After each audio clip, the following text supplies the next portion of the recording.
Ateş, Kano ve Derslayer'ın başladığı kaynağı geri çekilmek, kabul edilebilir derecede eşit bir üçgenin açılarında dururdu yanlar. Yangından tekneye olan mesafe, ateşten kaynağı olan mesafe ise tekne, ilk adı geçen iki nokta arasındaki boğuşmaya yaklaşık eşitti. Ancak bu düz çizgilerdeydi, kaçış yolu olarak kaçaklar başvuramazdı. Bir sapma yolu kullanmak zorunda kaldılar çalılıkların örtüsünü almak ve eğriliği takip etmek için plaj. Bu dezavantajlar altında, avcı geri çekilmek, onun daha büyük hissettiği dezavantajlar aniden başarısız olan tüm Hintlilerin alışkanlıklarını bilmeklik alarmlar, özellikle siper alanındayken hemen fırlatmak için dış kanatçılar, düşmanlarıyla her noktada karşılaşmak amacıyla ve arkalarını çevirmek mümkündü.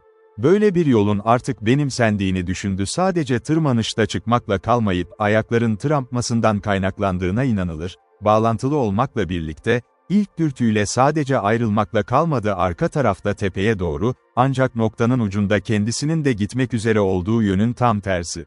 Hızlılık, bu nedenle, taraflar gibi son önemli bir mesele haline geldi kaçak kanoya ulaşmadan önce sahilde buluşmak. Acil durumun acil olmasına rağmen, Derslayer tereddüt etti bir an, kıyı boyunca kaplayan çalılıklara dalmadan önce. Onun tüm sahne ve amaç sertliği duygularını uyandırmıştı, ona gelmişti. Ki bu genellikle yabancı biriydi. Dört karanlık sırtın üzerinde yükselen figürler ateşin parlaklığına karşı çekilmiş ve bir düşman bir bakışta feda edilmiş olabilir. Kızılderililer duraksamıştı, çiğlik atan cadının araması için karanlığa bakmak ve birçok adamla birlikte avcıdan daha az düşüncelere yatkın, birinin ölümü olurdu kesin oldum. Neyse ki daha temkinliydi. Tüfek düşse de biraz en önde olan peşindekilere doğru, nişan almadı ya da ateş etmedi, ama kapağında kayboldu. Sahili ele geçirmek ve onu takip etmek için Chingachgook'un zaten Kano'daydı, Hist ile endişeli görünüşünü bekledi, sadece bir an aldı. Tüfeğini Kano'nun dibinde, Derslayer ona güçlü bir nefes vermek için eğildi, kıyıdan itildiğinde, güçlü bir kızılderili çalılıkların arasından atladı, sırtına bir panter gibi iniyordu. Her şey artık bir saç, her şeyi mahveden yanlış bir adım. Öyle bir cömertlikle ki tüm zamanlar boyunca ünlü bir Romalı, ancak kariyerinde bu kadar basit ve mütevazı bir şekilde, dünyadan sonsuza dek kaybolurdu bu gösterişsiz efsane, Derslayer tüm gücünü çaresiz bir şekilde ortaya koydu, çaba harcadı, kanoyu 100 metre uzaklıktaki bir güçle itti, kıyı, bir anda olabilir ve göle doğru düştü, kendisi, yüzü aşağıya, saldırganı mutlaka onu takip ediyordu. Su plajın birkaç metre içinde derinlerde olsa da, öyle değildi, göğüs yüksekliğinden daha fazla, iki savaşçının olduğu yere kadar yakın düştü. Yine de bu, batmış birini yok etmek için yeterliydi, Derslayer'ın bulunduğu büyük dezavantajlar. Elleri ama serbest kaldı ve vahşi sarılmayı bırakmaya zorlandı, kendi yüzü yüzeyin üzerinde. Yarım dakika boyunca çaresiz bir ihtişam vardı, mücadele ediyor, sanki bir timsahın yeni bir kısmını ele geçirdiği gibi güçlü bir av, sonra ikisi de dik durup birbirlerinin kollarını kavradılar. Ölümcül bıçağın karanlıkta kullanılmasını engellemek için bir emir vermiştir. Ne olabilir bu ağır kişisel mücadelenin konusu bilinemez. Çünkü yarım düzine vahşi suya atlayarak arkadaşı ve Derslayer kendine bir mahkum oldu, onuruyla özverisi kadar dikkat çekiciydi. Gölü bırakıp yeni esirlerini ateşe götürmek için Kızılderililer sadece bir dakika daha. Hepsi o kadar meşguldü ki mücadele ve sonuçları, Kano'nun görünmemesi, ama hala kıyıya o kadar yakın ki söylenen her hece anlaşılıyordu. Delaware ve nişanlısı için tamamen anlaşılabilir ve tüm grup bölgeden ayrıldı. Bazıları Hist'in peşinden kovalamaya devam etti, plaj, çoğu ise ışığa doğru ilerledi.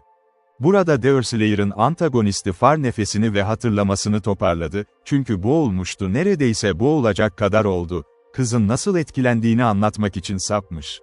Diğer kaçaklara saldırmak için artık çok geçti, çünkü daha geçmeden arkadaşı çalılıklara götürdü, Delaware ise küreğini oraya koydu, su ve hafif kano sessizce süzülerek ilerledi, rotasını korudu, gölün ortasına doğru ilerledi, ta ki ateş edilemeyecek kadar güvene ulaşana kadar, ardından gemisi. Derslayer ateşe ulaştığında, kendini en az 8 kasvetli vahşi, aralarında eski tanıdığı da vardı Rivunok.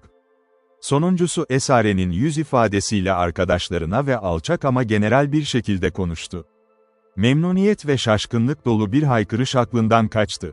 Biliyorlardı ki merhum arkadaşlarının Fatih eden, Karşı tarafında düşmüş olan göl onların ellerindeydi ve merhametlerine ya da intikamlarına tab edilmişti. Vahşi bakışlarda az da olsa hayranlık vardı mahkumun üzerine atılır, bu hayranlık onunkinin kendisinden de aynı derecede uyandırılmıştı geçmiş eylemleriyle olduğu gibi mevcut sakinlik.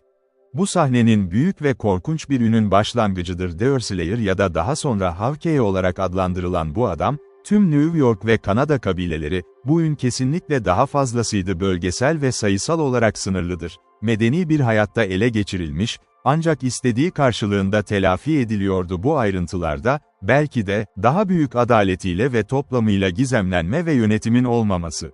Deerslayer'ın kolları pinyonlu değildi ve serbest kullanımı bırakıldı elleri, bıçağı önce çıkarılmıştı. Tek önlem kişisel güvence altına alındı, yorulmak bilmeyen bir dikkatlilik ve güçlü bir kişiydi ayak bileğinden tomuza geçen bir kabuk ipi vardı, onun kabuklarını engellemek için değil yürüyerek, kaçmaya çalışmasına engel koymak için ani bir sıçrayış.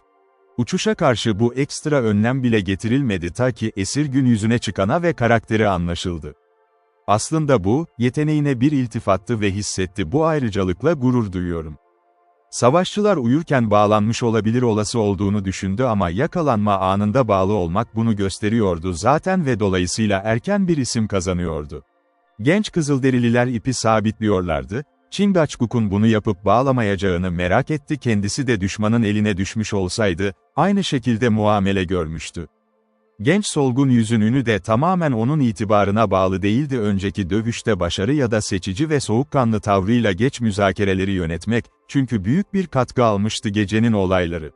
Sandık'ın hareketlerinden habersiz ve ateşlerini ortaya çıkaran kaza, Iroquois'lılar yeni kamplarının keşfini, bu kadar kurnaz bir düşman. Konuya nasıl yaklaştığı, soyutlama veya histin kaçışı ve en önemlisi mahkumun özveriyeti birleşti kanoyu sürükleyen bu kadar çok kişi vardı giderek artan ününün üzerine dayandığı gerçekler zincirindeki önemli halkalar kuruldu. Bu durumların çoğu gözlemlenmişti, bazıları ise açıklandı ve herkes anlaşıldı. Bu hayranlık ve onurlar bu kadar koşulsuz şekilde verilmişti Deerslayer, durumunun bazı cezalarından kurtulmadı. O ateşin yanında, bir kütüğün ucuna oturmasına izin verildi, sırayla kıyafetlerini kurutmak için, merhum düşmanı karşısında duruyordu. Şimdi tutuyor kendi az giysilerini ısıya karşı eşyaları ve şimdi onun hissini boğazında, düşmanının parmak izleri hala sessizdi görünürdü. Geri kalan savaşçılar birlikte, yakında, hepsi görüştü dışarıda olanlar geri dönerek hiçbir iz olmadığını bildirdiler. Kamp yakınlarında başka dolaşanlar da bulundu. Bu durumda, yaşlı kadın, adı sade İngilizce ile Shebeard'ı, yaklaştı Deerslayer, yumrukları sıkılı, gözleri ateş parlıyordu. Şimdiye kadar, bağırmakla meşguldü, bu işte rolünü az da olsa başarıyla oynadı, ancak başarılı oldu etkili bir şekilde endişe verici bir çift akciğerin erişebileceği uzun pratiklerle güçlenerek, dikkatini kendi kişinin mücadelede aldığı yaralar.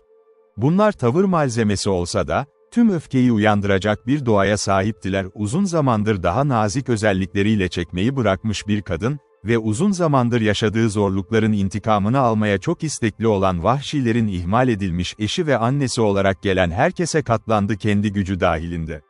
Deerslayer onu kalıcı olarak yaralamamış olsaydı, yaralamıştı geçici olarak acı çekmesine neden oldu ve gözden kaçırılacak biri değildi bu tür bir yanlış, çünkü amacı gereği. Soluk yüzlerin kokarcası, diye başladı bu bıkkın ve yarı şiirsel Fury, geçilmez avcının burnunun altında yumruğunu sallayarak, sen öylesin bir kadın bile değil. Arkadaşların Delaware'ler sadece kadın, sen de öylesin koyunları. Kendi halkın seni sahip olmayacak, hiçbir Kızıl Adam kabilesi seni kendi vayvamlarında isterdi, küçük saçlı savaşçıların arasında gizleniyorsun. Sen bizi terk eden cesur dostumuzu öldürmek mi? Hayır, onun büyük ruhunu seninle savaşmak için küçümsenmiş ve utanç yaşamak yerine bedenini terk etmiş seni öldürür. Ama ruh bakmadığında döktüğün kan yere batmadı. İnlemelerinin içinde gömülmüş olmalı. Ne müzik duyuyor muyum? Bunlar kırmızı bir adamın ağlamaları değil, kırmızı değil warrior domuz gibi inliyor. Solgun yüzlü bir boğazdan gelirler, bir yengeyiz göğsü ve kızların şarkı söylemesi kadar hoş geliyor, köpek, kokarca, woodchuck mink, kirpi, domuz, kurbağa, örümcek, yenge. Burada yaşlı kadın, nefesini harcamış ve lakabını bitirmişti, bir an duraklamak istedi, ama her iki yumruğu da sallanmıştı. Mahkumun yüzü ve buruşuk yüzü şiddetli bir öfke. Deerslayer bu güçsüz çabalara baktı, onu toplumun kendi halimizdeki bir centilmen kadar umursamazca uyandırmak. Kara muhafızın hakaret terimlerine bakılır, tek parti yaşlı bir kadının dili asla bir savaşçıya zarar veremez, diğeri yalan ve kaba davranışın yalnızca kalıcı olarak etkilenebileceğini bilmek kullanımlarına başvurmak, ancak şu anda herhangi bir saldırıdan korundu. Rivenaugh'ın müdahalesi, cadıyı iterek vazgeçmesini istedi, yerini aldı ve mahkumunun yanına oturmaya hazırlandı. Yaşlı kadın geri çekildi. Ama avcı onun tüm rahatsızlık yöntemlerinin hedefi, hatta pozitif yaralanma olmasa da, uzun zamanlar düşmanlarının gücünde kaldığı için, çünkü hiçbir şey bu kadar derin bir rahatsızlık vermez. Bir rahatsızlık girişiminin küçümseme ile karşılandığı bilinci olarak, bu duygu genellikle içinde barındırılan en pasif hislerdir. İnsan göğsü. Rivenoak sessizce bahsettiğimiz koltuğa oturdu ve ardından kısa bir duraklamadan sonra bir diyaloga başladı. Biz de her zamanki gibi çeviriyoruz, Kuzey Amerika'yı incelememiş okuyucuların faydası diller. Solgun yüzlü arkadaşım çok hoş karşılanır, dedi Kızılderili, tanıdık bir kişiyle başını salladı ve öyle gizli bir gülümseme ki Deerslayer'ın dikkatli olması gerekiyordu, algılamaya ve felsefesinin az olmasa da etkilenmeden algılanmasına dikkat ediyordu. O öyle hoş geldiniz. Huronlar, beyaz adamın kıyafetlerini kurutmak için sıcak bir ateş tutar. Sana teşekkür ederim, Huron, ya da en çok sana dediğim gibi Mingo, diye karşılık verdi diğeri, karşılamanız için teşekkür ederim ve yangın için teşekkür ederim. Her biri kendi tarzında iyidir ve sonuncusu çok iyidir, eğer biri bir bahar Glimmerglass kadar soğuk. Huron sıcaklığı bile hoş olabilir, böyle bir zaman, Delaware kalpli bir adam için. Solgun yüz, ama kardeşimin bir adımı var, büyük bir savaşçı çok iyi olurdu, isimsiz yaşamadı mı? Mingo, dedi avcı, insan doğasının zayıflığından biraz da gözlerinin bakışında ve yanağındaki renkte kendini gösteriyor. Mingo, cesur bana Havke'ye dedi, sanırım hızlı ve alaycı olduğum için nişan al, başını kucağımda yatarken ruhu başlamadan önce mutlu av alanları için. İyi bir isim, Şahin darbesinden emin. Havke'ye bir kadın değildir. Neden Delaware'lerle yaşıyor? Seni anlıyorum Mingo, ama biz tüm bunları bir alaycı olarak görüyoruz. Bazı ince şeytanlarını ve suçlamayı reddet. Takdir beni yerleştirdi. Delaware'liler arasında genç ve Hristiyan alışkanlıklarının benden ne talep ettiğine rağmen, renk ve hediyeler, umarım onların kabilesinde yaşamayı ve ölmeyi umuyorum. Yine de bilmiyorum, netif haklarımı tamamen atmayı düşünüyorum ve bir şey yapmaya çalışacağım. Kırmızı tenli toplumda solgun yüzlülerin görevi. İyi, bir Huron kırmızı tenli ve aynı zamanda Delaware'dir. Havke'ye daha çok bir kadından çok Huron. Sanırım biliyorsun, Mingo, kendi demek istediğini, yapmazsan ben de yapmazdım soru şeytan tarafından iyi biliniyor. Ama eğer bir şey almak istiyorsan daha açık konuş. Çünkü pazarlık gözleri bağlı ya da dil ile yapılamaz berabere. İyi, Havke'nin çatallı dili yok ve ne dediğini söylemeyi sever diye düşünüyor. Muskrat'ın tanıdığıdır, bu isimle tüm Kızılderililer Hatır adını verdi ve onun Vaivam'ında yaşamıştır. Ama o bir arkadaş değil. Bir mutsuz Kızılderili gibi kafa derisi istemiyor ama güçlü kalpli, solgun yüzlü bir kişi gibi dövüşür. Muskrat ne beyaz ne de kırmızı. Ne bir canavar ne de bir balık. O bir su yılanı, bazen baharda ve bazen karada da var, dışlanmış biri gibi saç derisi arıyor. Havke'ye geri dönüp ona Huronları nasıl alt ettiğini, nasıl kaçmış, gözleri sis içindeyken, göremediğinde kulübesinden kıyıya kadar gidiyor, sonra Havke'ye kapıyı açabiliyor Huronlar. Peki yağma nasıl bölünecek? Havke'ye, gidecek en çok ve Huronlar onun geride bırakabileceği şeyi alacaklar. Saç derileri Kanada'ya gidebilir, çünkü solgun yüz onlarda tatmin olmaz. Vay canına, Rivenoak, çünkü duyduğuma göre seni taklit ediyorlar, bu açık İngilizce yeterli, ama Iroquois dilinde konuşuluyor. Ne demek istediğini anlıyorum, şimdi, ve söylemek zorundayız ki Mingo şeytanlığını bile geçiyor. Şüphesiz, öyle olurdu. Geri dönüp Muskrat'a senden kaçtığımı söylemek kolaydı ve açıklama yoluyla da biraz itibar kazanıyor. İyi, solgun yüzlüden bunu istediğim şey bu. Evet, bu yeterince açık. Benden ne yapmamı istediğini biliyorum, daha fazla kelime olmadan. Evin içinde ve Muskrat'ın ekmeğini yerken ve güzel dartlarıyla gülüp konuşurken, belki gözlerini koyarım, o kadar yoğun bir sisin içine girdi ki, kapıyı bile göremiyordu, hele ki toprak.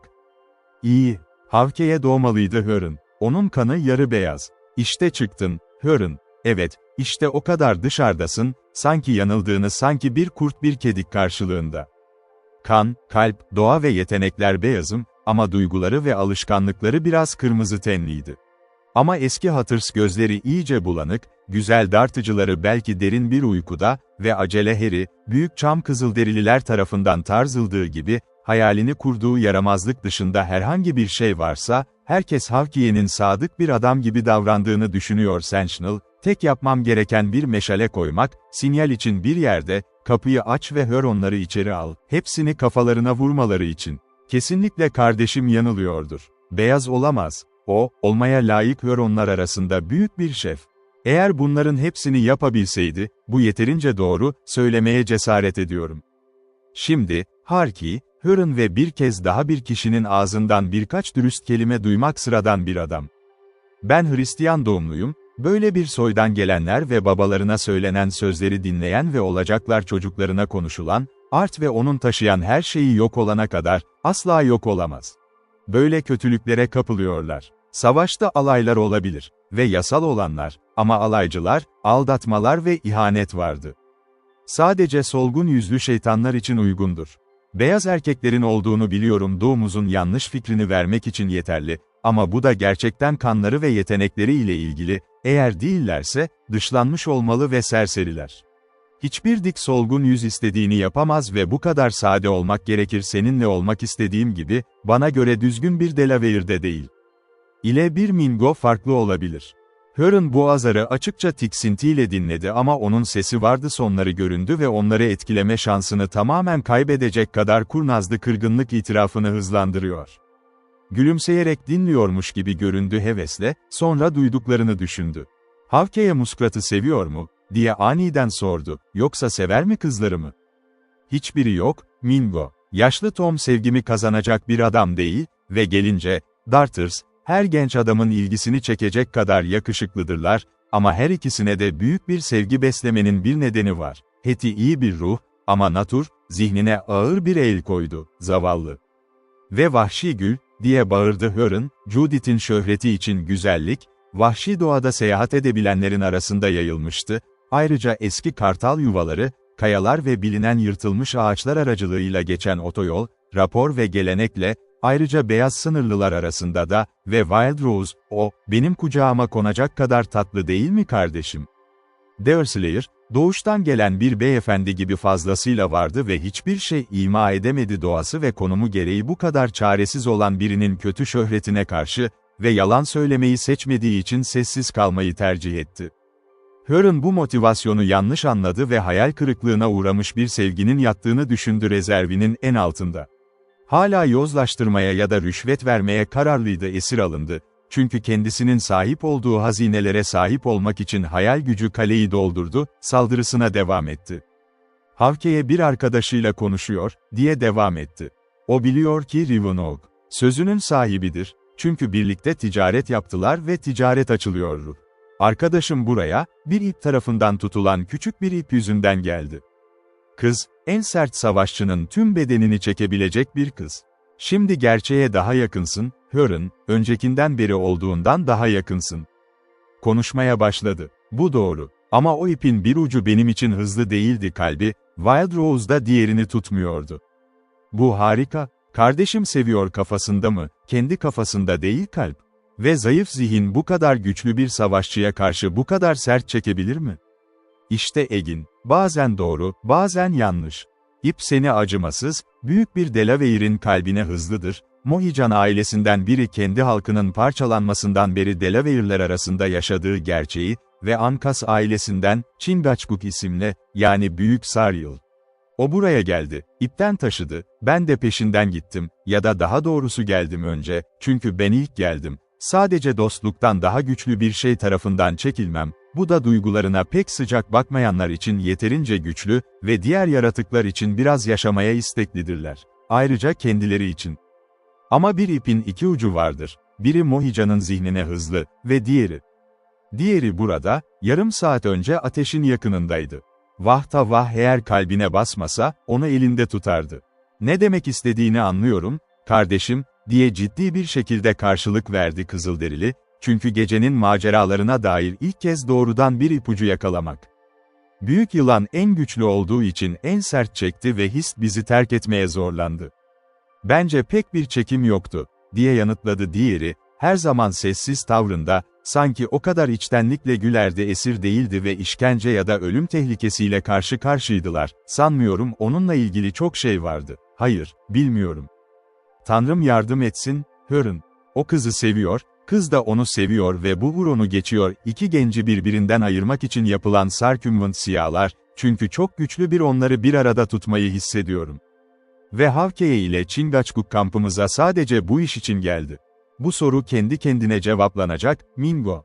Evet, eğer bir soru sorabilseydi konuşmak kendi başına cevap verirdi, bu da senin için çok tatmin olurdu. Başka ne için gelmeli miyiz? Ama tam olarak öyle değil, çünkü biz gelmedik kampına hiç girme, ama sadece gördüğün o çam ağacına kadar sırtın diğer tarafında, hareketlerini izleyen durduğumuz yerde ve istediğimiz kadar yönetebiliriz. Hazır olduğunda, Sarpent sinyal ve sonra her şey olması gerektiği gibi gitti, ana kadar o serseri sırtıma atladı. Sartın, bunun için geldik, ama hiçbir şey için değil başka bir amaç vardı ve geldiğimizi aldık, rol yapmanın bir anlamı yok aksi takdirde. Hist, kocasının yanında bir kişi olan bir adamla birlikte ve bana ne isterse determinasyon yapmak iyi bir şeydir. Genç kıza sevgilisinin yakın olduğunu hangi işaret ya da işaret söyledi? Hör ona, alışıladığın ihanetten daha fazla merakla sordu. Deerslayer yine güldü ve başarının tadını çıkarıyor gibi göründü, sanki kurban olmamış gibi bir sevinçle. Sincapların harika bir yolculuk, Mingo, diye hala gülerek bağırdı, evet, gerçekten harika bir gıdıbaut. Başkalarının sincapları evdeyken ve uyurken, ağaçların arasında hareket halinde kalır, cıvıldayıp şarkı söylersin, bir Delaware'li kadının bile müziğini anlayabileceği bir yol. Var 4 bacaklı sincaplar, 2 bacaklı sincaplar var ve bana son olarak, 2 kalp arasında iyi bir sıkı ip olduğunda. Eğer biri hepsi birlikte, diğerleri en çok ne zaman çekeceğini söyler. Hörn sinirli görünüyordu, ama şiddeti bastırmayı başardı kin gösterisi. Şimdi tutsaklarını bıraktı ve diğer savaşçılara sahip olduğu şeyin özünü iletti öğrendi. Kendi durumunda olduğu gibi, hayranlık ile öfkeyle birleşmişti. Düşmanlarının cesareti ve başarısı. 3 ya da 4 kişi biraz uyum ve ağaca baktı, orada anlaşıldığı maceracılar kendilerini göndermişti, hatta biri oraya inmişti ve köklerinin etrafında ayak izleri için incelendi, böylece açıklama doğruydu. Sonuç, esir hikayesini doğruladı ve hepsi ateşe artan bir hayranlık ve saygıyla geri döndü. Yukarıdaki gruptan bazı habercilerle gelen haberci, 2 maceracı kampı gözetlerken, şimdi bazıları cevap verdi ve şüphesiz sahip olanların zekasını taşıyordu oldu. Şu ana kadar, birlikte yürürken görülen genç kızılderili Hist ve başka bir kadın ile iletişim kurma konusunda hiçbir girişim yapmamıştı Deerslayer ile. Arkadaşlarından uzak durmuştu, hatta geçerken bile genç kadınların bir sürüsünün yanında, bir arada kümelenmiş ve ayrı her zamanki gibi ve onların kaçışı hakkında alçak sesle sohbet ettiklerini merhum Companion. Belki de bu sonuncuların yaşananlardan hem memnun hem de sinirliydi. Dişi sempatiler aşıklarla birlikteydi, gururları ise kendi kabilelerinin başarısı. Ayrıca, üstün Hist'in kişisel avantajları onu bazı gençler için tehlikeli hale getiriyordu grubun bir parçasıydı ve artık içinde olmadığını öğrenince üzülmediler kendi yükseliş yollarını buldu. Genel olarak ise, daha iyi bir his en yaygın olanıydı, çünkü yaşadıkları vahşi koşullarda yoktu, kabilelerin klan önyargıları ve kızılderili olarak yaşadıkları zor talihler kadınlar, cinsiyetlerinin sönmez eğilimini tamamen yenebilirlerdi sevgiler. Kızlardan biri, o teselsiz bakışına bile güldü. Kendini terk edilmiş sanan bir Swain, ki bu durum gibi görünüyordu aniden enerjisini uyandırmak ve kütüğün yanına doğru hareket ettirmek için, mahkum hala oturuyordu, kıyafetlerini kuruyordu.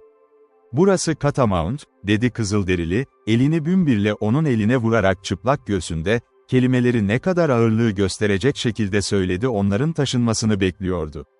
"Burası Havkeye," diye sessizce karşılık verdi Deerslayer, ismini benimseyerek. Gelecekte tüm Iroquois kabileleri arasında tanınacağını biliyordu.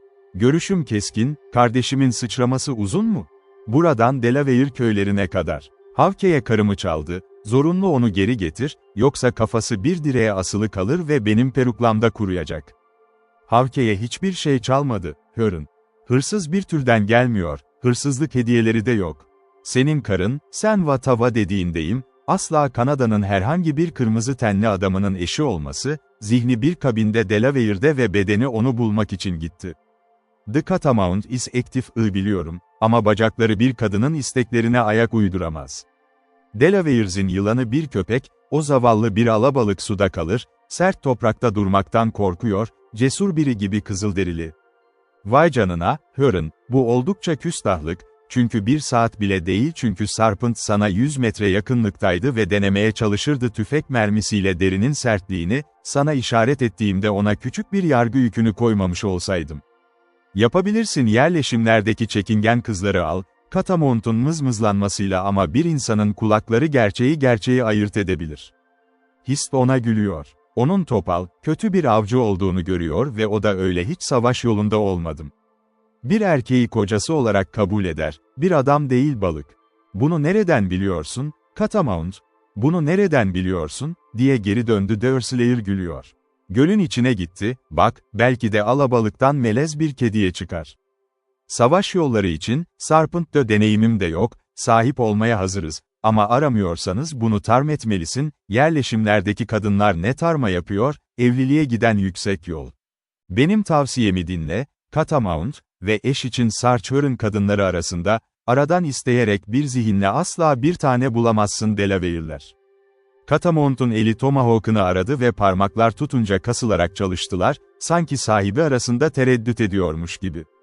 Politika ve öfke. Bu kritik anda Ravenhawk yaklaştı ve bir otorite jesti, genç adamı geri çekilmeye ikna etti ve kendi kararını üstlendi eski pozisyonu, kendisi, Deerslayer'ın yanındaki kütükte.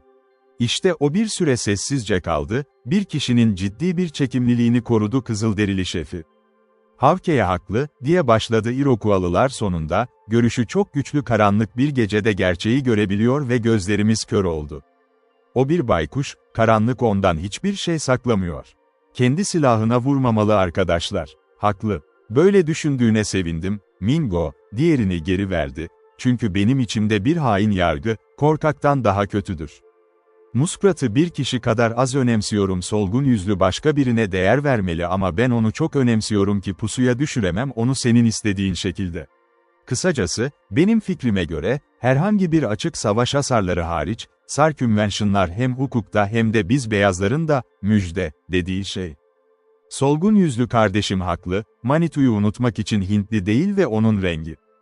Huronlar, büyük bir savaşçıları olduğunu biliyorlar. Ve onu mahkum olarak görecekler.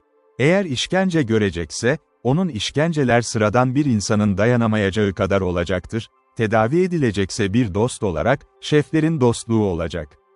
Huron bu olağanüstü saygı güvencesini söylerken, gözlerini gizlice dinleyicisinin yüzüne baktı, böylece iltifatı nasıl kaldırdığını keşfedin, ağırlığı ve görünürlüğü samimiyet, herhangi bir adamı sadece bir numara yapmayı engellerdi, motivasyonlarını tespit etmeden.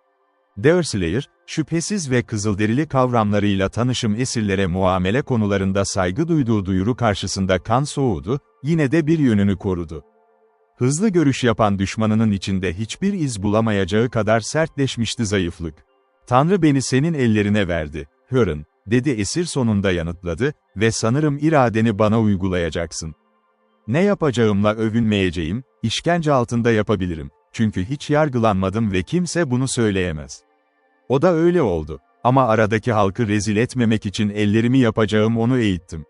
Yine de, şimdi tanıklık etmeni diliyorum ki tamamen beyaz kandan ve doğal olarak beyaz armağanlarında için, yani, eğer kendimi unutursam, umarım suçu nerede koyarsın gerçekten ait ve hiçbir şekilde Delaware'lere ya da onların müttefik ve dost Mohikanlar.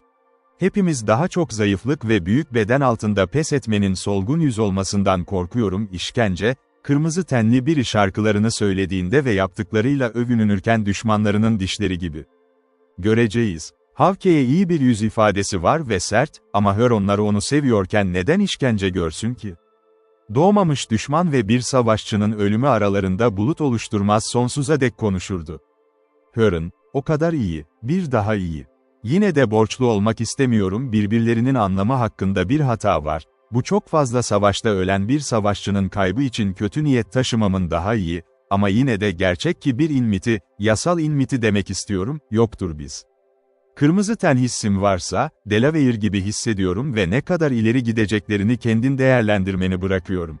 Mingolara, Deerslayer durdu, çünkü önünde bir tür hayalet duruyordu. Bu bir şeyi durdurdu sözlerine karşı bir an için sadakatinden şüphe duymasına neden oldu övünen vizyonundan. Hetty Hatter ateşin kenarında duruyordu kabile üyesiymiş gibi sessizce. Avcı ve Kızılderili ihanete uğrayan duyguları izlerken. Birbirlerinin yüzlerinde, kız şüphesiz fark edilmeden yaklaşmıştı uçağın güney tarafındaki plajdan ya da sonraki taraftan yukarı çıkıyor geminin demirlediği ve ateşe doğru ilerlediği yere sağ deliğine ait olan korkusuzluk ve kesinlikle öyleydi bu, daha önce Kızılderililerden alınan muameleyle haklı çıkardı. Hemen Rivenoak kızı fark etti, tanıdı ve 2 kişiye seslendi genç 3 savaşçı, şef onları keşif için gönderdi, görünüşü başka bir saldırının habercisi olmamalıydı. O zaman Hetty'ye yaklaşmasını işaret etti. Umarım ziyaretiniz Sarpent ve Hist'in güvende olduğunun bir işaretidir, Hetty, dedi Deerslayer, kız hörünlara uyur uymaz talep. Sanırım o anda karaya çıkmazdın ve o anda seni daha önce buraya getirdim.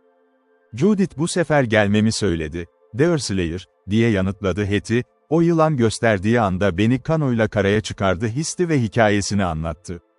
Hist bu gece ne kadar yakışıklı, geyik avcısı ve Höronlarla birlikteyken ne kadar mutlu görünüyor.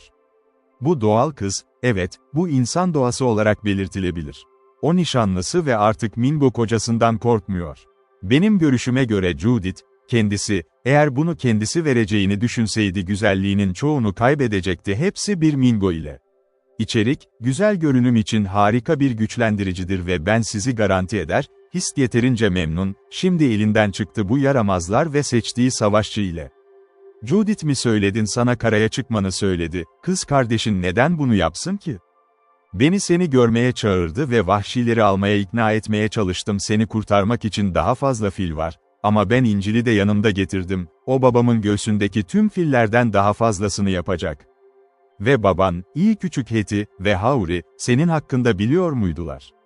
Arn, onlar değil. İkisi de uyuyor ve Judith ile yılan bunun en iyisi olduğunu düşündü uyanılmamalılar, yoksa tekrar kafa derisi peşinden gelmek isteyebilirler, Hist onlara kaç savaşçı ve kaç kadın ve çocuk olduğunu söylediğinde kampta vardı. Judith bana huzur vermedi, ta ki ben gelene kadar karaya çıkıp başına gelenleri görmek için.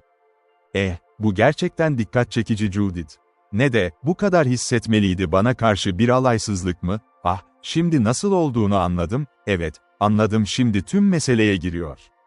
Anlamalısınız Hetty, kız kardeşin rahat bir şekilde Harry March uyanıp buraya sökerek gelsin diye inimi inin elleri, bir düşünce altında, bir seyahat yoldaş, bu konuda bana yardım etmeli. Acele etmek bir hata yapar, yapacağım izin ver, ama sanırım benim için riske girmesi onun kadar riske girmesi kendi kendine ait bir şey olsun. Judith Harry'i sevmez, ama Harry onu önemsiyor, diye yanıtladı Hetty masumca ama oldukça olumlu bir şekilde. Daha önce de bunu söylediğini duydum, evet, bunu senden duydum, önce, kız, ama bu doğru değil. Bir kabilede yaşamaz, görmek için bir kadının kalbinde sevme biçimi gibi bir şeyler. Ama hayır kendimle evlenmeye çok alışık olarak, Delaware'ler arasında göz cümdüm ve bu, solgun yüz ve kızıl ten hediyelerinin hepsinin bir arada olduğu bir meseledir aynı şekilde. Duygu başladığında, genç kadın düşünceli oluyor ve dikkatini çeken savaşçıya ne gözü ne de kulak yok, sonra melankoli ve iç çekme gibi şeyleri takip eder, sonrasında, özellikle işler açık bir şekilde konuşmazsa, sık sık etrafta dolaşır sırtından ısırma ve kusur bulmaya, gençleri suçlamaya en çok onda hoşlanıyor. Bazı genç yaratıklar bu şekilde öne çıkar sevgilerini gösteriyorlar ve bence Judith onlardan biri. Şimdi, ben acelenin yakışıklı olduğunu ve genç kadını inkar ettiğini duydum bunu yapabilecek biri gerçekten çok uzakta olmalı. Harry'i seven genç kadın onun yakışıklı olduğunu kabul ederdi. Sanırım çabuk ol, çok yakışıklı, geyik avcısı, eminim herkes öyle düşünür, gözleri olan. Judith, Harry March'ı sevmiyor ve bu yüzden ondan hata bulur. Vay canına, güzel Hetty, istediğin gibi olsun. Eğer kışa kadar konuşsalar, herkes şu anki gibi düşünür ve kelimenin bir faydası yok. Judith'in çok fazla içine kapılmış olduğuna inanmalıyım. Çabuk ol, er ya da geç onu yakalayacak ve bu da, tüm daha çok onu istismar etme şeklinden ve sanıyorum ki, sanıyorsun tam tersi. Ama şimdi söylediklerime dikkat et kızım ve yapmıyormuş gibi davran biliyor, diye devam etti bu varlık, erkeklerin hangi konuda çok inatsız olduğunu genellikle keşifler yapacak kadar hızlı olurlar ve bu konularda çok keskin olurlar insanlığın büyük bir kısmının gözlemini şaşırtırdı. Ben bak nasıl oluyor, o serserilerle. Rivenoak bizi terk etti, görüyorsunuz ve öyle genç adamlarıyla orada konuşuyor ve duyulmayacak kadar uzak olsa da, ben konuşabiliyorum ne anlattığını gör. Onların emri hareketlerinizi izlemek ve kanonun nerede olduğunu bulmak, sizi arka geri götürmek için ve sonra ellerinden geleni ele geçirmek. Judith seni gönderdiği için üzgünüm, çünkü ben diyelim ki senin geri dönmeni istiyor. Her şey halledildi, geyik avcısı, dedi kız, alçak bir sesle, gizli ve anlamlı bir tarzda ve en iyisini alt etmeme güvenebilirsiniz hepsinden Hintli. Zayıf kafalı olduğumu biliyorum ama biraz aklım var ve işim bittiğinde geri dönerken nasıl kullanacağımı göreceksin. A.H.S. Ben, zavallı kız, söylemesi kolay olan her şeyden korkuyorum. Onlar zehirli reptiles ve P.İs'ınları daha hafif değil, çünkü histin kaybı. İyi ki Sarpent kurtulan kişi olmuş. Gal, şimdilik en az 2 mutlu olacak, oysa o düşseydi Mingoların elleri, 2 mutsuz ve bir diğeri çok uzaktı bir erkeğin hissetmek istediği gibi hissediyorum. Şimdi bana neredeyse elinde olan bir görevimi aklıma getirdin unutulmuş, Deerslayer. Judith bana ne düşündüğünü sormamı söyledi Huronlar seninle iyi olurdu. Eğer satın alınamazsın ve onun sahip olduğu şey sana hizmet etmek en iyisi. Evet, işin en önemli kısmı buydu, ne sana hizmet edebilmek için en iyisi olmalı mı? Öyle düşünüyorsun, Hetty, ama önemli değil. Genç kadınlar genellikle en çok duygularına dokunan şeye vurgu yapar, ama önemli değil, var senin tarzın, bu yüzden dikkatli ol ama serserilerin kano ustalığı. Gemiye döndüğünüzde, onlara yakın olmalarını söyle ve özellikle geceleri hareket etmeye devam etmek. Saatler geçemez. Nehirdeki askerler bu partiyi duymadan ve sonra senin cumabalar rahatlama arayabilir. En yakından sadece bir günlük yürüyüş mesafesi var garnizon ve gerçek askerler asla düşmanla birlikte boş durmazlar mahalle. Bu benim tavsiyem ve sen de babana ve acele et. Artık kafa derisi avcılığı kötü bir iş olacak. Çünkü Mingolar yükseldi ve uyanık ve onları kurtaran hiçbir şey yok, askerler gelene kadar, sadece bir onlara ve vahşileri iyi bir su kuşağına çevirir. Judith'e senin hakkında ne söyleyeyim, geyik avcısı, beni göndereceğini biliyorum eğer ona senin hakkındaki gerçeği anlatmazsam tekrar geri dönecek. O zaman ona gerçeği söyle. Judith Hatter'ın duymaması için hiçbir sebep göremiyorum. Benim hakkımda hem gerçek hem de bir yalan. Kızılderili ellerinde bir kaptiveyim ve ne olacağını sadece takdir bilir. Harki, Hetty, diye bırakarak sesi ve daha gizli bir şekilde konuştu, biraz zayıfsın dikkatli olmalı, izin verilmeli, ama injinler hakkında bir şeyler biliyorsun. İşte buradayım elleri, en güçlü savaşçılarından birini öldürdükten sonra ve sonuçlardan korkarak üzerimde çalışmaya çalışıyorlar, babanı ve Ark'taki herkesi ihanet et. Kara savaşçıları şu şekilde anlıyorum, sanki her şeyi açıkça dilleriyle anlatmış gibi. Geçerliler bir tarafta açgözlülük, diğer tarafta korku ve dürüstlük düşün ikisine de yol vereceğim.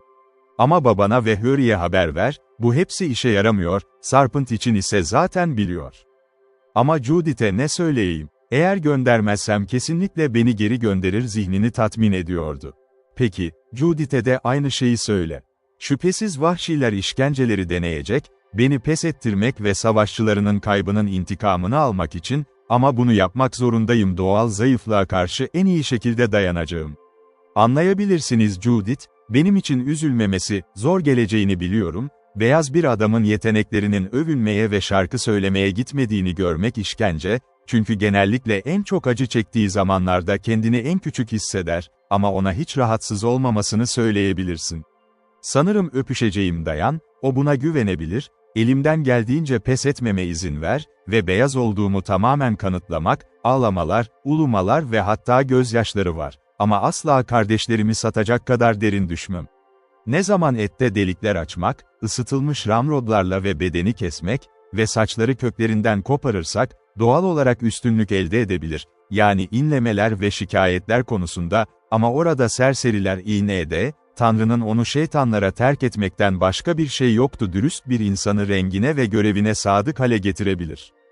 Heti büyük dikkatle dinledi ve onun hafif ama konuşan yüz ifadesiyle beklenen acıya karşı güçlü bir sempati gösterdi.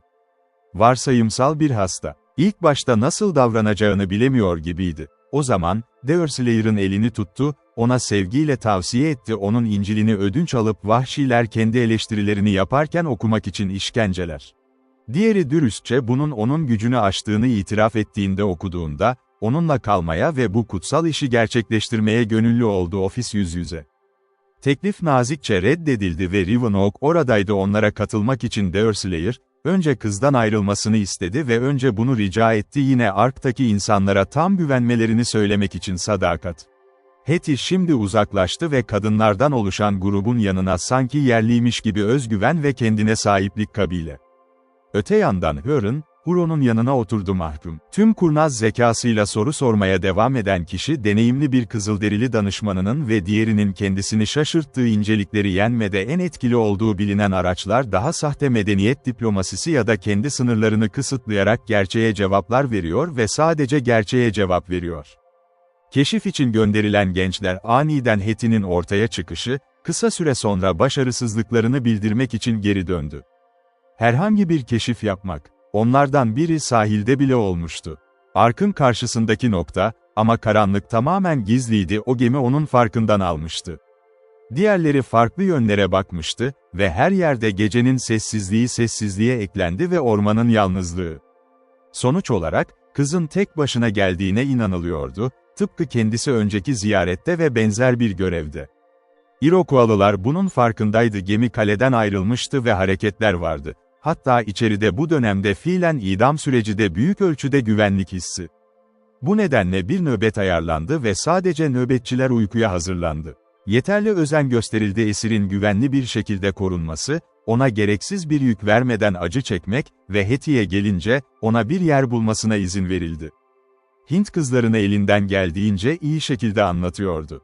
Dost canlısı bulamadı his görevleri, ancak karakteri sadece acıdan cezasız kalmamakla kalmıyordu ve esaret, ama bu ona bir ilgi ve ilgi kazandırdı, bu onu, teselli açısından vahşilikle aynı seviyeye getirdi ama etrafında nazik varlıklar vardı. Ona bir deri verildi ve onu yaptı, kulübelerden biraz uzakta bir dal yığınının üzerinde kendi yatağım. İşte buradaydı, kısa süre sonra derin bir uykuya girdi, etrafındaki her yerde olduğu gibi. Artık grupta 13 adam vardı ve 3'ü aynı anda nöbet tutuyordu. Ama biri gölgede kaldı, ateşe çok uzak değildi. Görevi esiri korumak, ateşin yanmamasına dikkat etmek için yeri aydınlatmak, henüz tamamen sönmemiş ve genel olarak kampın durumuna dikkat edin.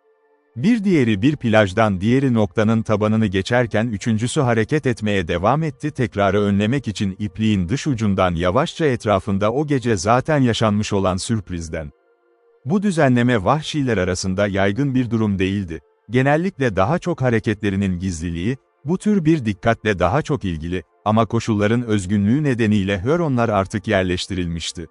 Konumları düşmanları tarafından biliniyordu ve dinlenme gerektiren bir saatte kolayca değiştirilemiyordu.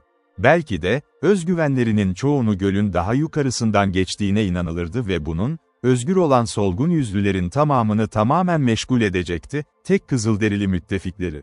Ayrıca Rivenoak'ın da farkında olması muhtemeldi, esirini tutarken, en tehlikelisi kendi ellerinde vardı düşmanları. Dikkatliliğe alışkın olanların ya da hayatlarının rahatsız edilmiş dinlenme, uyku, gizemli olgularımızın en az örneği değildir varoluş. Baş yastığa koyulur koyar, bilinç kaybolur ve yine de, gerekli bir saatte, zihin bedeni hemen uyandırıyor gibi görünür, sanki uzun süre boyunca onun üzerinde nöbet tutmuş gibi. Şüphesiz düşüncenin madde üzerindeki etkisiyle böyle uyanışanlar, ancak bu etkinin nasıl uygulandığı gizli kalmalıdır merakımızdan, o saat açıklanana kadar ruhun tüm aydınlanmasıyla her şeyin konusuna ulaşınca insan gizemleri. Heti hatır içinde durum böyleydi. Maddi olmayan zayıf varoluşunun bir kısmı yeterince aktif olduğu düşünülüyordu, gece yarısı gözlerini açmasına sebep oldu. O saatte uyandı ve deri ve dallardan oluşan yatağını bırakıp masum ve açık bir şekilde yürüdü. Ateşin közleri, gecenin serinliği ve orman, son derece sıradan bir yatakla bağlantılı olarak, biraz ürpertti. Alev yükseldiğinde, kahverengi nöbetçi Huron'un yüzü vardı, karanlık gözleri onun altında parlıyordu, inine doğru kovalanan panterin topları gibi hafif. Yakan markalar. Ama Hetty korku hissetmedi ve o yere yaklaştı, kızılderili ayağa kalktı. Hareketleri çok doğal ve tamamen yoksundu, onun hayal ettiği kurnazlık ya da aldatmaca gizliliğinden yoksun, sadece gecenin serinliği yüzünden ortaya çıkmıştı. Bu yaygın bir durum, bir bivakta yaşanması ve belki de diğerlerinden en az olanı muhtemelen şüphe uyandırmak için. Hetty ona konuştu ama o anlamadı İngilizce. Sonra neredeyse bir dakika uyuyan esire baktı ve hareket etti, yavaşça, üzgün ve hüzünlü bir şekilde uzaklaşıyordu. Kız buna hiç zahmet etmedi, hareketlerini gizledi. Bu tür bir dahiyane çözüm oldukça muhtemel. Güçlerini aştı, yine de adımları alışkanlık haline göre hafifti ve neredeyse hiç değildi duyulabilir. Uç noktasının yönüne, ya da ilk macerada indiği ve Hist'in indiği yer gemiye binen Sentinel, ışık formunun karanlıkta yavaş yavaş kaybolduğunu gördü, huzursuzluk ya da kendi pozisyonunu değiştirmeden. Başkalarının da öyle olduğunu biliyordu, dikkatliydi ve 2 kez içeri giren kişiye inanmadı, kamp gönüllü olarak ve zaten açıkça terk edilmişti, sığınacaktı uçuş. Kısacası, kızın davranışları artık dikkat çekmiyordu, zayıf zekaya sahip herhangi bir kişinin uydurduğu şey medeni toplumda heyecan verecekti, kişiliği ise daha fazla saygı gördü.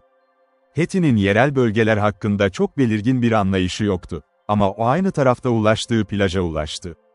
Kampın kurulduğu nokta olarak bu nokta olarak kabul edildi. Sınırı takip ederek suya yönelerek kısa süre sonra Kızılderili ile karşılaştı, Strand'da nöbetçi olarak yürüyordu. Bu genç bir savaşçıydı ve çakıl üzerinde hafif adımlarını duydu ve hızla yaklaştı, ama tavrında tehditkar olmayan bir şey vardı. Karanlık çok yoğundu, ormanın gölgelerinde formları keşfetmenin kolay olmadığını, 20 feet mesafede ve insanları ayırt etmek neredeyse imkansızdı dokunacak kadar yaklaşana kadar. Genç Hör'ün hayal kırıklığını gösterdi tanıştığı kişiyi bulduğunda, çünkü doğrusu, onun da kendi hayatını bekliyordu, favorisi, gece yarısı nöbetinin sıkıntısı için kurtulacağına söz vermişti varlığı. Bu adam İngilizceyi de bilmiyordu ama ne yapamıyordu kızın neden o saatte uyanık olması gerektiğini anlamak. Böyle şeyler bir Kızılderili köyü ve kampında genellikle uyuşmanın düzensiz olduğu bir yerde, yemekler. Sonra zavallı Hetty'nin bilinen aptallığı, çoğu şeyde olduğu gibi, bağlantılı vahşilerle birlikte, bu sefer arkadaşı duruyordu. Onun için sinirli hayal kırıklığı ve varlığına sabırsız, sandığı birinin davetsiz misafir, genç savaşçı kıza ilerlemesi için işareti yaptı, tutarak plajın yönü. Hetty uyardı, ama uzaklaşırken İngilizce yüksek sesle, her zamanki yumuşak tonlarında, sessizliğin gece biraz uzaktan duyuldu. "Beni bir Hör'ün kızı sanıyorsan, savaşçı," dedi, "sana şaşırmıyorum, çok az memnun oldum. Ben Hetty Hutter, Thomas Hutter'ın kızıyım ve gece hiç adamla karşılaşmadım. Çünkü annem hep bunun yanlış olduğunu söylerdi ve mütevazı genç kadınlar asla yapmamalı, mütevazı genç kadınlar solgun yüzler. Yani, çünkü gelenekler farklı bölgelerde farklıdır. Dünyası, biliyorum. Hayır, ben Hetty Hutter'ım ve Harry ile bile tanışmam Harry, ama dizlerinin üzerine çöküp bana sormalıydı. Anne söyledi, yanılmıştı. Hetty bunu söylediğinde Kano olduğu yere ulaştı, karaya çıkmıştı ve arazi ile çalılıkların eğriliği nedeniyle, eğer olsaydı, Sentinel'in gözünden tamamen saklanırdı gündüz vakit arasında. Ama bir ayak daha sevgilinin kulağına vurmuştu ve o kızın gümüşi sesinin neredeyse ötesinde olmuştu. Hala Hetty, sadece kendi düşüncelerine ve amaçlarına odaklanarak konuşmaya devam etti, ama tonlarının yumuşaklığı, seslerin derinliklere nüfuz etmesini engelliyordu. Woods. Suda daha geniş yayılmıştı. "İşte buradayım, Judith," diye ekledi ve yanında kimse yok. Hör'ün 10 nöbet sevgilisiyle buluşmaya gitmiş, ki o bir Hintli kız, biliyorsun, ve Hristiyan bir anne ona bir adamla tanışmanın ne kadar yanlış olduğunu hiç söylemedi. Gece, Hetty'nin sesi, sudan gelen bir hist sesiyle kısıldı, sonra kanoyu sessizce yaklaşan ve kısa sürede loş bir manzara yakaladı, yayıyla şiirete sürtünmüştü. Hetty'nin ağırlığı hafif, teknede hissedilen kano geri çekildi, özellikle sert, sanki yaşam ve irade sahibi olmuş, ta ki 100 metre uzaklıkta olana kadar kıyı. Sonra döndü ve geniş bir süpürme yaptı, uzatmak için, seslerin ötesine geçmek için yol tutarak gem. Birkaç dakika boyunca hiçbir şey söylenmedi. Ama kendini öyle sanıyordu, kız kardeşi Judith ile görüşmek için uygun bir konumdaydı ve Judith tek başına oturuyordu. Kıçta ise kanoyu bir kişinin yeteneksizliğinden çok az bir beceriyle yönetiyordu adamın. O zamandan beri başlamak için yanarak başladığı bir konuşmaya başladı, konuyu bırakmışlardı. "Burada güvendeyiz, Hetty," dedi ve "korkmadan konuşabiliriz. Duyulmak. Ancak alçak sesle konuşmalısınız. Çünkü sesler uzaktan duyuluyor, sakin bir gecede su. Bazen noktaya çok yakındım, sen oradayken savaşçıların seslerini duydum ve ben ayakkabılarını plajın çakıllarında duydum, konuşmadan önce bile. İnanmıyorum Judith, onlar benim onları terk ettiğimi biliyor. Muhtemelen yok, çünkü bir sevgili zavallı bir nöbetçi olur. Tabii ki öyle değilse sevgilisini izlemek için. Ama söyle bana, Hetty, gördün ve konuştun mu Dersleyer ile? Ah evet, şöminenin yanında oturuyordu, bacakları bağlı, ama kollarını serbest bırakıyordu, istediği gibi hareket ettirebilsin. Peki, ne söyledi sana çocuk? Çabuk konuş, ne olduğunu merak ediyorum.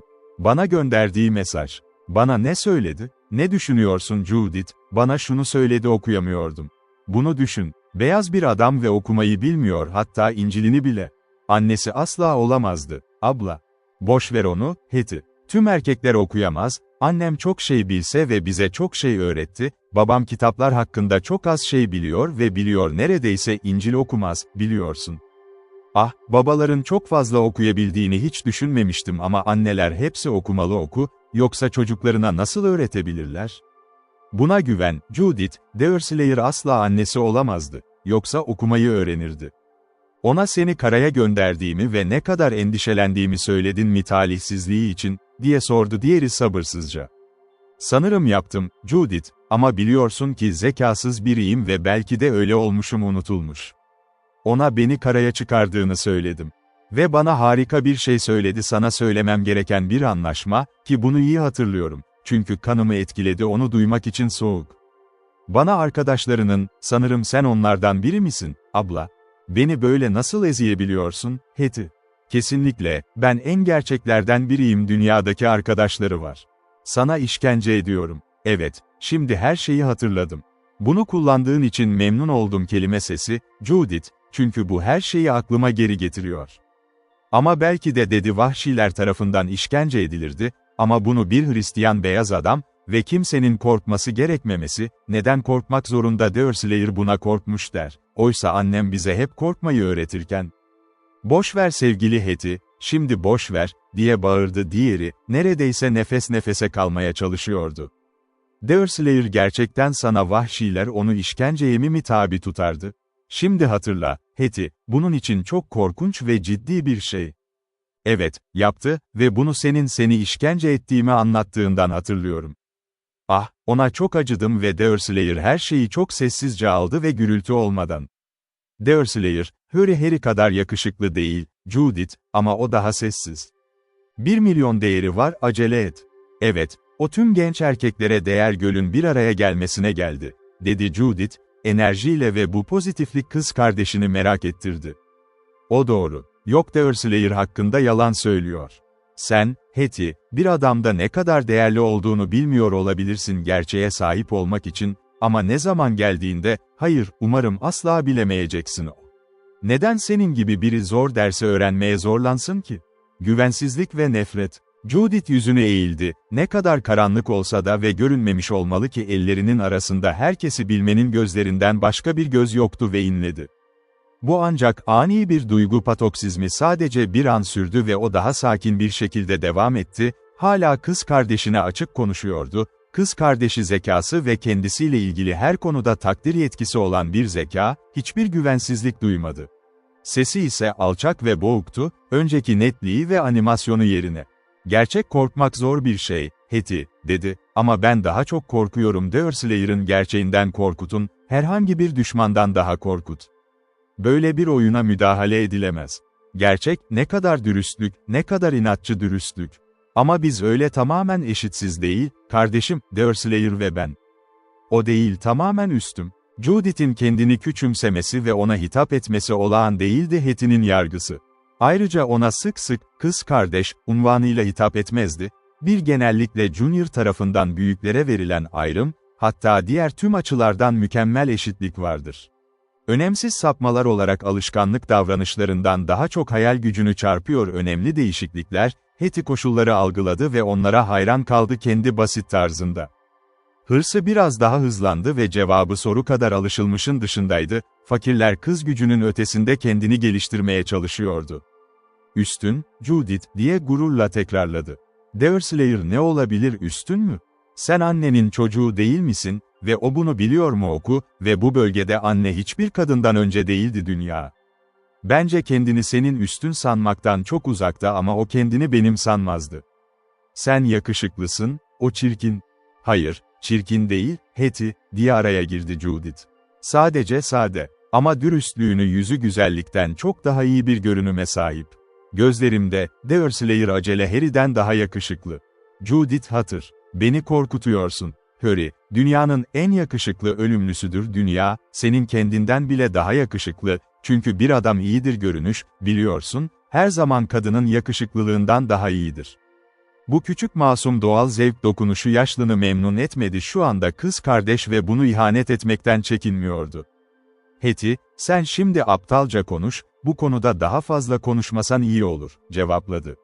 Acele, birçok kişi tarafından dünyanın en yakışıklı ölümlüsü değildir ve garnizonlarda subaylar var, Judith bu sözlere kekeledi, orada bizim yakınımızdaki garnizonlarda subaylar, ondan çok daha yakışıklılar. Ama neden beni Deerslayer ile eşit sanıyorsun, bunu konuş, çünkü ben öyle değilim Harry gibi bir adama bu kadar hayranlık duymanı duymak isterim, ki ne duyguları, ne görgüleri ne de vicdanı vardır. Sen onun için çok iyisin ve bunu hemen söylemeli. Ben, Judith, nasıl unutuyorsun? Neden güzel değilim ve zekam zayıf? İyisin, Heti, ve bu, Harry March için söylenemeyecek bir şey. O yüzü ve bedeni olabilir ama kalbi yoktur. Ama yeter artık, şimdi. Beni Deerslayer ile eşitliğe getiren şeyi söyle. Bunu bana sormanı düşünmek Judith. O okuyamıyor, sen okuyabiliyorsun. O nasıl konuşacağını bilmiyor ama aceleden bile daha kötü konuşuyor, çünkü, kardeş, Harry her zaman kelimelerini doğru telaffuz etmez. Hiç yaptın mı? Fark etti mi? Elbette, konuşma konusunda da her şey kadar kaba biri.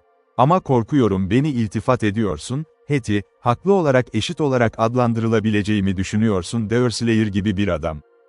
Doğru, daha iyi öğretildim, bir anlamda daha yakışıklıyım ve belki daha yüksek görünüyordu. Ama sonra gerçeği, onun gerçek, aramızda korkunç bir fark yaratıyor.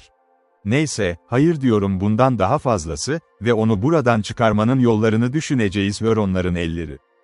Gemide babanın göğsü var, Heti, ve daha fazla fil cazibesini deneyebilir. Ama böyle süslerden korkuyorum Deerslayer gibi bir adamın özgürlüğünü satın almayacak. Korkarım baba ve Rushri, Deerslayer'ı fidye etmeye Deerslayer kadar istekli olmayacaktır fidye ver. Neden olmasın, Judith? Harry ve Deerslayer arkadaş, arkadaşlar da arkadaş olmalı her zaman birbirinize yardım eder. Ah, zavallı Heti, insanlığı pek tanımıyorsun.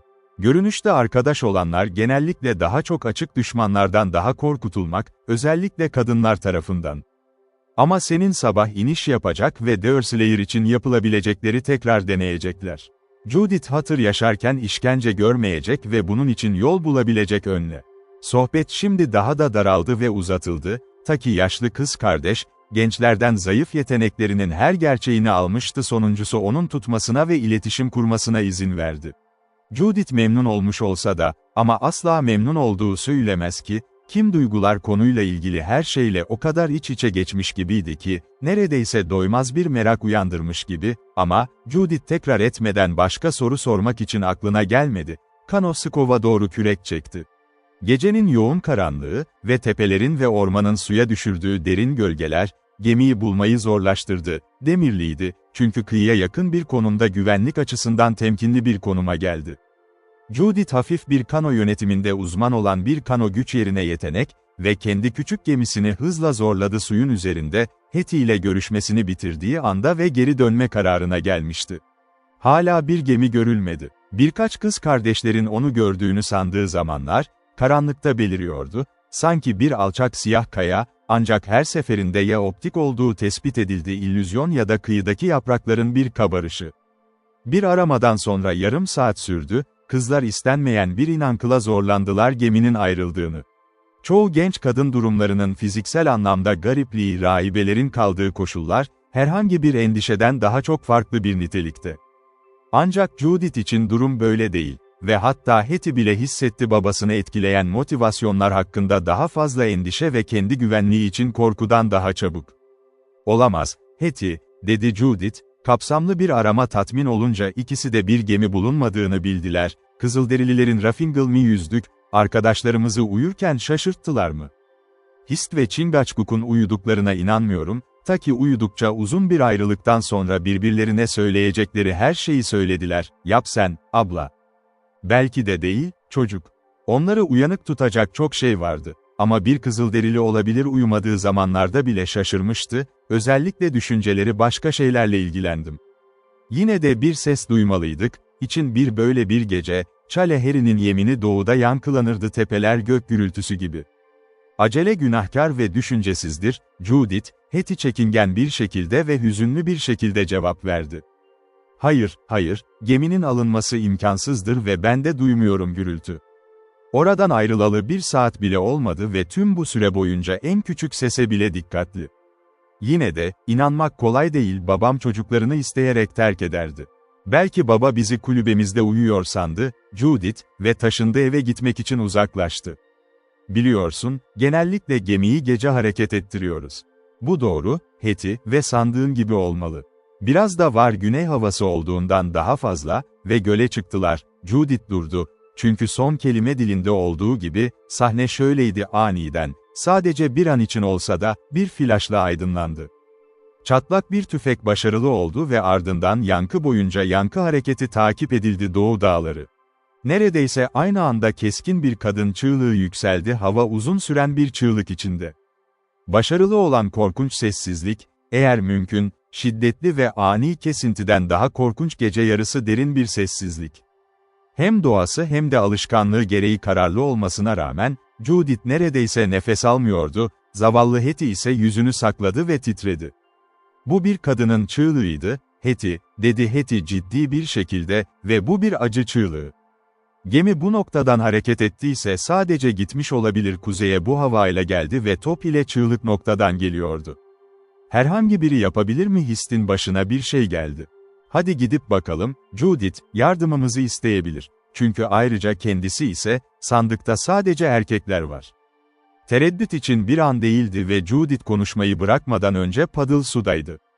Noktaya olan mesafe, doğrudan bir çizgide, pek iyi değildi ve kızların çalıştığı dürtüler çok heyecan vericiydi, değerli anlarını boşa harcamalarına izin vermek. Onlar için dikkatsizce kürek çekiyordu ama aynı heyecan başkalarını da engelliyordu, hareketlerini not ederdi.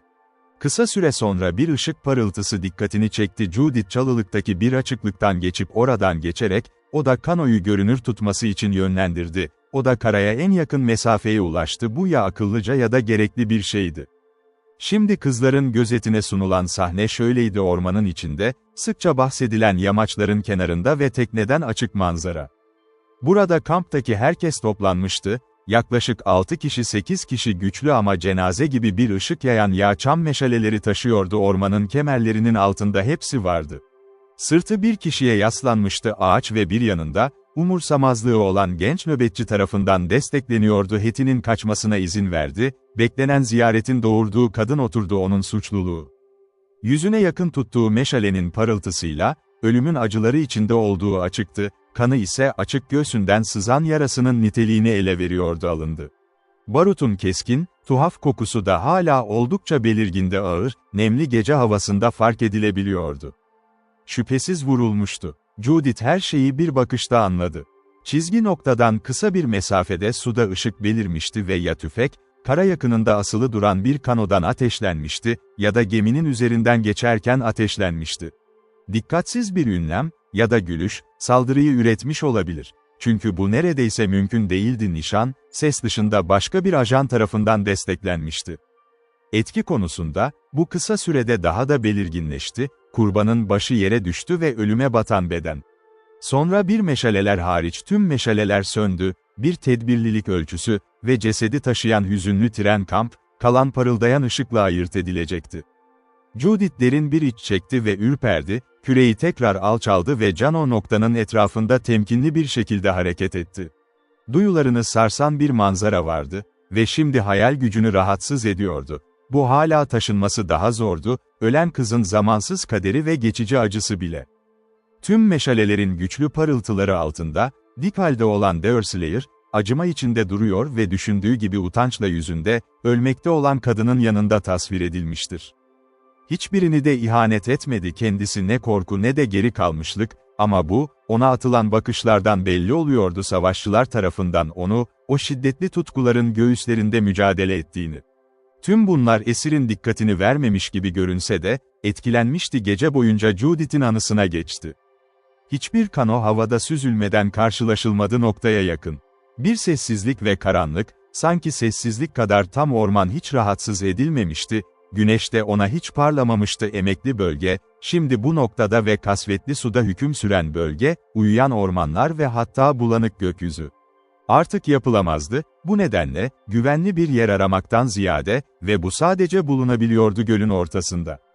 Sessizce o noktaya doğru kürek çekerken, kano kuzeye doğru sürüklenmek zorunda kaldı, kızlar ise kendi huzurları gibi bir dinlenme arıyordu. Durum ve duygular izin verirdi. Judith Hatter'ın Kızılderili'nin nasıl davrandığına dair varsayımı. Kız ölümüyle karşılaşmıştı, bu esasen doğruydu. Birkaç kez uyuduktan sonra saatlerce, babası ve Marge uyandı. Bu, onun birkaç dakika sonra gerçekleşti. Ark'tan ayrılıp kız kardeşini aramaya gitmişti ve tabii ki Chingachgook ve nişanlısı gemideydi. Delaware'den eski kampın konumunu, son olayları ve ayrıca kızlarının yokluğu. İkincisi ona hiç endişe vermiyordu. Çünkü o büyük ölçüde yaşlıların bilgeliğine ve bilinen cezasızlık küçük olan vahşiler arasında bu duyguyu paylaştı. Tehlikeye uzun zamandır aşinalık, aynı zamanda duyarlılığını köreltmişti. Ayrıca pişman olduğu da görünmüyordu. Deerslayer'ın esareli, çünkü yardımının ne kadar maddi olabileceğini biliyordu. Savunma olarak, ormanın ahlakı hakkındaki görüşlerindeki farklılık, aralarında pek bir sempati bırakmamıştı. Bunu bilse sevinirdi. Kampın konumu, Hist'in kaçışıyla alarma uğramıştı. Ama şimdi karaya çıkmak çok tehlikeli olurdu ve isteksizce gece için acımasız planları bıraktı. O aboru ve intikam onu eğlendirmeye heyecanlandırmıştı. Bu ruh haliyle Hatter kafasına oturdu. Skov'un yanına hızla Rushri'nin katıldığı ve Serpent'in yanında kaldığı yılan ve Hist, geminin diğer ucunu sessizce sahipleniyor. Deerslayer kendini bir çocuk olarak gösterdi, vahşilerin arasına girerek saatini ve kendini onların ellerine bırakarak, yuvarlanan bir geyik gibi bıraktı, bir çukura atılıyor, diye hırladı yaşlı adam, her zamanki gibi içindeki zeri algılayarak. Komşusunun gözleri, o ise kendi kirişindeki kirişi bakarken, eğer o kalırsa aptallığını kendi etiyle ödemek için kimseyi suçlayamaz kendisi. Dünya böyle, yaşlı Tom, diye karşılık verdi Hauri. Her adam olmalı, kendi borçlarını ödeyecek ve kendi günahlarının hesaplarını verecek. Ne kadar şiddetli olsa da şaşırıyorum, Deerslayer gibi yetenekli ve dikkatli bir gencin yakalanması gerektiğini, böyle bir tuzağa düştü. Bir yerde dolaşıp dolaşmanın ne kadar iyi olduğunu bilmiyor muydu? Gece yarısı Hörn kampı, kaçacak yer sadece bir göl var, yoksa öyle miydi? Kendini bir kedi sanıyor, suya girerek kafasını karıştırabiliyor, kokusunu alıp zorluktan kendini yüzerek çıkaracak. Ben daha iyi bir fikrim vardı, çocuğun yargısı, kabul ederim, ama biraz cehaleti Roa Hard'da göz ardı etmeliyiz Diyorum ki, Usta Hatter, tesadüfen ne olduğunu biliyor musunuz? Kızlar, Judith ya da Hetty'den hiçbir iz göremiyorum. Ama ben de bunu yaşadım. Gemiye baktı ve tüm canlı yaratıklarına baktı. Hatter, kızlarının bu davranışı kısaca açıkladı. Delaware'in aktardığı gibi kano, ayrıca dönüş Judith'in kız kardeşini çıkardıktan sonra ve ikinci ayrılışından sonra gerçekleşti. Bu pürüzsüz bir dilden geliyor, yüzen Tom, diye bağırdı Rushri, sürtünerek dişleri saf bir öfkeyle, bu pürüzsüz bir dilden geliyor ve aptal kızın eğilimleri ve en iyisi bu konuyu araştırmalısın. Sen ve ben ikimiz de mahkum muyduk? Harry artık o durumu hatırlayabiliyordu. Siz ikimiz de mahkumduk ama Judith bize karşı bir santim bile kıpırdamadı, herhangi bir servis. Bu zayıf görünümlü geyik avcısına büyülenmiş ve o, sen ve hepimiz buna bakmalıyız. Ben bir adam değilim. Böyle bir yanlışa sessizce katlanın ve diyorum ki, tüm taraflar en iyisi oraya. Hadi keçe kalkalım, Yaşlı dostum, bu inte daha da yaklaşalım, bakalım işler nasıl gidiyor. Hatır bu harekete itirazsız kaldı ve gemisi açıldı her zamanki gibi, ses çıkarmamaya özen gösteriliyor. Rüzgar kuzeye doğru ilerlerken, yelken kısa sürede gölün o kadar yukarısına kadar sürüklüyordu, ağaçların karanlık hatlarını loş bir şekilde örtmek için görünürdü. Yüzen Tom yönlendirdi ve karaya en yakın yere doğru yelken açtı. Suyun derinliği ve dışarıdan sarkan dallar buna izin verirdi. Öyleydi, gölgelerde duran hiçbir şeyi ayırt etmek imkansızdı. Kıyıya kadar hareket etti, ancak yelken ve kulübenin şekilleri plajdaki genç nöbetçi, daha önce bahsedilmişti. Anın içinde aniden şaşkınlıkla, derin bir Hint haykırışı çıktı. Bu ruhla Harry'nin karakterinin özünü oluşturan pervasızlık ve vahşetle, bu adam tüfeğini bıraktı ve ateş etti. Top yanlışlıkla ya da herkesin kaderini belirleyen o üstün takdir ve kız düştü. Sonra meşalelerle sahne geldi, ki az önce tanımlandı. Harry tam da düşüncesiz bir zalimlik eylemini gerçekleştirdiği anda, Judith'in kanosu, St. Ark çok yakın zamanda taşınmıştı. Kendi rotası tanımlandı ve şimdi de anlatıldı, babası ve arkadaşlarının ofisini takip etmek için bizim ofisimiz haline gelmek. The Greg, March'ın rastgele çekiminin etkilerini duyurdu ve ayrıca kurbanın bir kadın olduğunu ilan etti. Rushdie kendisi de şaşırdı, bunlar beklenmedik sonuçlardı ve bir anlığına çok rahatsız oldu çelişkili hislerle. İlk başta pervasızca ve kaba bir coşku ve sonra vicdan, o monitör göğüsler Tanrı tarafından ve daha genel büyümesini çocukluğun toprak işinde verilen eğitim, kalbine bir sızı sapladı. Bir dakika, bu yaratığın zihni hem medeniyet hem de barbarlık, duygu açısından bir tür kaostu, ne düşüneceğini bilmemek kendi eylemi ve sonra alışkanlıklarından birinin inatçılığı ve gururu, her zamanki üstünlüklerini ortaya koymak için araya girdiler. Poposuna vurdu. Tüfekle Skov'un dibinde, bir tür meydan okumayla ve alçak bir ıslık çalar, kayıtsız bir dokunuşla. Tüm bu zaman boyunca Ark hareket halindeydi ve uçun üzerindeki körfezi açıyordu bile, bu nedenle ülkeyi terk ediyordu. Harry'nin arkadaşları onun davranışlarını aynı hoşgörülü karşılamadılar, kendisinin de ona bakmaya meyilli göründüğü bir şey. Hatır hırladı, memnuniyetsizliğini gösteriyor. Çünkü bu eylem hiçbir avantaj sağlamıyor. Oysa savaşı her zamankinden daha intikamcı hale getirme tehdidi ve hiçbiri olmadı sağdan motifsiz sapmaları daha sert şekilde kınamak paralı, askeri ve ilkesiz. Yine de kendine emrediyordu, Deerslayer suçlunun kolunu 2 kez önemli hale getirerek o anda. Chingachgook ayağa kalktı ve bir anlığına kadim kabilelerin düşmanlığı unutuldu, renk hissi, ama o şiddetli sonuçlardan kaçınmak için kendini sezona uygun toparladı, bir an için kesinlikle meditasyon yaptığını biliyordu. Histe durum öyle değil. Kulübeden hızla geçerek, kız Harry'nin yanında durdu, tüfeği Skov'nin altına değdiği anda ve bir kalbine saygı duyan korkusuzluk, alaylarını döktü bir kadının cömert sıcaklığıyla. "Ne için ateş ediyorsun?" dedi. Harry'nin kızı ne yaptı, onu öldürdün ne? Ne Manitou'nun dediğine inanıyor musun? Ne hissediyorsun Manitou? Iroquois'lar ne yapar? Hayır, onur kazan, kamp alamaz, esir alın, savaş olmaz. Hayır, saç derisi al, hayır, kesinlikle almıyorsun.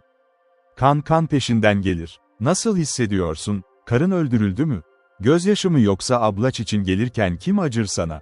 Sen büyük çam gibi büyük, Harry'nin kız, ince huş, neden sen üzerine düşüp onu ezmek mi? Harry'nin unuttun mu? Hayır, kırmızı tenli asla unut. Asla unutma dostum, düşmanı asla unutma.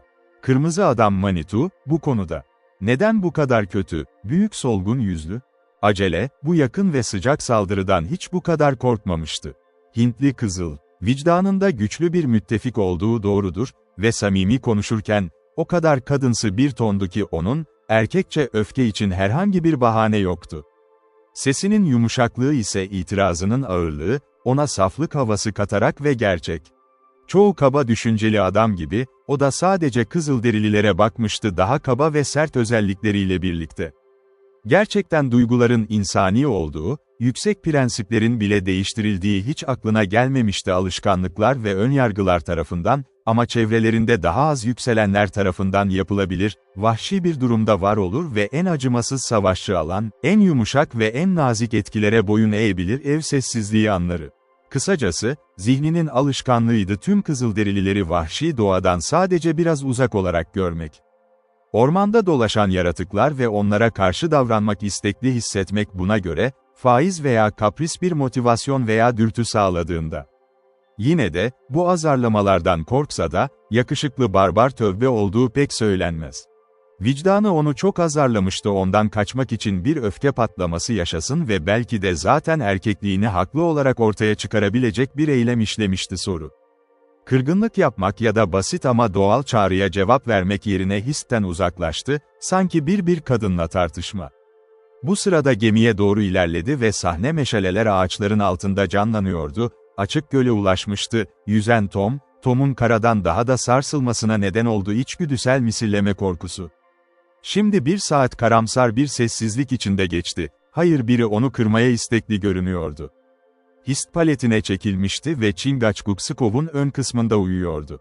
Hatır ve yalnız Hurry uyanık kaldı, Hurry direksiyon küreğindeydi, sonuncu kendi davranışları üzerine düşündü, küçük bir inatçıyla hatalarını itiraf etmek ve solucanın gizli kışkırtmalarını asla ölmez. Bu, Judith ve Hetty'nin gölün ortasında uyumak için uzanmıştı ve sürüklenen kano. Gece sakindi, ama bulutlarla çok gizliydi. Sezon değildi fırtınalardan biri ve Haziran ayında gerçekleşen fırtınalardan biri, o zaman gömülü su, çoğu zaman şiddetli olsa da her zaman kısa süreli devam. Yine de, her zamanki ağır ve nemli akıntı vardı gece havası, ağaçların zirvelerinden geçerken neredeyse hiç görünmezdi cam gibi gölün yüzeyine kadar inmek ama hareket etmeye devam etmek kısa bir mesafe üzerinde, sürekli yükselen nemle doymuş ormandan ve görünüşe göre hiçbir yöne çok ilerlemiyordu.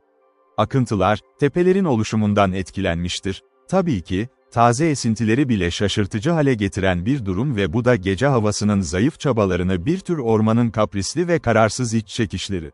Birkaç kez Arkdoğu'ya işaret etti ve gerçekten güneye döndüğünde, yine, ama genel olarak kuzeye doğru ilerledi, Hatır her zaman bir rüzgar olarak adlandırılabilirse, asıl motivasyonu hareket halinde kalacak, düşmanlarının hain planlarını yenmek için. Şimdi kızları için biraz endişe duyuyordu, belki de o kadar kano hakkında, ama genel olarak, bu belirsizlik pek rahatsız etmedi onu, çünkü daha önce bahsedilen zeka bağımlılığı Judith. En kısa gecelerin sezonuydu ve kısa süre sonra günün önündeki derin bir belirsizlik, geri dönenlere teslim olmaya başladı ışık. Eğer insanın duyularına sunulabilecek herhangi bir dünyevi sahne varsa tutkularını yatıştırıp vahşetini hafifletebilirdi, büyüyen şeydi Hatır ve Hurry'nin gözlerine baktı, saatler ilerledikçe gece günaydın. Gökyüzünün her zamanki yumuşak tonları vardı, ne de karanlığın karanlığı ya da güneşin parlaklığı hakim eder ve altında nesneler daha doğaüstü görünüyor ve kutsal olarak da ekleyebiliriz, diğer her şeyden 24 saatin bir kısmı. Güzel ve huzur veren huzur eventi de binlerce şair tarafından övüldü, ama yine de getirmedi onunla birlikte yarım saatin uzak kapsamlı ve yüce düşünceleri de vardı yaz güneşinin doğuşundan önce gerçekleşir.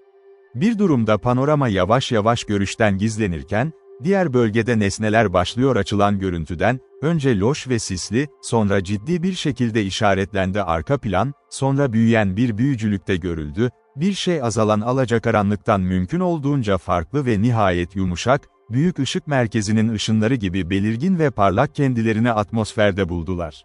Kuş ilahilerinin de ahlaki yok yuvaya geri çekilme ya da yuvaya kaçma karşılığı ve bunlar günün gelişiyle birlikte her zaman devam eder, ta ki güneşin kendisi. Derin bir sevinçle yıkanıyor, kara ve deniz.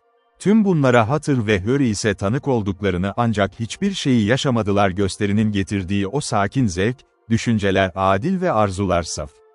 Sadece tanık olmakla kalmadı, aynı zamanda artan koşullarda tanıklık etti gücünü ve cazibesini artırmak için. Sadece bir nesne görünür hale geldi insan zevkinden formunu veya kullanımını almış olan geri dönen ışıkta ya da insan arzuları, ki çoğu zaman bir manzarayı güzelleştirdiği kadar şekilsiz bırakır. Bu kale, geri kalanların hepsi yerli ve Tanrı'nın elinden yeni çıkmıştı. O tek ikametgahta doğal nesnelerle uyumluydu manzara, karanlıktan başlıyor, şirin, resmızıl ve süsleyici. Yine de, gözlemciler için tüm bu fark kayboldu. Çünkü onlar hiçbir his duymadılar şiir, inatçı ve inatçı hayatlarda doğal bağlılık duygularını kaybetmişti dar bencillikle ve doğaya karşı başka pek bir sempatisi yoktu ki bu onun en düşük isteklerinden kaynaklanıyordu. Işık belirgin bir görüş için yeterince güçlü olduğunda gölün, Özellikle kıyılarının hatırı çevirdi sandığın doğrudan kaleye doğru, açıkça şu niyetle en azından bir gün için en uygun yer olarak sahiplenmek kızlarıyla tanıştı ve operasyonlarını sürdürdü. Kızılderililer. Bu sırada Çingaçguk kalkmıştı ve Hist'in kıpırdadığı duyuldu mutfak mobilyalarının arasında. Yön verdikleri yer sadece 1 mil uzaktaydı ve hava buna izin verecek kadar elverişliydi, yelkenle ulaşılabilecekti. Bu anda da, görünüşleri genellikle uğurlu olduğundan, Judith'in kanosu yüzürken görüldü gölün en geniş kısmında kuzeye doğru, gerçekten geçtikten sonra karanlıkta Skov, başka hiçbir güce itaat etmeden, sadece unsurlar. Hatır bardağını aldı ve uzun ve endişeli bir bakış attı, kızlarının hafif gemide olup olmadığını ve küçük bir araç olup olmadığını öğrenmek sevinç dolu bir haykırış aklından kaçtı, ne olduğunu anladı. Judith'in elbisesinin üst kısmının üstünde yer almayı haklı olarak düşündü. Kano. Bir sonraki anda kız ayağa kalktı ve etrafına bakıyordu, kendini durumundan emin etmek gibi. Bir dakika sonra Heti görüldü, kanonun diğer ucunda diz çöker, duaları tekrarlarken çocukluğunda yanlış yönlendirilmiş ama pişman bir anne tarafından öğretilmişti. Olarak Hatır bardağı bıraktı, hala odak noktasına çekilmişti. Yılan kalktı, gözüne doğru döndü ve kanoya doğru çevirdi. İlk kez böyle bir enstrümanı hiç kullanmıştı ve Hist, haf diyerek anladı, yüz ifadesi ve tüm duruşu, harika bir şeyin vardığı hayranlığını uyandırdı. Amerikan Kızılderililerinin daha fazla olduğu iyi bilinir, özellikle üstün karakterler ve konumlara sahip olanlar, tek tek kendi sahipliğini ve stoacılığını sürdürmek, sel ortasında ara sıra evlerine yaptıkları ziyaretlerde kendini gösteren harikalar medeniyetin bir kısmını ve Çingaçguk bu geçilmezliği yeterince içine çekmişti, çok onursuz bir şaşkınlık gösterisini bastırmak için. Hist ile, ancak böyle bir yasa bağlayıcı değildi ve sevgilisi camı kanoyla hizalanmıştı ve gözü daha küçük olana uygulandı sonunda, kız alarmla geri döndü, sonra ellerini çırptı, sevinç ve bir kahkaha, her zamanki eğitimsiz hayranlığın eşlikçisi, takip etti. Bu hızlı zekaya sahip kızın birkaç dakikası yeterliydi, enstrümanı kendi başına yönetiyordu ve onu her önemli kişiye yönlendirdi, dikkatini çeken bir nesne. Pencerelerden birinde dinlendi ve Delaware ilk olarak gölü ölçtü, sonra kıyılar, tepeler ve, sonunda kale dikkatlerini çekti. Uzun ve sabit bir bakıştan sonra ikincisi, Hist gözünü aldı ve sevgilisine alçak bir sesle konuştu, samimi bir tavır. Çingaçguk hemen gözünü cama dikti ve görünüşü nişanlısından bile uzun ve yoğunluk olarak geçiyordu. Yine birlikte, gizli, görüşlerini karşılaştırıyormuş gibi konuştular, ardından cam kenara bırakıldı ve genç savaşçı kulübede Hatır ve Hurry'e katılacak. Gemi yavaş ama istikrarlı bir şekilde ilerliyordu ve kale maddi olarak yarım mil içinde, Çingaçguk iki beyaz adamla birlikte Skov'un kıç. Tavrı sakindi ama diğerleri için açıktı, Kızılderililerin alışkanlıklarına aşina olanlar, onun bir şeyleri olduğunu iletişim kur. Hurry genellikle hızlı konuşurdu ve geleneklere göre, bu kez liderliği üstlendi. "Soyun artık, kırmızı tenli," diye her zamanki sert tavrıyla bağırdı. "Yaptın mı? Bir ağaçta sincap buldu ya da altında yüzen bir somon alabalığı var mı? Skov'un altı mı? Solgun bir yüzün neler yapabileceğini buluyorsun. Şimdi Sarpent ve onların toprakları görebilmelerine şaşmamalı." Uzaklardan gelen Kızılderililer, "Kaleye gitmek iyi değil," diye vurgulayarak ekledi. Çingaçguk o anda diğeri ona konuşma fırsatı verdi. "Hur'ın orada. Şeytan o, eğer bu doğru çıkarsa, yüzen Tom, başımıza çökertmek üzereyken güzel bir tuzak." Hur'ın, orada, bu böyle olabilir, ama eski yakında ya da çevresinde hiçbir şeyin izini göremiyorum. Kulübe, sadece kütükler, su ve kabuk, 2 ya da 3 pencere ve bir pencere vardı. Kapı. Hatır camı çağırdı ve orayı dikkatlice inceledi, sonra hiçbir görüş ortaya koymaya cesaret etti, sonra biraz umursamaz bir şekilde Kızılderili'nin verdiği muhalefet. "Öncelikle bu camı yanlış uçta takıyorsun, Delaware," diye devam etti Hurry. "Ne yaşlı adam ne de ben gölde hiçbir iz göremiyoruz." "İz yok, su iz bırakmaz," dedi Hist, hevesle. "Dur tekne, hayır çok yaklaş. Hur'ın orada." "Evet, bu kadar, aynı hikayeye bağlı kal, daha fazla insan inanırsan, umarım Sarpent, sen ve kızın aynı şeyi söyleyebilirsiniz, hikaye artır evliliği sizin de şu anda yaptığınız gibi." "Hur'ın, orada, nerede görülecek mi? Asma kilitte, zincirlerde ya da kütüklerde?" İşte kolonide eski hapiseden daha hapis gibi görünen bir hapishane değil mi Tom'un başı, ve ben de deneyimimden hapishaneler hakkında bir şeyler biliyorum. Yok, mokasin görme, dedi Hist sabırsızca, neden bakmıyorsun, ve onu gör. Bardağı ver bana, Harry, diye sözünü kesti Hatır, ve yelkeni indir. Evet, öyle bir Hintli kadın nadiren müdahale eder ve müdahale ettiğinde genellikle bunun bir nedeni vardı. Gerçekten, bir mokasin birinin yanında süzülüyor yığınlar ve bu kalenin henüz kaçamadığının bir işareti olabilir ya da olmayabilir yokluğumuzda ziyaretçiler. Mokasinler nadir değil, çünkü ben giyiyorum.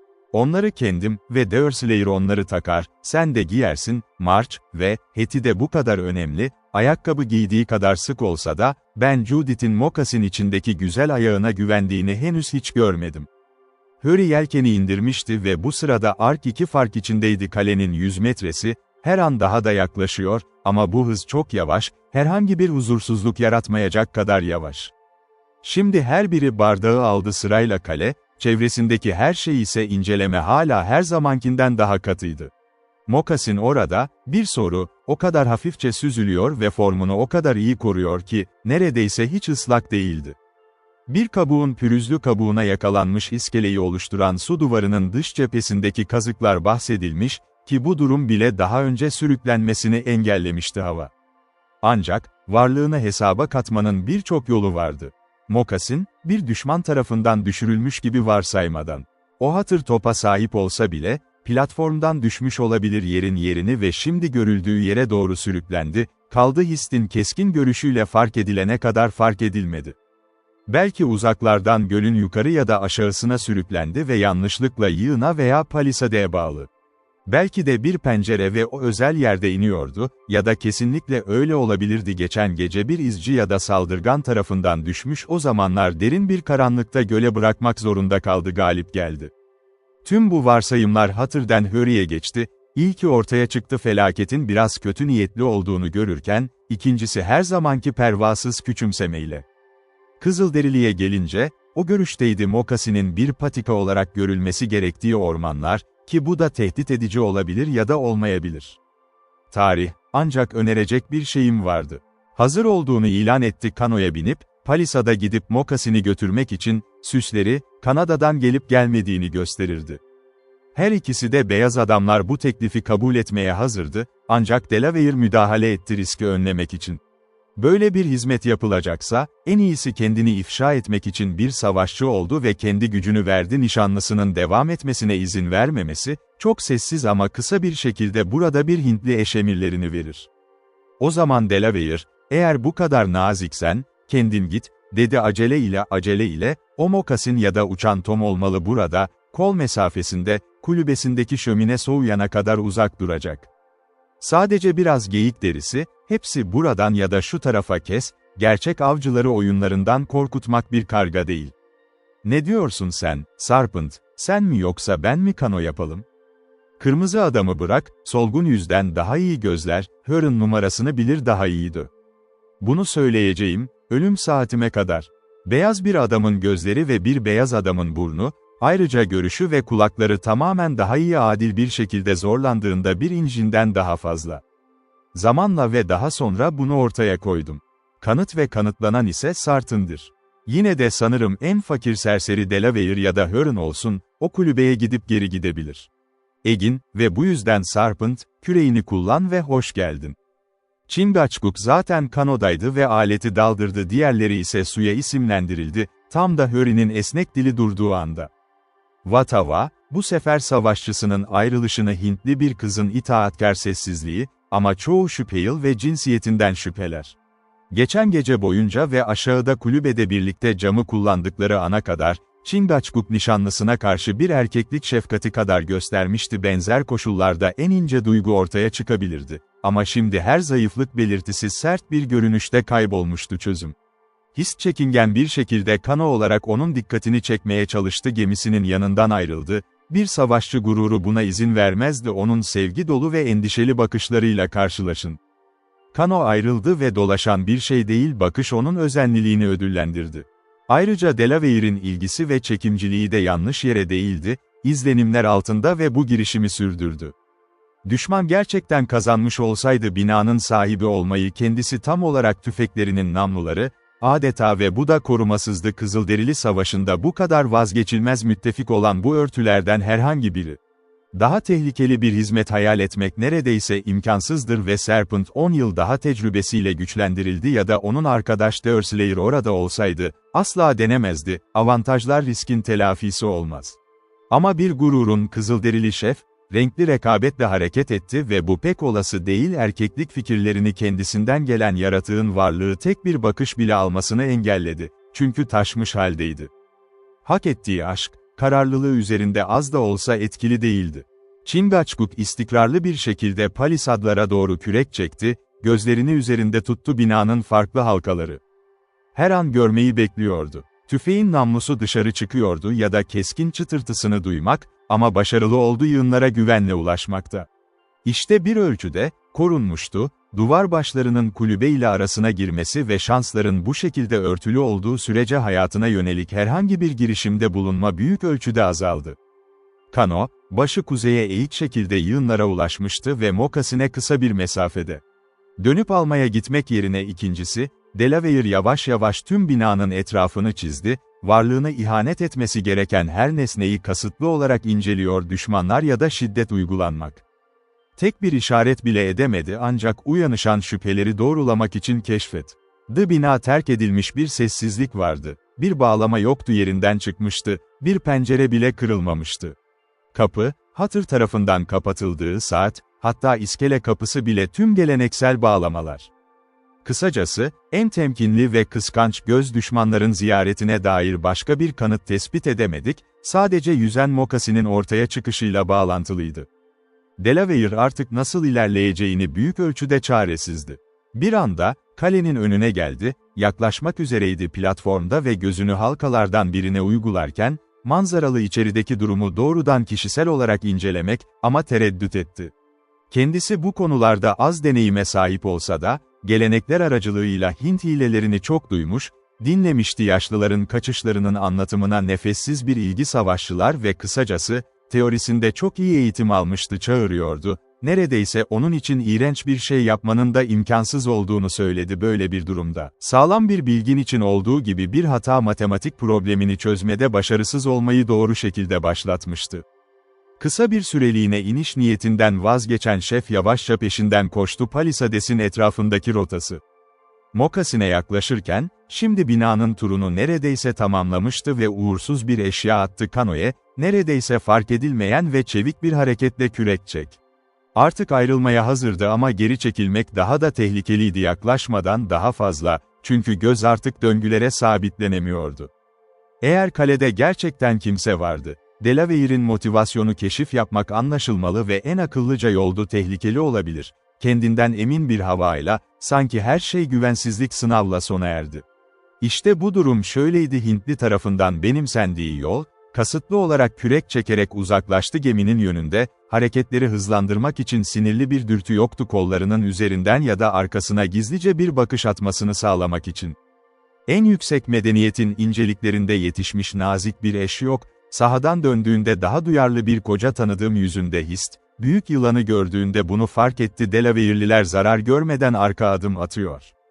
Yine de onu bastırıyordu duygu, ama karanlık gözlerinde parlayan sevinç ve gülümseme güzel ağzını açtı, nişanlısının konuşabildiği bir dili konuştu anla. "Peki, Serpent," diye bağırdı Harry, "her zaman ilk konuşan, ne haber muskratlar mı? Dişlerini gösterdiler mi, etraflarını sararken yaşamak mı? Onu sevmiyorum," diye acımasızca karşılık verdi Delaware. "Çok hareketsiz, yani yine de sessizliği görebiliyorum. Bu tam bir injin, sanki herhangi bir şey daha az ses çıkarabilirmiş gibi." "Hiçbir şey, eğer bundan daha iyi bir sebebin yoksa, yaşlı Tom'un vermesi daha iyi olur yelkenini kaldır ve kendi çatısı altında kahvaltısını almaya git."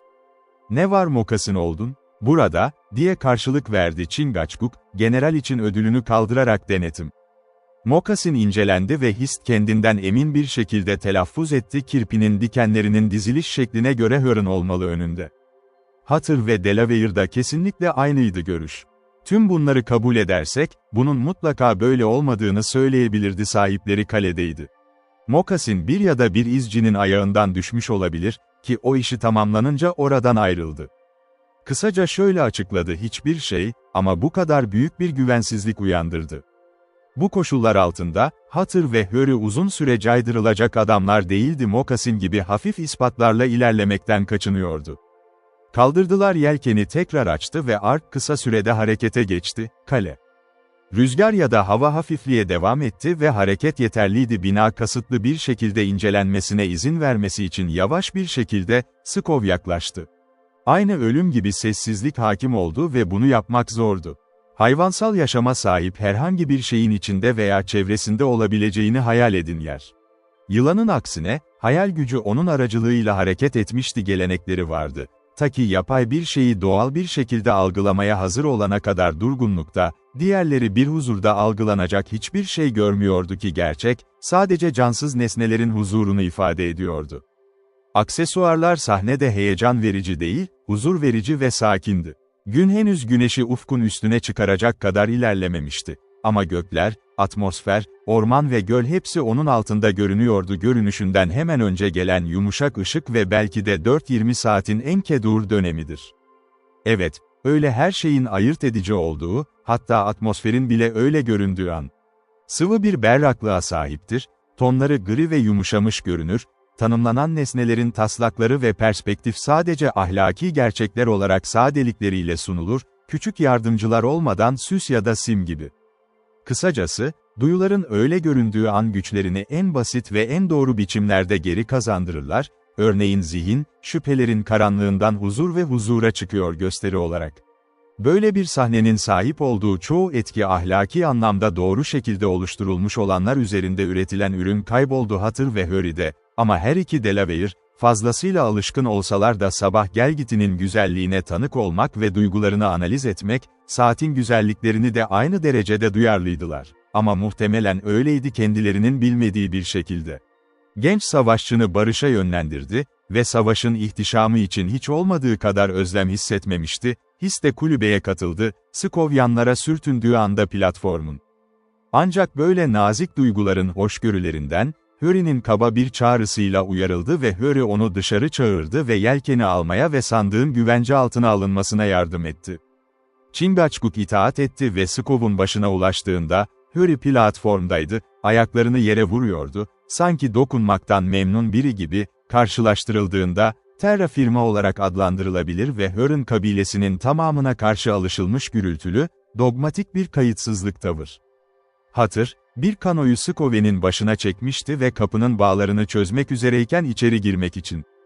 İskele. March'ın inişinde başka bir amacı yoktu, anlamsız bir cesaret vardı ve kapıyı sağlamlığını kanıtlayacak şekilde salladıktan sonra, Hutter'e kanoda katıldı ve kapıyı açmasında ona yardım etmeye başladı. Okuyucu, bu giriş şeklinin gerekli hale getirildiğini hatırlayacaktır. Bu tek konutunun sahibinin alışkanlık şekliyle boş kaldığında onu güvence altına alırdı, özellikle ise tehlike yakalandı. Hutter, Delaware'in eline bir çizgi koymuştu, kanoya binerken, diğerinin sandıkı platformu ve yelkeni indirmek için kullanıldı. Bu talimatları takip etmek yerine, ancak Chingachgook yelkeni ayakta bıraktı ve Chingachgook ipi bir yığının başından geçirerek geminin etrafında dolaşmasına izin verdi ta ki savunmaların yanında, girilebilecek bir konumda durana kadar yalnızca bir tekne ile ya da palisadların zirvelerinden geçerek, ikincisi, ayakların biraz kontrolü gerektiren bir macera ve ki bu kararlı bir düşman karşısında yapılamazdı. Skov'un konumundaki bu değişimin sonucunda, ki bu Hutter iskelesinin kapısını açmayı başarmadan önce gerçekleşen bu durum, gem ve kale, denizcilerin dediği gibi, tersane kolu ve yard arm, yaklaşık 12 feet boyunca yığınlarla ayrılmıştı. Olarak Skov ona yakın bastırıldı, üstleri bir tür göğüs çalışmaları, bir adamın başının yüksekliğine kadar yükselen, belirli bir kısmı kaplayan kabin tarafından korunmayan Skov kısımlarını da inceledi. The Delaware bu düzenlemeyi büyük memnuniyetle inceledi ve Hutter'ın kanosu kapıdan geçip iskeleye girdi, sanki kaledeki herhangi bir garnizona karşı mevzisini savunabilirdi, bir yeterince zaman, arkadaşının yardım kolunu almasaydı mı geyik avcısı. Zaten nispeten güvende hissediyordu ve artık değildi, son zamanlarda yaşadığı keskin endişeleri hist. Tek bir itiş, kanoyu kapıdan altındaki tuzağa gönderdi. Kale. Burada Hatır her şeyi hızlıca buldu, ne asma kilit, ne zincir ne de çubuk tacize uğramıştı. Anahtar üretildi, kilitler çıkarıldı, zincir gevşedi ve tuzak yukarı doğru itildi. Acele etti, başını içeri soktu açılış, kollar takip etti ve devasa bacaklar hiç yok olmadan kalktı görünüşte çaba. Bir sonraki anda, ağır ayağının üstüne bastığı duyuldu yukarıdaki pasaj, babanın odalarını ayıran ve kızları ve tuzak açıldığı kişiler.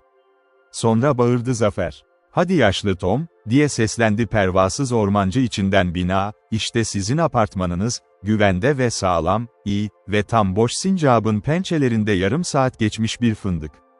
The Delaware sessizliği görebildiğine dair övünmeleri, "Bırak buraya gelsin, hissetsin, anlaşmada. Olduğun yerde sessizlik olmasın, acele et Harry," diye karşılık verdi Hatır, elini uzatarak son sözü söylerken deliğe doğru ilerledi, bu da anında sesi olmayanlar için boğuk bir sessizlik için, herhangi bir sessizlik görülmeli ve hissedilmeli. Çünkü bu başka hiçbir sessizliğe benzemez. "Gel, gel, yaşlı adamım, kendini kaldır, kapıları açalım" ve pencereler ve ortamı aydınlatmak için temiz havayı içeri aldılar. Birkaç kelime zor zamanlarda, erkekleri en iyi arkadaşlar yap. Senin Darther Judith, benim kötü davranan genç bir kadını ararsan, tüm ailenin üzerindeki etkisi geç kalan davranışları yüzünden o kadar zayıflamıştı ki, konuşma yapmak istemezdi. 10 emir boyunca beni nehre göndermek için uzun süre, seni ve tuzakların, sandıkların ve çocukların, erkek hizmetçilerin ve hizmetçiler, öküzleriniz ve eşekleriniz, bu Iroquois'larla savaşmak için kendi başınıza. O pencereyi aç, yüzen Tom, ben de sızacağım ve aynı işi ön kapıya da yap. Bir anlık sessizlik gerçekleşti ve düşüşün çıkardığı gibi bir ses ağır bir beden onu takip etti. Harry'den derin bir azarlama başarılı oldu, sonra binanın içi canlıydı. Şimdi öyle olan sesler aniden ve belki de beklenmedik şekilde, hatta Delaware'e de ekleyebiliriz, iç sessizlik, yanılmazdı. Onlar, gelecek olanlara benziyordu kaplanlar arasında kafesteki mücadeleyle ortaya çıkabilir. Bir veya iki kez kızılderili bağırışı duyuldu, ama boğulmuş gibi ve devam etmiş gibi yorgun veya sıkışmış boğazlardan ve tek bir durumda derin bir ve Harry'nin boğazından başka bir şok edici iğrenç hayal geldi. Sanki sürekli yere fırlatılan cesetler gibi görünüyordu şiddet, mücadeleyi yenilemek için sık sık yükseliyor. Chingachgook çok büyük hissetti, ne yapacağını bilemiyordu. Ark'taki tüm kollar onun içindeydi, Hatır ve Harry tüfekleri olmadan ilerlediler, ancak kullanacak bir yol yoktu ya da sahiplerinin eline devretmeleri. Savaşanlar şunlardı, kelimenin tam anlamıyla kafeste kapatıldı, bu da koşullar altında neredeyse imkansız kılıyordu dışarı çıkmak, binaya girmek için. Sonra utandıracak bir his vardı hareketlerini ve çabalarını felç etmesini. Kendini rahatlatmak amacıyla bu dezavantajdan dolayı kıza kalan kanoyu almasını söyledi ve Hatır'ın kızlarına katılmak için, onlar dikkatsiz ama kasıtlı olarak yaklaşıyor, kendini kurtarmak ve diğerlerini de uyarmak için. Tehlike. Ama kız kesinlikle ve kesin bir şekilde uymayı reddetti. Zaten bir an insan gücü yok, üstün fiziksel güç kullanımı dışında, gemden ayrılmasını sağlayabilirdi.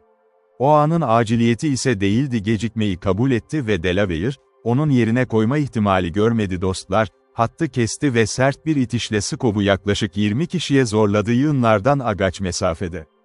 Burada süpürmeyi başardı ve rüzgara karşı kısa bir mesafe, eğer herhangi bir yön böyle adlandırılabilirse, havayı hafifletti ama ne zaman ne de kürek ustalığı mesafe harika olacak. Kürek çekmeyi bıraktığında, Ark muhtemelen platformdan 100 yard uzaklıkta, güneye doğru ise bunun yarısı yelkenin indirildiği bir parça. Judith ve Hattie artık bunu keşfetmişti, bir şeyler ters gidiyordu ve kuzeyde 1000 metre daha sabit kalmışlardı. Tüm bunlar evde öfkeli mücadele devam ederken. Sahnelerde böyle olaylar, ilişkilendirilebileceklerinden daha kısa sürede yoğunlaşır. From binanın içinde ilk düşüşün duyulduğu an Delaware garip kürek çekme girişimlerini durdurdu, belki 3 ya da 3 kişiydi, 4 dakika sürdü, ama bu açıkça savaşçıları zayıflatmıştı. Acelenin yeminleri ve azarları artık duyulmuyordu, hatta mücadeleler gücünü ve öfkesini biraz kaybetmişti. Yine de kesintisiz bir azmla devam etti. Tam o anda kapı hızla açıldı ve savaş platforma, ışığa ve açık havaya taşındı. Bir Warren kapının kilitlerini çözmüştü, 3 ya da 4 tane ise kabile dar alanda peşinden koştu, sanki kaçmaktan memnunmuş gibi içeride korkunç bir sahne vardı. Başka birinin bedeni ise başı boyunca eğildi, kapıdan inanılmaz bir şiddetle geçti. Sonra marş belirdi, öfkeli bir aslan uzakta ve bir anlığına sayısız düşmanından kurtulmuştu. Hatır zaten esir ve bağlıydı. Mücadelede şimdi bir duraklama oldu. Bu, fırtınanın durgunluğunu andırıyordu. Nefes alma zorunluluğu yaygındı herkese ve savaşçılar birbirlerini izliyordu, mastifler gibi ambarlarından sürüldüler ve olumlu bir karar bekliyorlar. Onları yenileme fırsatı. Bu duraklamadan fayda sağlayacağız ve Kızılderililerin kaleyi nasıl ele geçirdiği ve bunu daha istekli bir şekilde çünkü açıklamak gerekebilir okuyucu, neden bu kadar yakın ve şiddetli bir çatışmada olmalıydı, kısaca çok kansız oldu. Rivenhawk ve arkadaşı, özellikle de Rivenhawk gibi görünen sonuncusu sadece salıyla meşgul olan bir ast en yakın olanı yapmıştı kaleyi ziyaretlerinde gözlemler. Çocuk bile götürmüştü detaylı ve değerli bilgiler. Bu yollarla Hüronlar bir mekanın nasıl inşa edildiği ve güvence altına alındığı hakkında genel fikir, ayrıca karanlıkta akıllıca hareket etmelerini sağlayan detaylar da vardı. Hatır'ın gemi doğuya bırakma konusunda gösterdiği özenle rağmen mobilyaları transfer ederken binanın yan tarafına ilkinden ikincisine kadar bir şekilde izlenmişti, önlem işe yaramaz. İzciler hem doğu hem de doğu bölgesinde gözetimdeydi. Gölün batı kıyısında ve tüm süreç kaydedilmişti. Hava kararır kararmaz, daha önce tarif edilen sallar yaklaşmaya başladı, keşif için her iki kıyıya da vardı ve gemisi 50 feet mesafeden geçmişti, bunlardan biri keşfedilmeden, tuttuğu adamlar kütüklerin üzerinde uzun bir süre vardı, böylece kendilerini ve yavaş hareket etmelerini sağlayabildiler su ile makine. Bu iki maceracı grup yaklaştığında kalede karşılaştılar ve iletişim kurduktan sonra gözlemlerini takip ederek, tereddüt etmeden binaya yaklaştılar. Olarak bekleniyordu, boş bulundu. Sallar hemen çağrıldı, kıyıya takviye kuvveti gönderildi ve vahşilerden ikisi faydalanmak için kaldı durumlarını. Bu adamlar çatıya çıkmayı başardılar ve kabuğun bir kısmını çıkararak, çatı katı olarak adlandırılabilecek bir yere girerken, burada arkadaşları tarafından bulundular. Baltalar şimdi bir delik açtı üst katın kare kütüklerinin arasından, bu kütüklerin arasından en atletik 8 Kızılderili, aşağıdaki odalara geldi. Burada, silah ve erzakla iyi donatılmışlardı, ya da kuşatmaya dayanmak ya da duruma göre bir saldırı yapmak için. Gece hareketsiz halde olan Kızılderililerde olduğu gibi uykuda geçti. Dönüş günü, sandıkın yaklaşışını bir şekilde görmelerini sağladı, artık ışık ve havanın tek şekilde kabul edildiği halkalar, pencereler en etkili şekilde tahta ile kapatılmış, kaba şekilde sığacak şekilde yapılmıştı. İki beyaz adamın içeri girmek üzere olduğu kesinlenir kesinleşmez tuzakla, Hüronların faaliyetlerini yöneten şef buna göre önlemler alır. Kendi halkının tüm kollarını aldı, hatta bıçaklar, kişisel uyandırıldığında vahşi vahşetten güvensizlik duyarak yaraları ve aramadan bulunamayacak yerlere sakladı. Daha sonra kabuktan ipler hazırlandı ve 3 kabukta yerlerini aldılar farklı odalarda, hepsi sinyalin üzerine düşmesini bekliyordu niyetlenen esirler. Grup binaya girer girmez, adamlar çatının kabuğunu değiştirmeden, ziyaretlerinin her izini sildiler, dikkatle ve ardından kıyıya doğru yola çıktı. Bunlardan biri mokasinini düşürdü, onu tekrar bulamadı. Karanlık, kızın ölümü bilinseydi, muhtemelen hiçbir şey bilinmezdi. Hurry ve Hatır'ın hayatını kurtardı, ancak bu olay sonrasında gerçekleşti, pusu kuruldu ve birkaç mil mesafede kalenin yakınındaki kamp. Böyle yöntemler kullanılmıştı, anlatmaya devam edeceğimiz durumu ortaya çıkarır. Son bölümde dövüşçüler dar listelerini nefes alarak bıraktık. O zamanlar çok yaygın olan güreş ve zıplama gibi kaba sporlara alışkındım. Amerika, özellikle sınırlarda, Hurry avantaja sahipti, olağanüstü gücüyle birlikte, bu da mücadeleyi sağlamıştı, normalde göründüğünden daha az eşitsiz. Bu tek başına mümkün kılmıştı uzun süre bu kadar uzun süre direnmesi, bu kadar çok düşmana karşı, çünkü Kızılderili kesinlikle atletik egzersizlerdeki becerisi veya gücüyle dikkat çekicidir. Şimdilik kimse ciddi şekilde yaralanmamıştı, ancak birkaç vahşi hasta olmuştu, ağır düşmeler ve özellikle o, bedensel olarak üzerine fırlatılmıştı. Platform, geçici olarak Horse de Combat olarak adlandırılabilir. Diğerlerinden bazıları topallıyordu ve March'ın kendisi de morluklardan tamamen kurtulmamıştı, nefessizliği her iki tarafında arzuladığı en büyük kayıptı onarım. Tarafların yerleştirildiği gibi koşullarda, bir ateşkes, ne sebepten gelsin de, uzun sürmez devam. Arena çok kısıtlıydı, ihanetten duyulan güvensizlik de vardı, bunu itiraf etmek harika. Kendi dünyasında beklenenin aksine, Harry ilk kez düşmanlığı yeniden başlatan oldu. Bu olup olmadığını politikadan ilerliyordu, bu fikir bir şekilde avantaj elde edebileceği bir fikir, ani ve beklenmedik bir saldırı mı, yoksa sinirin ve onun bir Kızılderiliye karşı bitmeyen nefret, söylemek imkansız. Başlangıcı ancak öfkeli ve başta her şeyi önünde taşıyordu. Kağızda en yakın Huron'u belinden tutup, onu tamamen platformdan kaldırdı ve onu suya fırlattı, sanki çocukmuş gibi. Yarım dakika içinde, 2 kişi daha yanındaydı, bunlardan biri ağır yaralandı. Ondan yeni önce gelmiş bir arkadaş. Ancak 4 düşman kaldı ve, el ele çatışma, sadece doğaya ait olanlar kullanılıyordu. Harry, bu sayıyla başa çıkabileceğine inanıyordu kırmızı tenlilerden.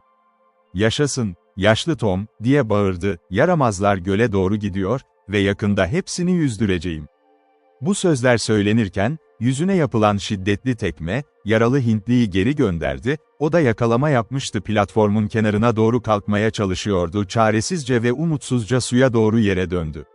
Kavga bittiğinde, karanlık bedeni, Glimmerglass'ın parlak elementi arasından görülüyordu, kolları uzanmış, sığlığın dibine uzanmış kale, kumlara ve yabani otlara tutunarak duruyordu, sanki hayat gibiydi bu çılgın ölüm kavrayışında tutulmak için.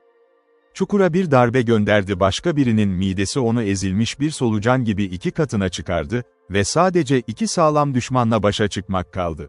Bunlardan biri, ancak sadece Huronların en büyüğü ve en güçlüsü değil, aynı zamanda ayrıca orada bulunan en deneyimli savaşçıları ve onun Sintiler, savaşlarda ve savaş yolunda yürüyüşlerde en iyi şekilde zorlananlardı. Bu insan, rakibinin devasa gücünü tam olarak takdir etmişti ve kendi kokasını dikkatlice koydu. Ayrıca en iyi şekilde donatılmıştı, böyle bir çatışma, sadece pantolon beziyle duruyordu, bir model çıplak ve güzel çeviklik ve güç heykeli. Onu yakalamak gerekiyordu, ek çeviklik ve alışılmadık güç. Yine de Harry tereddüt etmedi. Ama bir yaratığı gerçekten yok eden tekme ise gerçekleşti, verildiğinde, bu güçlü düşmanla yakınlaştı ve onu da suya zorla götürdü. Başarılı olan mücadele gerçekten korkunç. O kadar şiddetli hale geldi ki hemen öyle bir şey, çok hızlı ve değişikti, sporcuların evrimleriydi, kalan vahşilerin ise müdahale etme şansı, eğer arzusu olsaydı, ama hayranlık ve endişe onu büyüye bağladı. Deneyimsiz bir gençti ve onun insan tutkularının ortaya çıkan çatışmalarına tanık olurken kan dondu, da, alışılmadık bir şekilde. Harry önce düşmanını fırlatmaya çalıştı. Bu görüşle ele geçirdi, boğazından ve bir kolundan tuttu ve hızla ve gücüyle tökezledi. Amerikalı sınır görevlisi, etki, çevik hareketler tarafından engellendi. Harry'nin, giysilerine tutunacak ve ayakları bu girişimden kaçınan yapıldığı çevikliğe eşdeğer bir çeviklikle.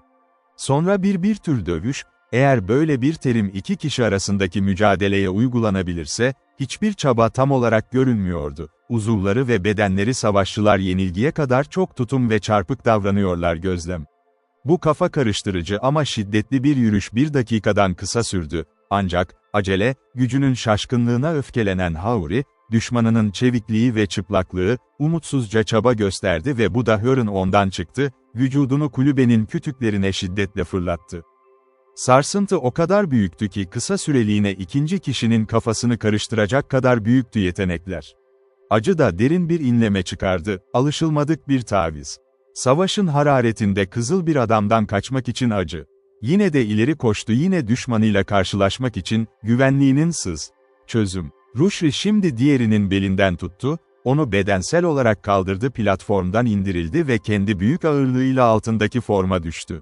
Bu ek şok hastayı o kadar şaşırttı ki, devasa beyaz saçları rakip artık tamamen onun insafına kalmıştı.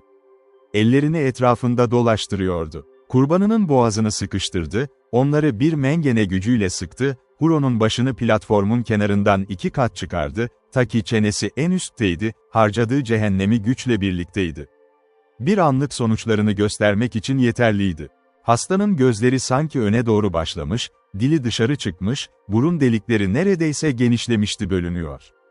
Bu anda, gözü olan bir kabuk ipi geçti Rushdie'nin 2 kolunun arasında ustaca bir şekilde, ucu göze dolanıyordu, bir ilmek oluşturdu ve dirsekleri arkasında birbirine çekildi, tüm devasa gücüyle karşı koyamayacağı bir güç. İsteksizce bile, hatta böyle koşullarda, sinirli sınırcı, ellerinin çekildiğini gördü mü ölümcül tutuşlarından uzaklaştıkları, çünkü o zaman tüm kötü tutkular yükselen. Neredeyse aynı anda benzer bir bağlama onun da elini sabitledi, ayak bileklerini ve bedenini platformun ortasına doğru yuvarlanmıştı. Çaresizce ve aynı şekilde umursamazı, sanki bir odun kütüğüymüş gibi. Kurtarıldı ancak antagonist kalkmadı. Çünkü tekrar nefes almaya başladı, başı hala çaresizce kütüklerin kenarında asılı duruyordu ve bu da başta boynunun çıkık olduğunu düşündü. Yavaş yavaş iyileşti, sadece yürüyebilmesi saatlerdi. Bazıları ne onun olmadığını düşünüyordu, bedeni ve zihni bu yaklaşmadan tamamen kurtulmuş değildi ölüm. Harry, yenilgisini ve yakalanmasını gösterdiği yoğunluğa borçluydu, tüm güçlerini düşmüş düşmanına yoğunlaştırdı. Bu şekilde meşgul olunduğu sürece, suya fırlattığı iki kızılderili, yığınlar üzerinden geçtikleri ve yoldaşlarına katılarak platform. Sonuncusu şimdiye kadar yetkisini toparlamıştı ki diğer ipler ortaya çıktıkça kullanıma hazır olan halatlar ve Harry düşmanını baskı yaparken anlatılan şekilde uygulandı, tüm ağırlığıyla yere düştü, sadece korkunç ofise odaklandı, onu boğmak. Böylece masalar tek anda tersine döndü. Kim ünlü bir zafere ulaşmak çok yakındı, gelenekler sayesinde, o bölgenin tamamında, çaresiz yatarak, bağlı ve bir esir gibi. Solgun yüzlü yüzün çabaları o kadar korkutucuydu ki, gösterdiği güç o kadar muazzamdı ki, hatta bağlanmış gibi uzanırken bile önlerinde bir koyun vardı, ona saygıyla baktılar ve onsuz değil korku.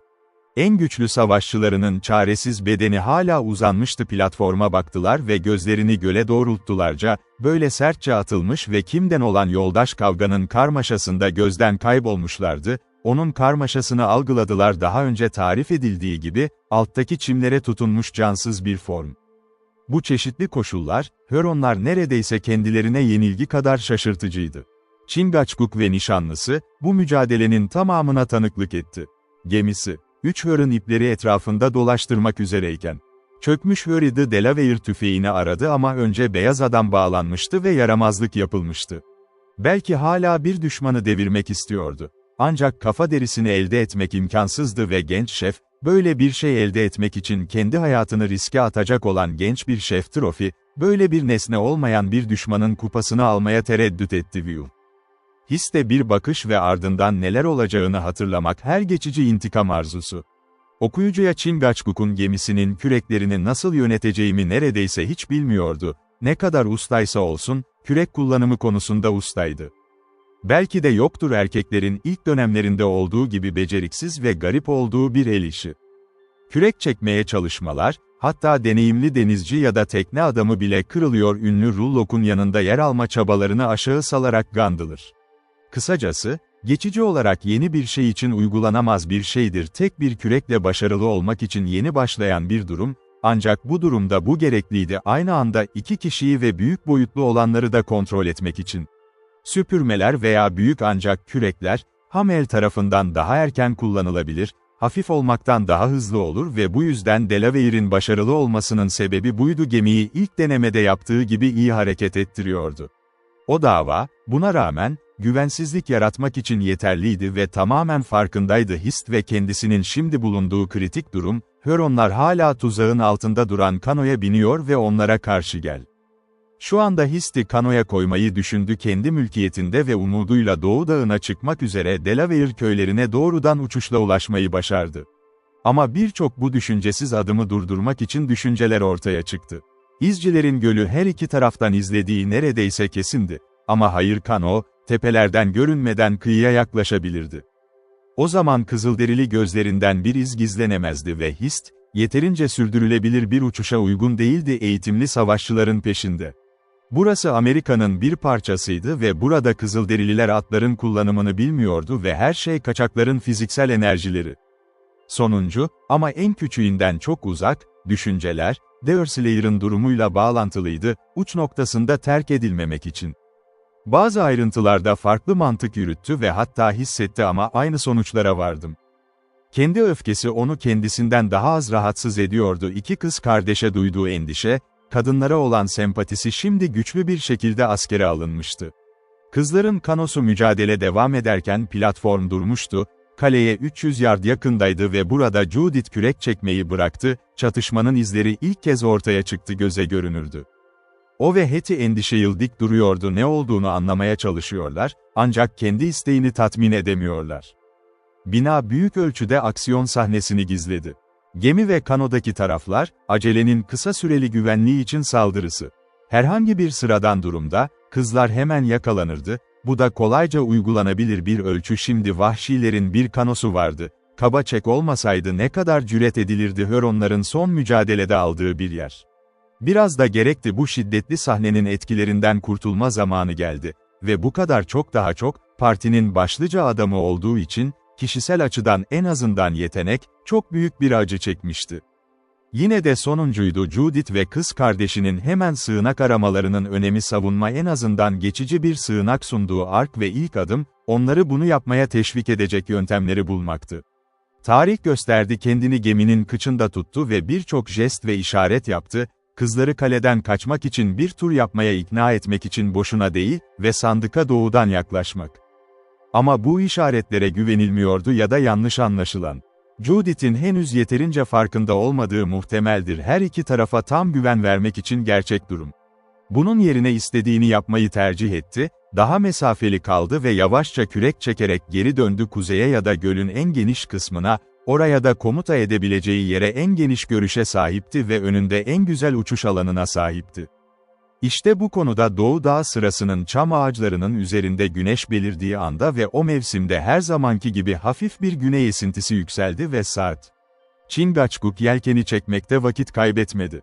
İçinde ne varsa onun için çekimli, her yönden olduğu kesin sandıkın kaleden bu kadar uzakta olması arzu edilirdi ki düşmanları olarak, kanoyla ilk kişiye yaklaşma zorunluluğu, savaş ihtimali çok uygunsuz, onun istekleri ve güvenliği için ellerine atılıyordu. İlk olarak açılış ördeğinin ortaya çıkışı gibi görünüyordu. Huronları ilgisizliklerinden uyandırmak ve Skov rüzgardan önce düşmüştü ki ne yazık ki yanlış yönde, platforma birkaç metre yaklaştırın, Hist sevgilisini kendi sevgilisini örtmesinin önemi konusunda uyarmak zorunda gördü düşmanlarının tüfeklerine karşı bir kişi. Bu kaçınılması gereken bir tehlikeydi her koşulda ve daha da fazlası, çünkü Delaware Hist'in kendisi de gizlenmeyeceğini, onun kaldığı sürece açığa çıkmış. Buna göre Chingachgook Skov'u kendi başına bıraktı, hareketler, Hist'i kulübeye girmeye zorladı ve hemen kapılarından açıldı, güvende tutuldu ve sonra tüfekleri aramak için etrafına baktı. Durumu, partiler artık o kadar benzersiz olmuştu ki, özel bir tanımı hak ediyordu. Gemiye kaleye 60 yard yakında, biraz güneyde ya da rüzgara doğru, yelkeni dolu ve direksiyon küreği terk edilmişti. Neyse ki ikincisi gevşekti, bu yüzden üzerinde büyük bir etki yaratmadı hantal araçların yengeç gibi hareketleri.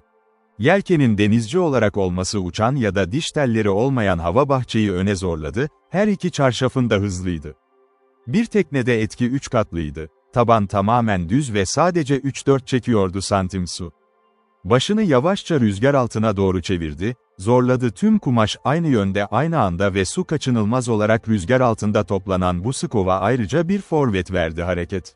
Ancak tüm bu değişiklikler rüzgar açısından son derece yavaştı, sadece hafif değildi, her zamanki gibi kafa karıştırıcıydı ve 2 ya da 3 kez yelken sallandı.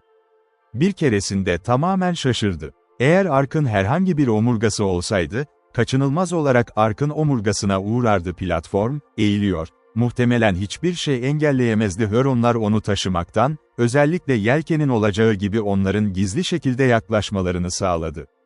Skov yavaş yavaş yıpranıyordu, yuvarlak, binanın o kısmını zar zor aşıyordu. Çıkıntı kazıkları birkaç metre uzaklıkta, temizlenmediler, ama yavaş hareket eden aracın başıydılar, ikisinin arasında, kare köşelerinden biriyle sıkışıp asılı kaldı. Burada bu anda Delaware, bir döngü üzerinden dikkatle izliyordu, ateş etme fırsatı varken, Huronlar da binada kalırken benzer şekilde meşgul. Yorgun savaşçı kulübeye yaslanmıştı, orada onu çıkarmaya vakit olmadı ve Hurry neredeyse bir kütük gibi çaresiz yatıyordu, kesime giden bir koyun gibi bağlanmış, ortalarına yakın platform. Chingachgook ilkini her an öldürebilirdi ama onun kafa derisi güvenli olurdu ve genç şef darbe vurmaktan çekinirdi, bu ne onur ne de avantaj getirebilirdi. Bir direği çıkar, Serpent, eğer Serpent iseniz, dedi Hawluk, ortalarda bağların sıkılığının ortaya çıkarmaya başladığı inlemeler ondan, direklerden birini çıkar ve Skov'un başını it. Ve bizden uzaklaşacaksın ve bunu yaptığında kendin için dön, sadece bu boğulan kara garpı bitir. Ancak Harry'nin çağrısı başka bir etkisi olmadı, Hist'in durumuna dikkatini çekti. Bu hızlı zekaya sahip yaratık bir bakışta anladı.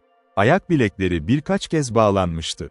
Sağlam kabuk ipi ve dirseklerin üzerindeki kolları da benzer şekilde sabitlenmişti arkasından, eller ve bilekler üzerinde biraz oyun bırakıyordu. Ağzını bir halka yaklaştırarak alçak ama belirgin bir sesle söyledi, "Neden burada yuvarlanıp Skov'a düşmezsin? Çingaçguk Huron'u vurursa, kovalama. Tanrım, kızım, bu yargılayıcı bir düşünce ve yargılanacak, eğer Skov'un yıldızı biraz daha yaklaşacaksa. Bir yatak koy, alt kısım, ben de düşeyim." Bu, mutlu bir anda söylendi, çünkü beklemekten yorulmuş tüm Kızılderililer tüfeklerini neredeyse aynı anda hızlı ateşlediler, kimse yaralanmadı ancak birkaç mermi halkalardan geçti. Hist kısmını duymuştu, Harry'nin sözlerinin çoğunu keskin raporlarda kayboldu ateşli silahlardan. Kapının kıyına açılan barını çözdü. Skov, ama onu ifşa etmeye cesaret edemedi. Tüm bu zaman, kafa gemisi asılı kalmıştı, ancak diğer ucu sallandıkça yavaş yavaş azalan bir tutuşla yavaşça döndü, platforma giderek daha da yaklaştı. "Acele et," şimdi yanında yatan yüzü arka dönük, ara sıra kıvranıp bir sandık gibi dönüyor acı içinde, güvence altına alındığından beri gerçekleştirdiği evrimleri izledi. Her değişiklikten sonra nihayet, tüm geminin serbest olduğunu gördü ve yığınların yanlarında yavaşça sürtünmeye başladı. Girişim şöyleydi, çaresizdi. Ama işkenceden kaçmak için tek şans gibi görünüyordu ve ölümle birlikte, adamın karakterinin pervasız cesaretine uyuyordu. Beklemek son ana kadar, böylece geminin kıçağı adil şekilde sürtünsün platforma karşı tekrar kıvranmaya başladı, sanki dayanılmaz bir şekilde acı çekti, genel olarak tüm Kızılderilileri ve Huronları ezdi, özellikle de aniden ve hızla döndü, Skov'un kıç kısmının yönü. Ne yazık ki, Harry'nin omuzları dönmek için ayaklarından daha fazla alan gerektiriyordu ve o zaman platformun kenarına ulaştığında yönü şimdiye kadar değişmişti, onu tamamen sandıktan ve devrimlerinin hızından uzaklaştırmak ve acil kabul etmeden, gecikmeden suya düştü. İşte bu konuda anında, nişanlısı ile anlaşarak Çingaçguk yine Huronların ateşi, kimse böyle bir şekilde görünmüyordu, etkili bir şekilde bağlı olduğunu bildikleri kişi kaybolmuştu. Ama Hist duyguları, böyle cesur bir planın başarısıyla güçlü bir şekilde ilgileniyordu ve Harry'nin hareketlerini izledi, kedi fareyi izlerken. Hareket halindeyken sonuçları önceden gördü ve bu daha da arttı. Skov artık biraz istikrarlı hareket etmeye başladığında ve onu kurtarmanın yolunu düşündü. Bir tür içgüdüsel hazır olduğunda, tüfekler çalmaya başladığı anda kapıyı açtı, kulaklarında ve aradaki kulübenin korumasıyla içeri adım attı. Harry'nin göle düşüşünü görmek için Skov'un sapına ulaştı. O ayağın farkında olmadan yelkenin bir tabakasının ucuna kondu, arka tarafa bağlanmış ve tüm yedek halatları garipliği ama aynı zamanda bir kadının cömert kararlılığıyla da attı, çaresiz acele yönüne gidiyor. Çizgi başa düştü ve batan adamın cesedi ve sadece ayrı tutmayı başarmakla kalmadı, elleriyle bazı kısımlarını aldı ama aslında arada bir kısmını aldı, dişleri. Harry usta bir yüzücüydü ve bağlanmış olduğu için başvurdu, felsefe ve düşüncenin önerdiği kadar çok pratik bir durum. Sırt üstü düşmüştü ve kendini boğup boğulmak yerine suyun üzerinde yürümek için çaresizce çaba göstererek bedeninin batmasına izin verdi, olabildiğince alçaktı ve zaten su altında kalmıştı, kendi hariç. Yüzünü yüzünden tuttu, hat ona ulaştığında. Bu durumda muhtemelen Huronlar tarafından kurtarılana kadar orada kaldı, ellerini balıkların kullandığı gibi kullandı. Eğer başka bir yardım alamasaydı, yakında sandığın hareketi olsaydı ipi sıktı ve tabii ki nazikçe öne sürüklendi, hatta Skov ile birlikte ilerle. Bu hareket, yüzünü yüzeyin üstünde tutmasına yardımcı oldu ve alışkın biri için mümkün olurdu bu tek ama basit şekilde 1 mil sürüklenmiş olmanın dayanıklılığı. Huronların ani kayboluşu gözlemlemediği söylenir, acele et. Mevcut durumunda sadece gözden gizlenmekle kalmamıştı. Platform, ancak ark yavaşça ilerlerken, bir yelkenle itekleniyordu, artık dolu, Piles'ten aynı dostane hizmeti aldı. Huronlar gerçekten de, Delaware'deki düşmanlarını öldürmeye çok kararlıydılar, bir mermi, halkalardan veya çatlaklardan birine göndererek kulübe, onların bu kadar sıkıca bağlı olduğunu düşündükleri birini düşünüyorlardı. En büyük endişeleri, gemisinin yığınların arasından nasıl geçtiğiydi, sürtünme nedeniyle hareketi en az yarı azalmış olsa da ve kalenin kuzey ucuna geçerek binanın o kısmının halkalarından ateş etme fırsatları vardı. Chingachgook da benzer şekilde meşguldü ve onun gibi cahildi acele durumunun düşmanları. Gemi sürtünürken, gönderilen tüfekler bir örtüden diğerine küçük duman bulutları var, ama gözler ve karşı tarafların hareketleri çok hızlıydı ve herhangi bir zarar vermesine izin vermiyordu Bitter.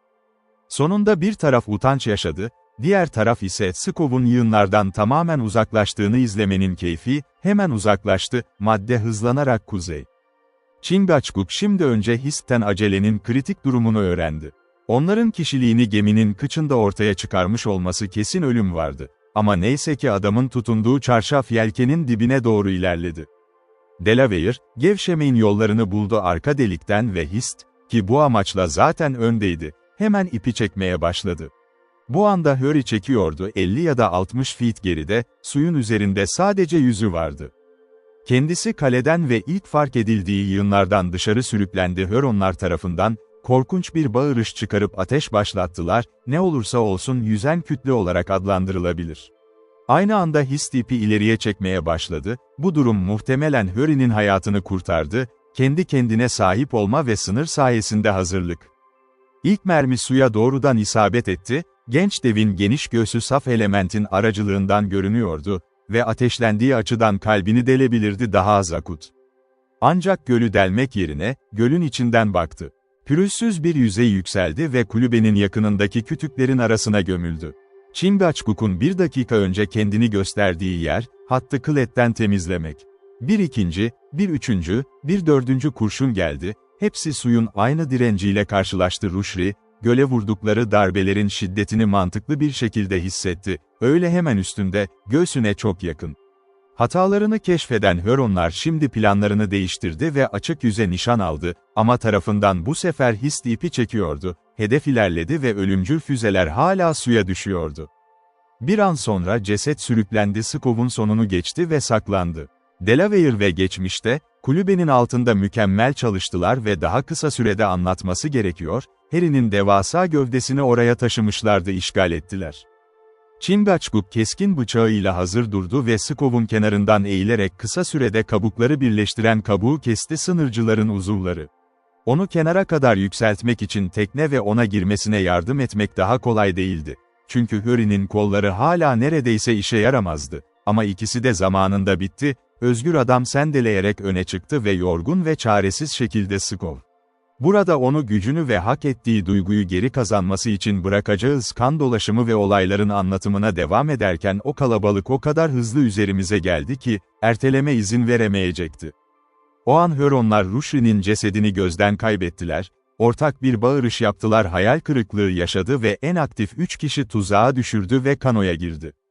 Ancak biraz gecikme gerektirdi. Silahlarıyla birlikte kürekleri bulmak için yola çıktılar ve, bir ifade kullanabilirsek yani tamamen teknik, rıhtımdan çıkmak. Bu sırada Hurry ve Delaware tüfeklerini tekrar hazır hale getirdi. Gemi olarak rüzgardan önce yelken açmıştı, bu zamana kadar 2 yıl eserdi, kaleden yüzlerce metre uzaklıktaydı ve her an daha da uzaklaşıyordu ve daha da ileriye, ama suyu neredeyse karıştırmayacak kadar kolay bir hareketle. Kızların kanosu arktan oldukça çeyrek mil uzaktaydı, açıkça mesafeli, ne olduğunu bilmeden gerçekleşti ve çok yaklaşmanın sonuçlarından endişe duymak. Onlar doğu kıyısının yönünde, aynı zamanda Gemdiye'nin rüzgarına doğru ve iki taraf arasında, sanki hangisinin dost, hangisinin düşman olarak kabul edileceğine güvenmemek. Kızlar, uzun alışkanlıktan dolayı kürekleri büyük bir ustalıkla kullanırlardı ve Judith, özellikle, hız denemelerinde sık sık sportif yarışlar kazanmıştı, ara sıra gölü ziyaret eden gençler. 3 Huron palisadların arkasından çıktığında kendilerini açık gölde ve ilerleme zorunluluğu altında arkta korumasızdı, orijinal tasarıma devam ederlerse, tutku mantıklı bir şekilde soğudu. Bir kayıkta tamamen sipersizlerdi ve Kızılderili takdir yetkisi, böyle bir hayat fedakarlığına tamamen karşıydı, muhtemelen mevzilenmiş bir düşmana saldırma girişiminin ardından etkili bir şekilde Delaware olarak. Bu nedenle, gemiye güdüğü takip etmek yerine, Bu üç savaşçı doğu kıyısına doğru eğildi, bir güvende duruyordu Chingachgook'un tüfeklerinden uzaklıkta. Ancak bu manevra kızların durumu son derece kritik. Eğer onları yerleştirmekle tehdit ediyordu iki ateş arasında değil, en azından iki tehlike arasında ya da tehlike olarak düşünülüyordu ve Huronların çevrelenmesine izin vermek yerine onu, bir tür ağ gibi gördüğü bir şekilde, Judith hemen ona başladı kıyıdan çok uzak olmayan güney yönünde geri çekilmek. İnmeye cesaret edemedi. Böyle bir çözüm başvurulursa, hepsini sadece sonuçta kullanabildi. İlk başta Kızılderililer diğer kanoya pek ya da hiç dikkat etmediler, tam anlamıyla içeriğinden haberdar oldukları için, ele geçirilmesini nispeten az şey olarak değerlendirdiler gemisi, hayali hazineleriyle birlikte, Delaware ve Hurry'nin büyük ölçekli hareket araçları onların önünde. Ama bu geminin hem tehlikeleri hem de cazibeleri vardı ve neredeyse bir saat boyunca kararsız evrimlerle harcadıktan sonra, her zaman bir kasada tüfekten uzaklaşan Huronlar aniden kararlılığını göstermek için kızları hevesle kovalamaya başladı. Bu son tasarım kabul edildiğinde, tüm tarafların koşulları, şu şekildedir göreceli konumlarıyla bağlantılı olarak, maddi olarak değişti. Gemiye yarım mil uzaklaşmış ve neredeyse o mesafeyi bekliyordu kalenin kuzeyinde. Delaware, kızların ondan kaçındı, hantal aracını yönetemiyordu ve o uçuşu biliyordu bir kanodan, takip durumunda işe yaramaz bir yöntem olurdu denenirse, yelkenini indirmişti, umuduyla kız kardeşler planlarını değiştirmeye ve Skova'ya sığınmalarına izin verdiler. Bu gösteri, gemisinin daha yakın kalmasından başka bir etki yaratmadı. Aksiyon sahnesi ve içindekilerin kovalama. Judith'in kanosu, Dan'ın kanosunun yaklaşık çeyrek mil güneyindeydi. Huronlar, doğu kıyısına biraz daha yakın ve yaklaşık aynı mesafede kalenin güneyinde, düşmanca kanodan olduğu gibi, bu durum hatırın sonuncusunu neredeyse yakınlaştırdı kale. Birkaç grup böyle konumlanınca, kovalamaca başladı. Huronların saldırı tarzını aniden değiştirdiği anda kanoları en iyi yarış donanımında değildi. Sadece 2 kişi vardı kürekler ve 3. adam çok fazla ekstra ve işe yaramaz yük. O zaman kardeşler ile diğer 2 adam arasındaki ağırlık farkı daha fazladır özellikle bu kadar hafif olan kaplarda, neredeyse her türlü boş şey yok olurdu Huronların daha büyük gücünden kaynaklanabilecek fark ve hız sınavını göründüğü kadar eşitsiz olmaktan çok uzaklaştırdı. Judith, diğer diferin yaklaşmasına kadar çabalarına başlamadı Cano, hareketin nesnesini kesin hale getirdi ve sonra öğüt verdi Hetty, ona en yüksek beceri ve gücüyle yardım eder. "Neden kaçalım, Judith?" diye sordu basit fikirli kız. "Huronlar bana hiç zarar vermediler, sanmıyorum da hiç zarar verecekler. Bu senin için doğru olabilir, Hetty, ama çok farklı olacak ben. Diz çöküp dua et, sonra ayağa kalkıp elinden geleni yap kaçmaya yardım edin. Beni de düşün, sevgili kızım, dua ederken." Judith bu talimatları karışık bir hisle verdi. Önce çünkü biliyordu kız kardeşinin büyük müttefikinin desteğini her zaman zor durumda aradığını ve sonra aniden güçsüzlük ve bağımlılık hissi geldi kendi gururlu ruhu, o görünür terk edildiği ve sınavdığı anlarda. Ancak dua hızlıca okundu ve kano kısa sürede hızlı hareket etmeye başladı. Yine de, hiçbir taraf baştan en büyük çabalarını göstermedi, ikisi de kovalamacanın zorlu ve uzun olacağını biliyordu. Mesela 2 savaş gemileri bir karşılaşmaya hazırlanıyor gibiydi, onlar istekli görünüyordu önce onların hız oranlarını belirlemek, böylece çabalarını nasıl bitireceklerini bilebilirler, daha önce büyük çaba. Birkaç dakika, Huronlara kızların uzman ve bunun tüm beceri ve enerjilerini geçmesi gerektiğini söyledi onlar. Judith, doğu kıyısına doğru eğilmişti kovalamaca, iniş yapma ve ormana uçma kararlılığıyla son çare, ama toprağa yaklaşırken, İzcilerin kesinliği hareketlerini izlemek onun böyle bir şey benimsemeye isteksizliğini artırmış olmalı kolay ve yenilmez. O zaman hala tazeydi ve umut dolu bir şey vardı peşinden gelenleri yorabilmek. Böyle duygularla bir küreğiyle süpürdü ve koyu baldırbatarların kenarından hızla kopardı. Neredeyse girmeye çalıştığı gölgelerin altında ve yolunu tuttu yine, gölün merkezine doğru daha doğru.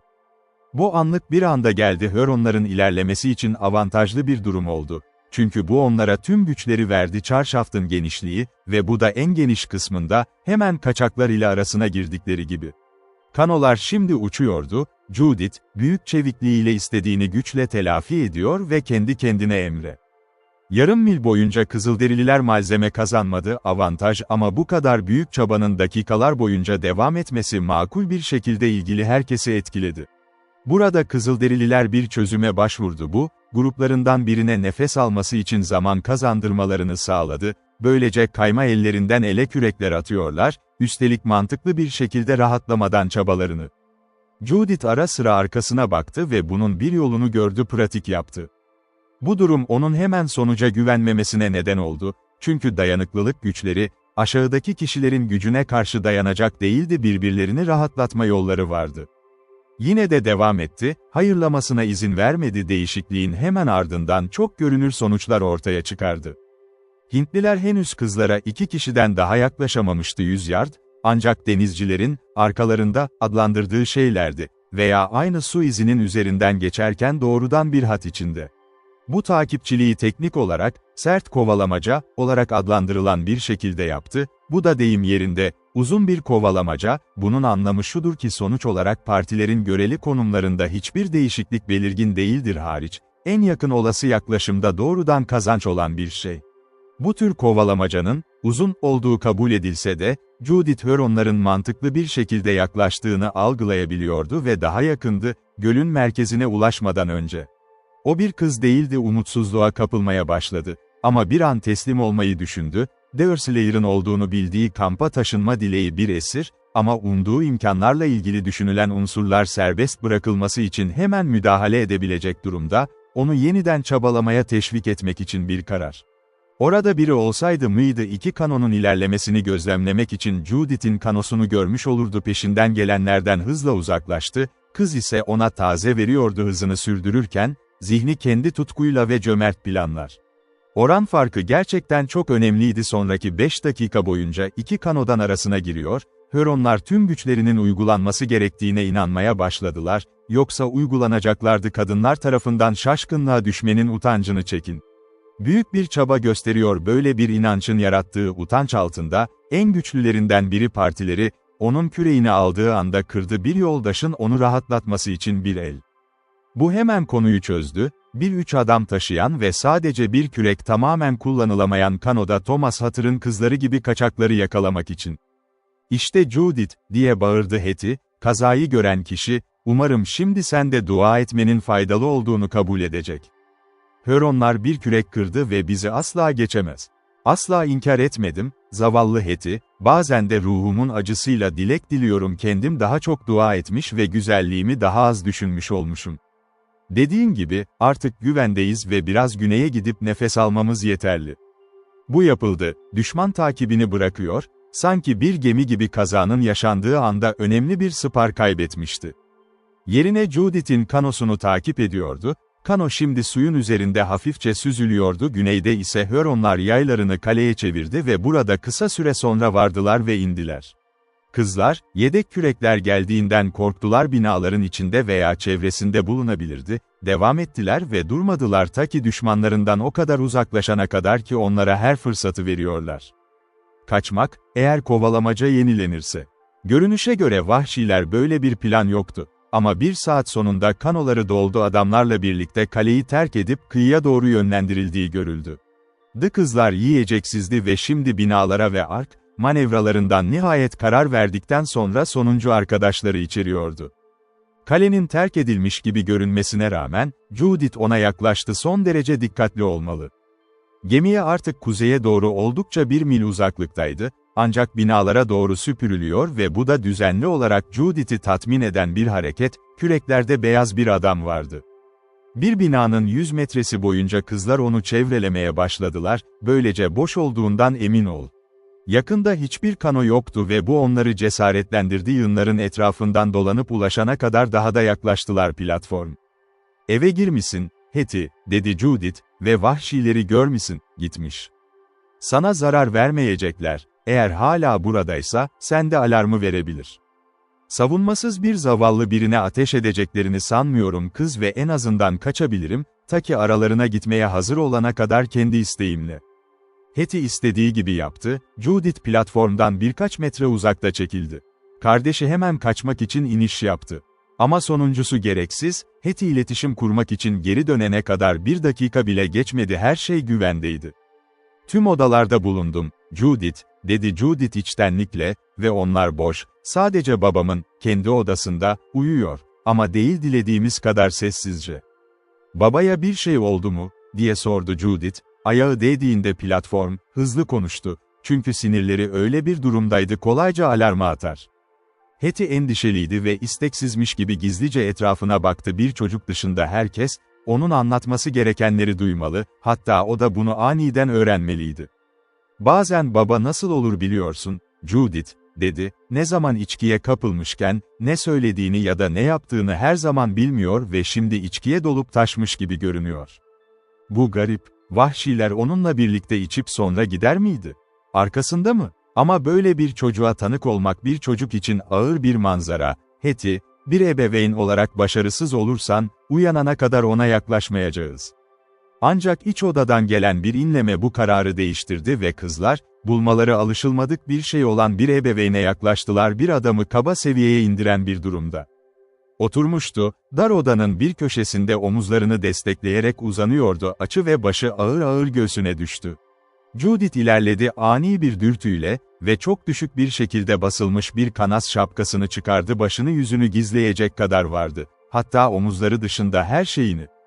Bu engel ortadan kalktığı anda, titreyen ve çiğ et, çıplak damarlar ve kaslar ve diğer tüm iğrenç ölüm belirtileri, derisini kopararak ortaya çıktıkları gibi, kafasının sorulduğunu gösteriyor. Hala yaşıyordu.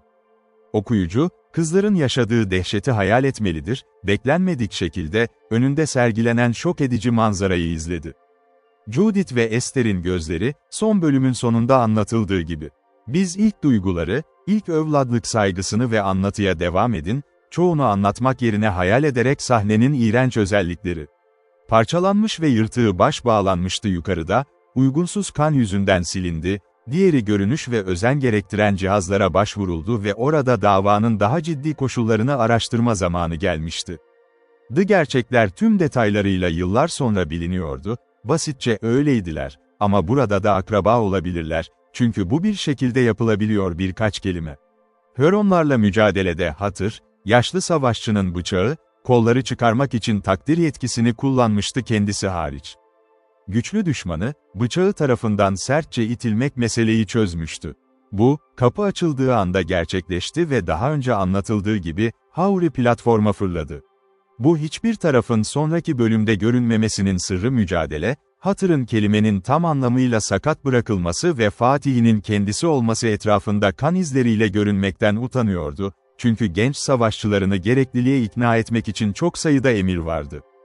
Esir aldıkları için canlı olduklarını söylediler. Hür'ün kovalamacasına ve kaleyi terk edip gruba katılmaya kararlıydı Toprak, Hatır sadece her zamanki kupayı almak için kafasının derisi soyuldu ve binlerce benzer durumda olduğu gibi, santimler farkla ölüme terk edildi Amerikan kıtasının bu kısmının acımasız savaşçıları. Vardı Hatır'ın yaralanması kafasına bağlı kalmıştı, belki iyileşebilirdi, ancak ölümcül olan bıçağın darbesiydi. Bunlar var canlı bilinç anları, Tanrı'nın sert adaletinin ortaya çıktığı renkler o kadar belirgin ki, onları gizlemeye yönelik girişimlere meydan okuyacak kadar belirgin, ne kadar hoş görünse de ne kadar endişeli olursak olay onu tanımaktan kaçının. Şimdi Judith ve Hattie içinde durum böyleydi. Her ikisi de intikamcı bir takdir kararlarını şu şekilde algıladı, babalarının acı çekti, kendi son girişimlerinin cezası olarak Iroquois'lar. Bu, Judith tarafından bir heyecanla görüldü ve hissedildi. Algı ve duyarlılık karakterine uygundu, oysa kız kardeşinin daha basit zihninde bırakılan izlenim belki de daha az canlıydı, ama muhtemelen daha kalıcı olabilirdi. "Ah, Judith," diye haykırdı zayıf zekalı kız, ilk ilgilerini alır almaz Safır'a verilmişti. Baba kendi kafa derisi almaya gitti, şimdi de kendi nerede? İncil bu korkunç cezayı önceden söylemiş olabilir. "Sus, Hattie, sus," zavallı kız kardeş, gözlerini açıyor, duyabilir ve seni anlıyor. "Senin dediğin ve düşündüğün gibi ama çok korkunç konuş." "Su," diye boşaldı Hatır, sanki çaresiz bir çabayla, sesini ölümün neredeyse biri için korkutucu derin ve güçlü kılıyordu belli ki, "Su, aptal kızlar, ölmeme izin verir misiniz?" Susuzluk, su getirilip mağdura verildi, ilk kez saatlerce süren fiziksel acıyı tattı. Çift etkisi de vardı, temizlik boğazını ve batan sistemini anlık olarak canlandırmak. Gözleri açıldı o endişeli, dağınık bakışla, bu da geçişine eşlik etmeye uygun ölümle şaşırmış bir ruh ve konuşmaya istekli görünüyordu. "Baba," dedi Judith, onun acı çekiciliğinden bahsedilemez bir acı çekerek ve bu, çarelerin ne olması gerektiği konusundaki bilgisizliğinden daha da artık uygulama, "Baba, senin için bir şey yapabilir miyiz? Hetty ve ben acını hafifletiyor." "Baba," diye yavaşça tekrarladı yaşlı adam. "Hayır, Judith, hayır, Hetty, ben değilim baba. O senin annendi ama ben baba değilim. Göğsüne bak, tiz hepsi orada, bana daha fazla su ver." Kızlar itaat etti ve Judith, erken anıları daha da uzanıyordu. Kız kardeşinden daha geride ve her açıdan daha belirgin olan kız kardeşinden daha belirgin geçmişin izlenimleri, kontrol edilemez bir sevinç dürtüsü hissetti. "Bu sözleri duydum. Aralarında hiç fazla sempati olmamıştı babası ve kendisi ve bu gerçeğe dair şüpheler sık sık yansımıştı zihninde, aralarında duyduğu diyaloglar sonucu hatır ve annesi. Belki de onun hiç yapmadığını söylemek fazla ileri gidecek olur, onu seviyordu. Ama artık bir şey olmadığını eklemek için sevindiğini eklemek değil. Görev. Hetty ile ise duygu farklıydı. Tüm bunları yapamıyorum. Kız kardeşinin ayrıcalıkları, doğası sevgiyle doluydu ve saygın ebeveynini sevmişti, gerçeğinden çok daha az nazikçe ebeveyn ve şimdi onun doğal olarak olmadığını ilan ettiğini duymak onu üzüyordu. O sevgiye hakkı vardı. Çift yas hissetti, sanki onun ölümü ve onun ölümü kelimeler birlikte iki kez ebeveynlerinden mahrum bırakıyordu. Ona boyun eğmek duygularını kaybetti, zavallı kız kenara çekildi ve ağladı. İki kızın tam zıt duyguları ikisini de uzun süre sessiz tuttu zaman. Judith sık sık mağdura su verirdi. Ama bunu yapmazdı, bir ölçüde onun için düşünerek sorularla onu teşvik etmek, ama doğruyu söylemek gerekirse, bir şeyin açıklama yapmak onun hoş inancını bozabilir. Thomas Hatter'ın çocuğu olmadığını. Sonunda Hetty gözyaşlarını sildi ve geldi, ölmekte olan adamın yanında bir tabureye oturdu, boyunda yere yerleştirilmişti, başı desteklenmiş şekilde evde bırakılmış bazı kaba giysiler. "Baba," dedi, "sana baba dememe izin vereceksin, her ne kadar sen de öyle desen de bir değiller. Baba, sana İncil'i okuyayım." Anne her zaman İncil'in zor durumda olanlar için iyi olduğunu söylerdi. Sık sık kendini zorladı, sonra da ona İncil'i okumamı sağladı. Çünkü Judith İncil'i benim kadar sevmezdi ve bu ona hep düşkündü. İyi. Annemin gözyaşlarıyla dinlemeye başladığını defalarca tanıdığım bir şey var, gözlerinden akıyor ve gülümsemeler ve sevinçle sona eriyor.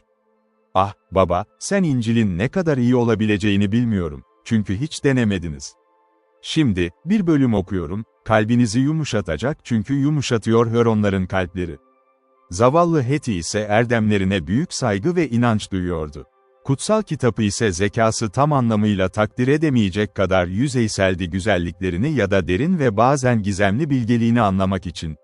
O içgüdüsel hak duygusu, onu yanlış işlenmiş ve hatta ahlaki güzellik ve gerçeğin bir örtüsünü giymiş karakterinin etrafında karmaşıklıkları delip geçemiyor ya da güzel olanı izleyemiyor. Neden? Sonuç arasındaki yakınlıklar, daha bariz ve tartışmasız bir bağlantı, ancak nadiren sonuncularını görmezden geliyordu ve tüm haklı sonuçlarına boyun eğmek. Kısacası, o biriydi, mantıklı bir şey veremeden doğru hissedip hareket edenler. Bunun sebebi, hatta vahiyi otoritesi olarak kabul etmek.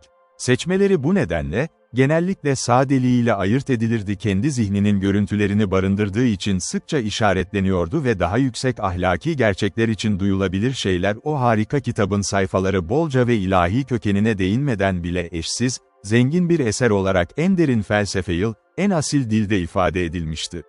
O anne, okuyucuyu muhtemelen etkileyecek bir bağlantısıyla, Eyüp kitabını severdi ve Hetty büyük ölçüde bunu öğrenmişti, farklı bölümlerden sık sık aldığı derslerle okuyan. Bu saygıdeğer ve yüce şiirin, şimdi en eski olduğu düşünülüyor dünyadaki kitap.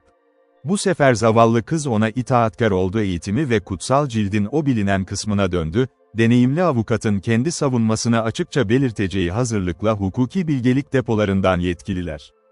Belirli bir şeyi seçerken başlıktan etkilendi ve şu şeyi seçti.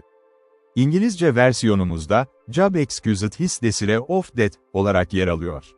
Bu baştan sona tatlı, alçak ve hüzünlü bir tonda düzenli bir şekilde okuyordu ses, Alegorik ve karmaşık cümlelerin başarılı olmasını umarak acı çekenin kalbine ihtiyacı olan teselliyi ilet. Evet, öyle İncil'in kapsamlı bilgeliğinin bir diğer özelliği ise bölüm, sadece anlatım olmadıkça, bu açılmaz, bu olmaz her bir durumuna uygulanabilir bazı arama gerçeği içerir insan kalbi ve sahibinin zamansal durumu ile birlikte, ya da o kalbin işleyişi ya da hatta daha doğrudan bir biçimde.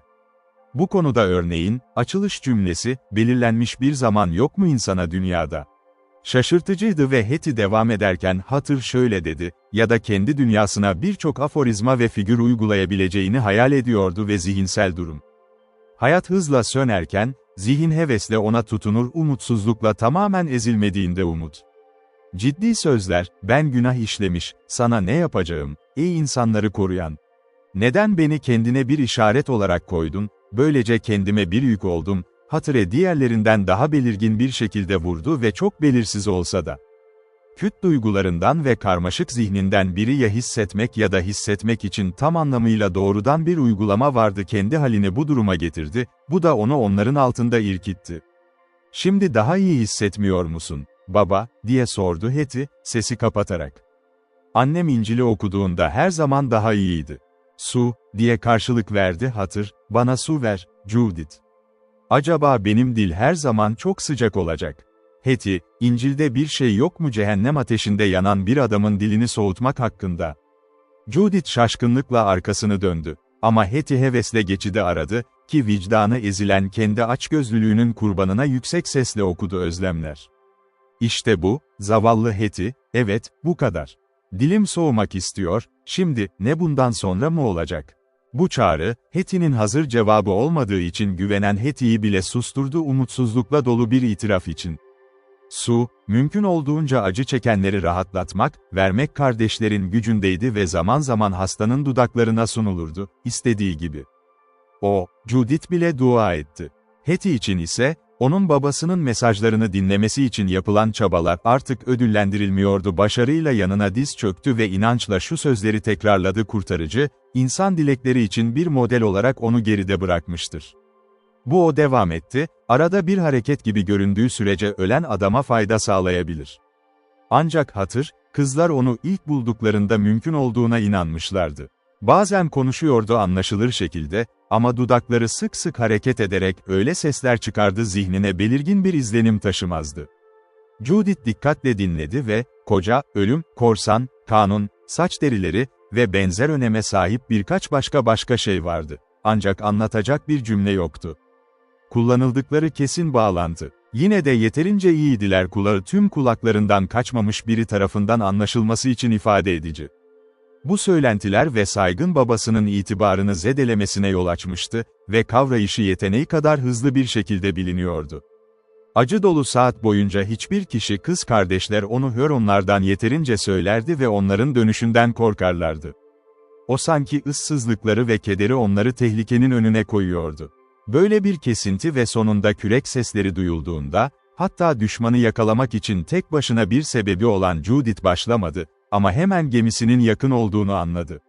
Platforma çıktı korkusuzca, çünkü Huri'nin orada olmadığı ortaya çıkarsa ve Hüronlar da sıkı ustalarıydı, kaçmak imkansızdı. Sonra aşırı mutsuzluktan ilham alan bir özgüven. Ama vardı, yeni bir alarma sebep yok. Chingachgook, Hist ve Huri hepsi içeri giriyor. Skov'un açık kısmı, binayı dikkatlice inceleyerek düşmanın yokluğundan emin oldu. Onlar da Hüronlar ile birlikte, kızların kanosunun Hüron'a yaklaşması kaleye ve son gerçeği varsayarak, March Skov'u platform. Bir kelime, hiçbir şey olmadığını açıklamak için yeterliydi yakalandı ve Ark kısa sürede eski yatağında demirledi.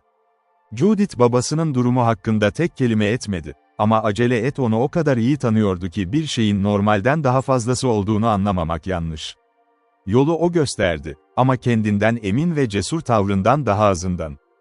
Her zamanki gibi eve girdi ve iç odaya girerken Hatır'ı buldu, sırt üstü yatıyordu, Heti yanında otururken onu dindar bir yelpaze gibi yelpazeler dikkat. Sabahın olayları acelenin davranışını mantıklı bir şekilde değiştirmişti. Yüzücülük yeteneğine ve bu kadar hazırlıklı olmasına rağmen onu kurtarabilecek tek yolu seçmişti, suda olmak, El ayakları bağlı olmanın çaresizliği biraz cezanın yaklaşmasının onun üzerinde yarattığı gibi böyle bir etki yarattığı bilinmektedir. Çoğu suçluda ölümün dehşetlerinin canlı bir izlenimi bırakır. Zihnini ve bu da bedensel bir resmiyle bağlantılı çaresizlik, bu adamın cesareti ise çok engeyin yavrusu fiziksel güçler, iradenin enerjisinden ya da hatta doğal enerjiden daha çok ruh. Bu kahramanlar cesaretlerinin büyük bir kısmını kaybederler, güçlerinin kaybı ve Harry artık özgür olsa da her zamanki gibi enerjikti, olaylar onun hatırlanmasına izin verecek kadar yeni değildi, geç ve kötü durumda hiç zayıflamak.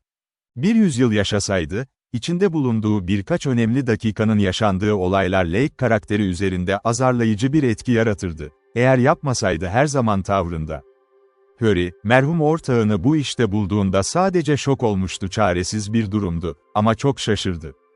Mücadele sırasında bina, ne olduğunu öğrenemeyecek kadar meşguldü, yoldaşının başına geldiği için ve onun için ölümcül bir silah kullanılmadığı için özel bir durum olsa da, onu yakalamak için her türlü çaba gösterilmişti, yaralanması, doğal olarak hatırın üstesinden geldiğine inanıyordu. Oysa borçluydu kendi büyük bedensel gücüne ve şanslı bir olağanüstü koşulların onayı. Ölüm, sessizlikte ve bir odanın ciddiyeti onun için yenilikti. Sahnelere alışkın olmasına rağmen şiddet nedeniyle, yatağın yanında oturup yavaşlamaya alışkın değildi. Nabzın atması ve yavaş yavaş zayıflaması gibiydi. Duygularındaki değişime rağmen, bir hayatın görgü kuralları bir anda tamamen kenara atılmaması ve beklenmedik sahne sınırcıdan karakteristik bir konuşma istedi. "Şimdi ne yapalım? Yaşlı Tom," dedi, "serseriler seni avantajla bulsun, sadece yerinde değil, muhtemelen aşağıda tutulacaksın. Seni sanıyordum bir kaptif, doğru, ama hiç bu kadar sert koşacağını düşünmemiştim." Hatır camlı gözlerini açtı ve hoparlöre deli bir şekilde baktı. Bir sel zihninde titreyen anılar, onun zihnini gördüğünde karışık anılar hızla akmaya başladı. Merhum yoldaş. Kendi imajlarıyla mücadele ettiği açıktı ve gerçeği gerçek olmayanla ayırt etmemek. "Sen kimsin?" diye boğuk bir fısıltıyla sordu, zayıflayan gücü ise reddediyordu, sesini daha yüksek tutmasına yardımcı olmak için. "Sen kimsin? Karın eşine benziyorsun, o bir kişiydi, devasa da ve neredeyse bizi yenecek. Ben senin eşinim, yüzen Tom ve yoldaşınım, ama yapacak bir şeyim yok herhangi bir karla.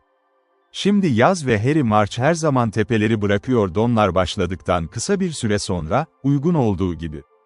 "Seni tanıyorum, acele et Sikori, sana bir saç derisi satacağım, bir ses, bir kişi ve tam yetişkin bir adamın, ne vereceksin?" Zavallı Tom, "O saç derisi işi hiç karlı olmadı ve neredeyse tamamen bırakmaya karar verdim ve daha az kanlı bir tane takip etmek çağırıyor."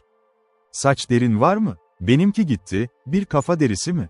Birini kaybetmenin nasıl bir his olduğunu biliyorum, ateş ve alevler beyin ve kalbe bir vurma, hayır, öldür önce, acele et, sonra kafa derisi kesilecek." Yaşlı adam ne demek istiyor, Judith? Konuşmaya başlayan biri gibi konuşuyor. "İşten ve kendimden bıktım. Neden kafasını bağladın, yoksa vahşiler beyinleri hakkında ona tomahawk mu yaptı? Onlar bunu onun için yaptılar ve sen ve o, Harry March, bunu yapardı, onlar için memnuniyetle yaptım." Cildi ve saçları başından yırtılmıştı. "Kanada valisinden para kazanmak, tıpkı onların parasını koparacağınız gibi Harry'nin liderlerini York valisinden para almak için." Judith, sakin görünmeye çalışarak konuştu, ama ikisi de değildi, doğasında değil, anlık duyguda da tamamen konuşma acısız. Vurgusunun gücü ve onun hetinin azarlayıcı bir şekilde başını kaldırmasına neden oldu. Bunlar Thomas Hatter'ın dartı atıcısından çıkacak yüksek sözler, "Thomas olarak Hatter gözlerinin önünde ölüyor," diye karşılık verdi Harry. "Tanrı bunun için övgü olsun, fakirimde ne kadar suç getirirse getirsin, anne, ben Thomas Hatter'ın kızı değilim." Thomas Hatter'ın dartı değil, yaşlı adamı son yaşta reddetme Judith. Çünkü bu Tanrı'nın asla göz ardı etmeyeceği bir günahtır. Eğer Thomas Hatter'ın dartı değil, sen kimin dartın? Bu soru, Judith'in asi ruhunu azarladı, çünkü kurtulmak, sahip olabileceğini hissettiği bir ebeveynin rahatlaması asla sevmemiş, önemli bir durumu görmezden geldi, yerini dolduracak biri yok, yerini doldurmaya hazırdı. "Sana babamın kim olduğunu söyleyemem, Harry," diye daha yumuşak bir şekilde yanıtladı, "umarım en azından dürüst bir adamdı." Yaşlı Hatır'da düşündüğünden daha fazla olan hangi? Peki, Judith, Floating hakkında sert hikayelerin dolaşımda olduğunu inkar edemem. Tom, ama kim var ki bir düşman tarafından tutulduğunda bir çizik bile almıyor? Tırmık, benim ve hatta senin gibi güzel olanlar hakkında sert şeyler söyleyenler var, her zaman kaçma. Bu, karakter topluluğu oluşturma amacıyla söylenmiştir partiler arasında ve politikacıların genellikle ifade ettiği gibi, gizli niyetler. Bunlardan birinin sonuçları ne olabilirdi? Judith'in bilinen ruhu ve konuşmacıya karşı kesin antipatisi, söylemesi kolay değil, çünkü tam o anda Hatır, onun hakkında kesin işaretler verdi, son an yaklaştı. Judith ve Hetty, ölmekte olan yataklarının yanında durmuşlardı, anne ve ikisi de kriz konusunda onları uyaracak bir monitöre ihtiyaç duymadı ve her ikinin yüzünden bir kırgınlık işareti kayboldu. Hatır gözleriyle ve hatta elleriyle onu hissetmeye çalıştı, bu görüntünün işaretiydi, başarısız oluyordu. Bir dakika sonra nefesi korkunç hale geldi. Tamamen bir duraklama, nefes almadan ve ardından sonuncusu, uzun çekilmiş iç çekiş, ruhun bedeni terk etmesi gerekiyor. Bu ani, şimdiye kadar bu kadar önemli bir görevi dolduran birinin hayatının sona ermesi, oyunculuk yaptığı dar sahnedeki yeri, her şeye son verdi tartışma. Gün kesintisiz geçti, Huronlar ise bir kano sahibi olmuşlardı, başarılarından o kadar memnun görünüyordu ki kaleyle ilgili tüm acil planlardan vazgeçti. Olmazdı, gerçekten de güvenli bir girişimdi. Çünkü bu kişilerin tüfekleriyle yaklaşmak artık sınırları kapsaydığı biliniyordu ve ateşkesin daha fazla olduğu muhtemeldir, bu durum nedeniyle diğerlerinden daha fazla. Bu arada, Hatır'ın Daphne ile birlikte hazırlanması yapıldı. Onu toprak uygulanamazdı ve Hetty'nin isteği bedeninin yatmasıydı, annesinin yanında, gölde. Gücü vardı, kendisinin gölü adlandırdığı konuşmalarından birini alıntılayın. Aile mezar alanı ve neyse ki bu bilgisiz yapıldı kardeşi hakkında, eğer planı bilseydi karşı çıkacaktı, yenilmez bir tiksint. Ama Judith bu düzenlemeye karışmamıştı ve gerekli tüm düzenlemeler onun gizliliği veya tavsiyesi olmadan alındı. Kaba tören için seçilen saat tam güneş batmaya başlamıştı ve bir an ve son ofisleri sakin bir yere ödemeye daha uygun bir sahne ve saf ruh seçilemezdi. Bir gizem ve bir ölümde ciddi bir onur, yaşayanların kalıntılarına bakmasını sağlayacak, hatta belli bir saygı derecesiyle bir kötü niyetli olsa bile. Her dünyaya ait ayrımlar sona erdi, perdenin kaldırıldığı düşünülüyor ve merhumların karakteri ve kaderi artık çok daha ötesinde, insan görüşleri, çünkü insan bilinmezliğinin ötesinde. Hiçbir şeyde ölüm daha fazla değildir, gerçekten bu konuda eşitlikçi oldu. Çünkü imkansız olsa da kesinlikle büyükleri aşağıyla, layıkları ise değersiz olan zihin, yargılama hakkını varsaymayı kibirli bulur, Tanrı'nın yargı koltuğunda durduğuna inanılan kişiler. Ne zaman Judith'e her şeyin hazır olduğu söylendi, platforma çıktı, pasif olarak kız kardeşinin isteğini, sonra önce düzenleme. Ceset Skov'daydı, bir çarşafla sarılmıştı ve oldukça şömineden alınan yüzlerce taş onunla birlikte sarılmıştı, böylece batması sağlandı. Başka hazırlık yok gibiydi, gerekli görülüyordu. Ama Hetty İncil'ini kolunun altında taşıyordu. Herkes arkın içindeyken, adamın tek ikametgahı şimdi son evine taşıyan beden harekete geçti. Acele kürekler. Güçlü ellerinde gerçekten de sadece bir çift gibiydiler, sükükler gibi çaba harcamadan kullanılıyordu ve onun uzman olduğu gibi Delaware, faaliyetlerin pasif bir izleyicisi olarak kaldı. Sandıkın ilerlemesi, bir tür görkemli bir ciddiyet taşıyordu, cenaze alayı töreni, küreklerin eğilmesi ve hareket yavaş ve kararlı. Suyun yıkaması, bıçaklar yükselip inerken, devam etti Hurry'nin çabalarıyla birlikte ve belki de yas tutanların ölçülü adımları. Sonra sakin manzara, güzeldi, Tanrı fikriyle sürekli ilişkilendiren bir ritüele uymak. O anda, gölün cam gibi üzerinde tek bir dalgalanma bile yoktu, yüzeye çıktı ve ormanların geniş panoraması kutsal yere bakıyor gibiydi, saatin huzuru ve hüzünlü bir sessizlik içinde tören. Judith gözyaşlarına boğulmuş gibi etkilenmişti ve Hurry bile, nedenini pek bilmese de, sorunlu.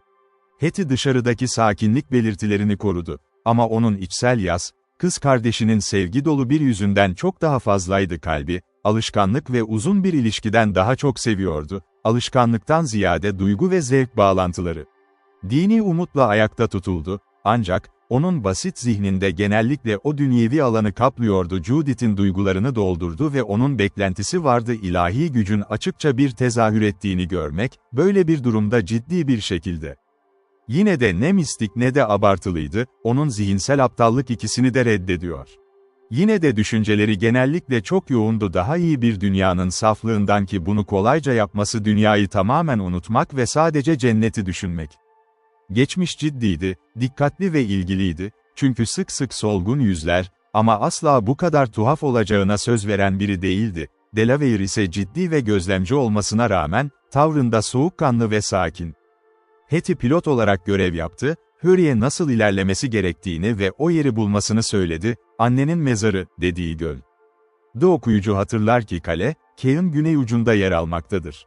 Kuzeye yaklaşık yarım mil uzanan bir sığlık bir yer ve burası bu sığ suyun en uzak ucu, yüzen Tom'un uygun gördüğü eşi ve çocuğunun kalıntılarını bırakır. Kendi takımı artık parkurdaydı, yanlarında bulunmak. Hattie, onun bulunduğu arazide işaretler taşıyordu, genellikle o yeri bulurdu, ancak binaların konumu, sığlığın genel yönü ve güzel şeffaflık ona yardımcı oldu, hatta alt kısmı bile görülüyordu. Tarafından bu sayede kız onların ilerlemesini ve doğru şekilde kaydetmesini sağladı. March'a yaklaştı, fısıldadı, "Şimdi, çabuk kürek çekmeyi bırakabilirsin. Biz altındaki taşı geçtik, annemin mezarı yakın." March çabalarını durdurdu, hemen keçi bıraktı ve Skov'u kontrol etmek için elinde warp ile karşılaştı. Gemi yavaşça döndü bu kısıtlama altında ve tamamen sabit olduğunda, Hattie şu şekilde görüldü: kısır, suya doğru bakıyor, gözlerinden akan yaşlar, yönetilemez doğal bir his. Judith, annesiydi ama o zamandan beri o yeri hiç ziyaret etmemişti. İhmal ölenin anısına kayıtsızlık etmeden, çünkü o annesini seviyordu ve kaybına acı bir şekilde yas tutacak bir fırsat bulmuştu. Ama ölümü düşünmekten kaçınıyordu. Ve vardı, o defin gününden itibaren kendi hayatından geçtiği bölümler arttı. Bu duygu ve mümkünse onu daha da isteksiz hale getirdi. Ağır dersler almış birinin kalıntılarının bulunduğu noktaya yaklaşın, kadın ahlakı ve nezaketi derinleşmiş ve 2 kat hale getirilmişti. Kendi hatalarından dolayı pişmanlıkla etkileyici. Hattie için durum şöyleydi, çok farklıydı. Basit ve masum zihni için, onu hatırlamak anne sadece hafif bir hüzün getirdi. Bir keder çoğu zaman lüks olarak adlandırılır. Çünkü kendisiyle ilişkilendirir, mükemmellik ve daha iyi bir varoluş halinin saflığı imgeleri. Bir bütün yaz boyunca, oraya gitme alışkanlığı olmuştu. Gece düşmesi ve kanosunu dikkatle sabitleyerek rahatsız etmemesi bedeninde oturur, merhumla hayali sohbetler yapar, şarkı söyler, akşam havasına tatlı ilahiler ve varlık olan orisonları tekrar eder. Şimdi aşağıda uyuyan ona bebekken öğretmişti. Hattie onun yanından geçti, annesinin ruhuyla bu dolaylı birliktelikte en mutlu saatleri, Hint geleneklerinin ve kızılderili görüşlerinin vahşiliği, bilinçsizce kendisi, çocuklukta aldığı Hristiyan hikayeleriyle karışıyordu. Bir zamanlar hatta ilkinden o kadar etkilenmişti ki onu düşünmüştü, annesinin mezarında bazı fiziksel ayinleri gerçekleştiriyordu ki Redman'in gözlem yaptığı bilinir, ama geçen his Hristiyanlığın sabit ama hafif ışığı, yanmaktan asla vazgeçmeyen nazik göğsünde. Şimdi duyguları sadece doğal dökülmelerdi, sevgi silinmez şekilde etkilenen bir anne için ağlayan bir kız kalbi ve dersleri kolay öğretilemeyecek kadar içtenlikle öğretilmiş, hata yapmaya çok az isteği olan biri tarafından unutulmuştu. O vahşi ve benzersiz cenazede doğadan başka bir rahip yoktu. Wright. March gözlerini aşağıya, şeffaf ortamdan kaydırdı. Berrak su, neredeyse hava kadar saftı, Hattie'nin ne olduğunu gördü, annenin mezarı, demeye alışkın. Alçak, dağınık bir yığındı toprak, kürek olmadan yapılmış, köşesinden biraz parıldayan ölülerin kefenini oluşturan beyaz kumaş. Ceset dip indirildi, Hatır kıyıdan toprak getirdi ve bıraktı, üzerine düştü, ta ki her şey gizlenene kadar.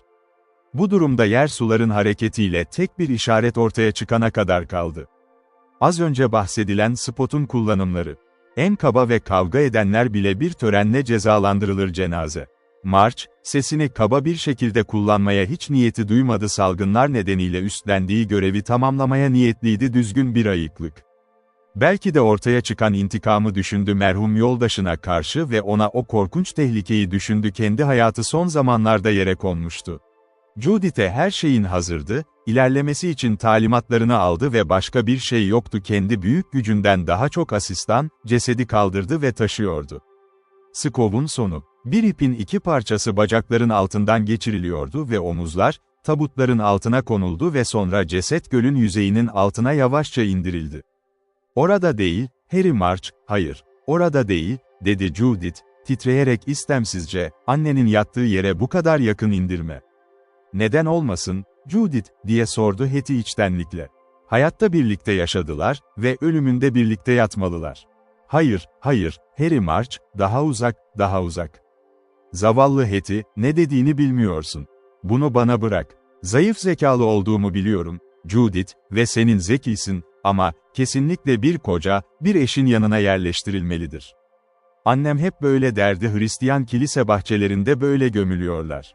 Bu küçük tartışma ciddi bir şekilde yürütüldü, ama boğuk seslerle, sanki konuşmacılar ölülerin onları duymasından korkuyormuş gibi.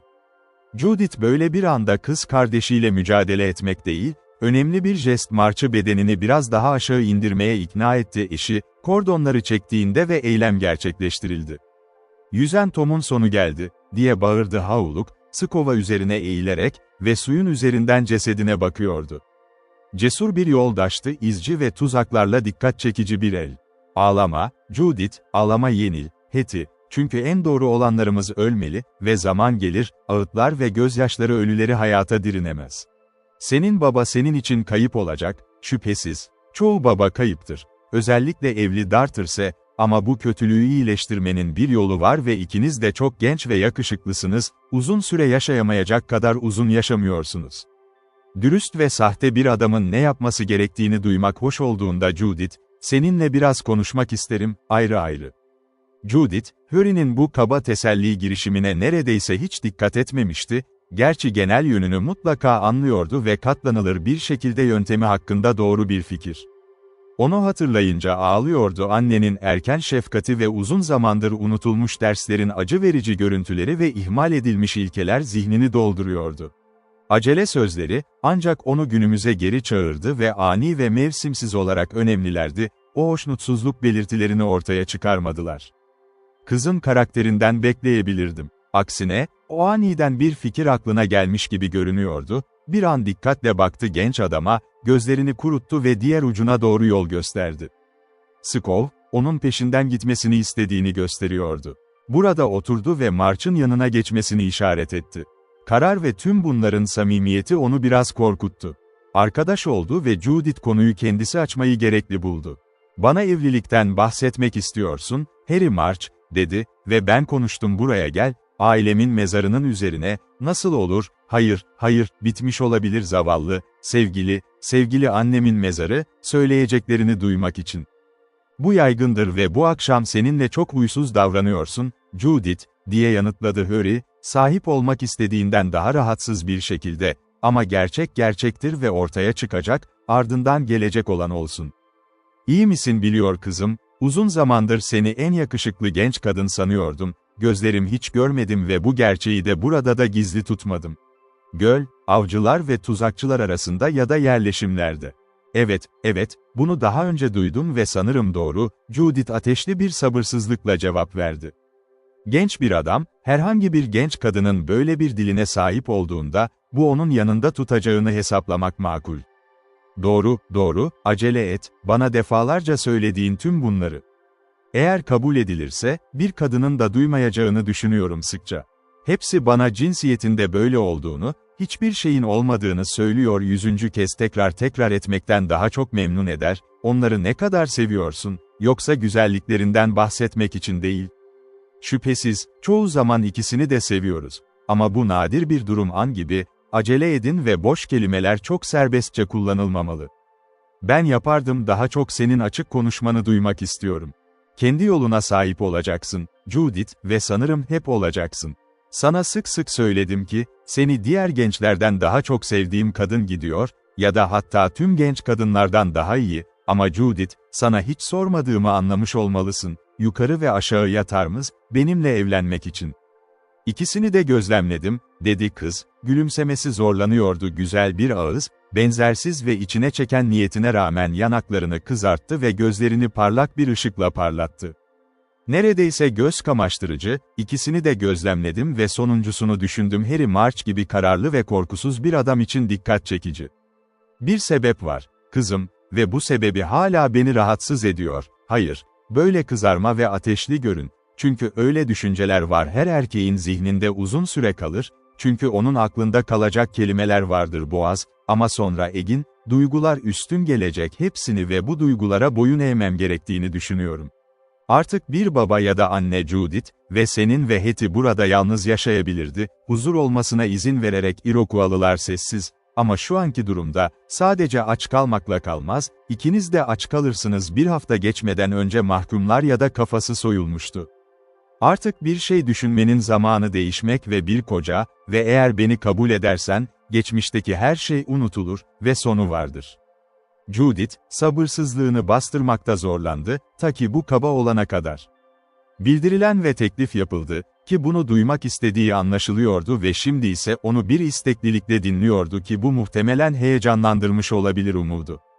Genç adamın sonunu tamamlamasına pek izin vermedi, o kadar hevesliydi ki onu konuya getirecek ve cevap vermeye hazır. Orada, acele et, yeter, dedi. Elini kaldırırca, sanki onu durdur, seni bir ay konuşacak kadar iyi anlıyorum. Beni diğer kızlardan daha çok tercih ediyorsun ve benim eşin olmamı istiyorsun. Bunu benden daha iyi kelimelerle ifade ediyorsun, Judith, ve isterim ki, hoşuna gitsin onlar, senin en çok duymak istediğin gibi söyledi. Yeterince sade Harry ve olması da çok uygun. Bu burada aldatacak ya da aldatacak bir yer yok. Şimdi, cevabımı dinleyin, o da her tuşta teklifim kadar samimi ol. Bunun bir sebebi var, March, neden asla yapmamam? Sanırım seni anlıyorum, Judith, ama bunu göz ardı etmeye hazırsam sebep, bu kimsenin endişesi değil, sadece benimki, şimdi, öyle neşelenme gün batımında gökyüzüne, çünkü alınmak istenmez ve alınmamalıdır. Ben neşelenmiyorum ve alınmayacağım, dedi Judith, mücadeleyle öfkesini bastırmak için, hiç gerek görmediği bir şekilde önce çaba göster. Senin olmamamın bir sebebi var. Asla senin olamam karı, acele et, bunu gözden kaçırıyorsun ve şimdi bunu yapma görevim sana söylemek, benden onay vermemi istediğin kadar açık bir şekilde. Evet, ben ve eminim ki seni evlenecek kadar sevmeyeceğim sen. Hiçbir erkek, kendisini diğer erkeklerden daha iyi görmeyen bir eş dileyemez ve bunu sana açıkça söylediğimde, sanırım sen de bana teşekkür edeceksin samimiyetim. Ah, Judith, gösterişli, eşcinsel, kızıl ceketli garnizon subayları tüm bu yaramazlıkları yaptın. Sessiz ol, March, annesinin mezarı yüzünden bir kıza iftira etme. Sadece adil davranmak istediğimde, bana kötülüğü çağırmak için sebep vermem kafanın üstüne acı içinde. Unutma ki ben bir kadınım ve senin bir erkek olduğunu ve ne babam ne de kardeşim var, sözlerinin intikamını al. Sonuncusunda bir şey var ve daha fazla söylemeyeceğim. Zaman ayır, Judith, ve bu konuda daha iyi düşün. Zaman istemiyorum, kararım çoktan verilmişti ve sadece öyle oldu senin açık konuşmanı, açıkça cevap vermeni bekledi. Artık her birini anlıyoruz başka bir şey söylemenin bir anlamı yok. Kızın aceleci samimiyeti genç adamı daha önce hiç olmadığı kadar hayran bırakmıştı onu bu kadar ciddi ve kararlı görmüş olsaydı. Önceki yıllarının çoğunda röportajlarda onun yaklaşımlarını kaçamak ya da alaycı bir şekilde karşılamıştı, ancak bunlar Harry, kadın koketi sanmıştı ve kolayca öyle olabileceğini düşünmüştü rıza dönüştü. Mücadele kendisiyle olmuştu, teklif etmişti, Judith'in de bunu yapacağına hiç ciddi şekilde inanmamıştı sınırdaki en yakışıklı adamın karısı olmayı reddediyor. Şimdi reddedilmenin geldiğini ve her şeyi koyacak şekilde karar verdiğini alaycı bir şekilde söz konusu olmaktan çıkar, tamamen şaşkın olmasa da, çok şaşkındı onu değiştirmeye çalışmak istemediği için çok utanç ve şaşırtım çözüm. Glimmerglass'ın bana büyük bir ihtiyacı yok, diye bağırdı dakikalık sessizlik. Yaşlı Tom gitti, kıyıda Huronlar da aynı kadar çok ormandaki güvercinler gibi ve genel olarak uygun olmaya başlamaktadır yer. O zaman bırak gitsin. Görüyorsunuz, etrafı tehlikelerle çevrili ve orada yok başkaları için hayatını riske atmanın nedeni.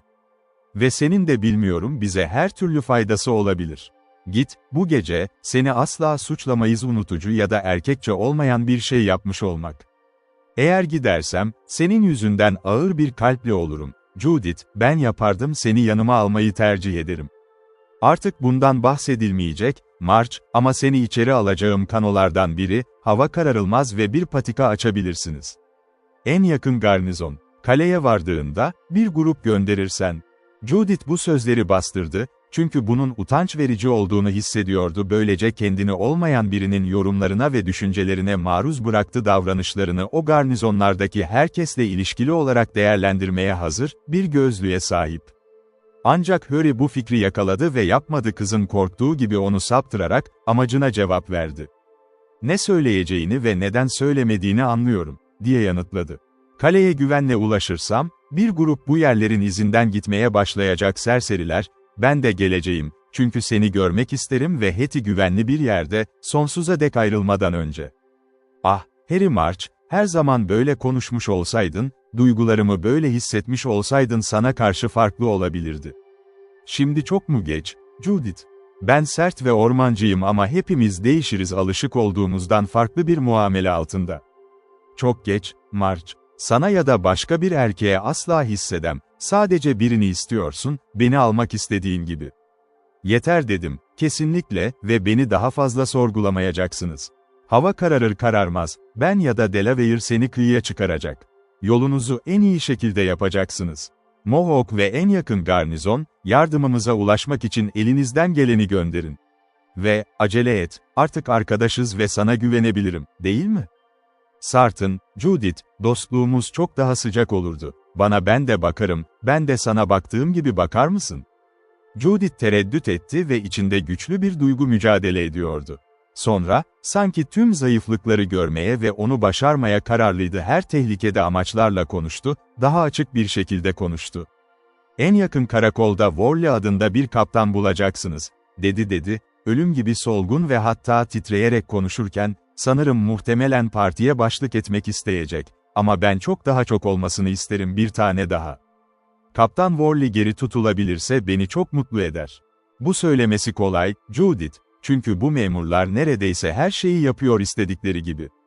Binbaşı emir verecek, kaptanlar, teğmenler ve teğmen itaat etmek zorunda.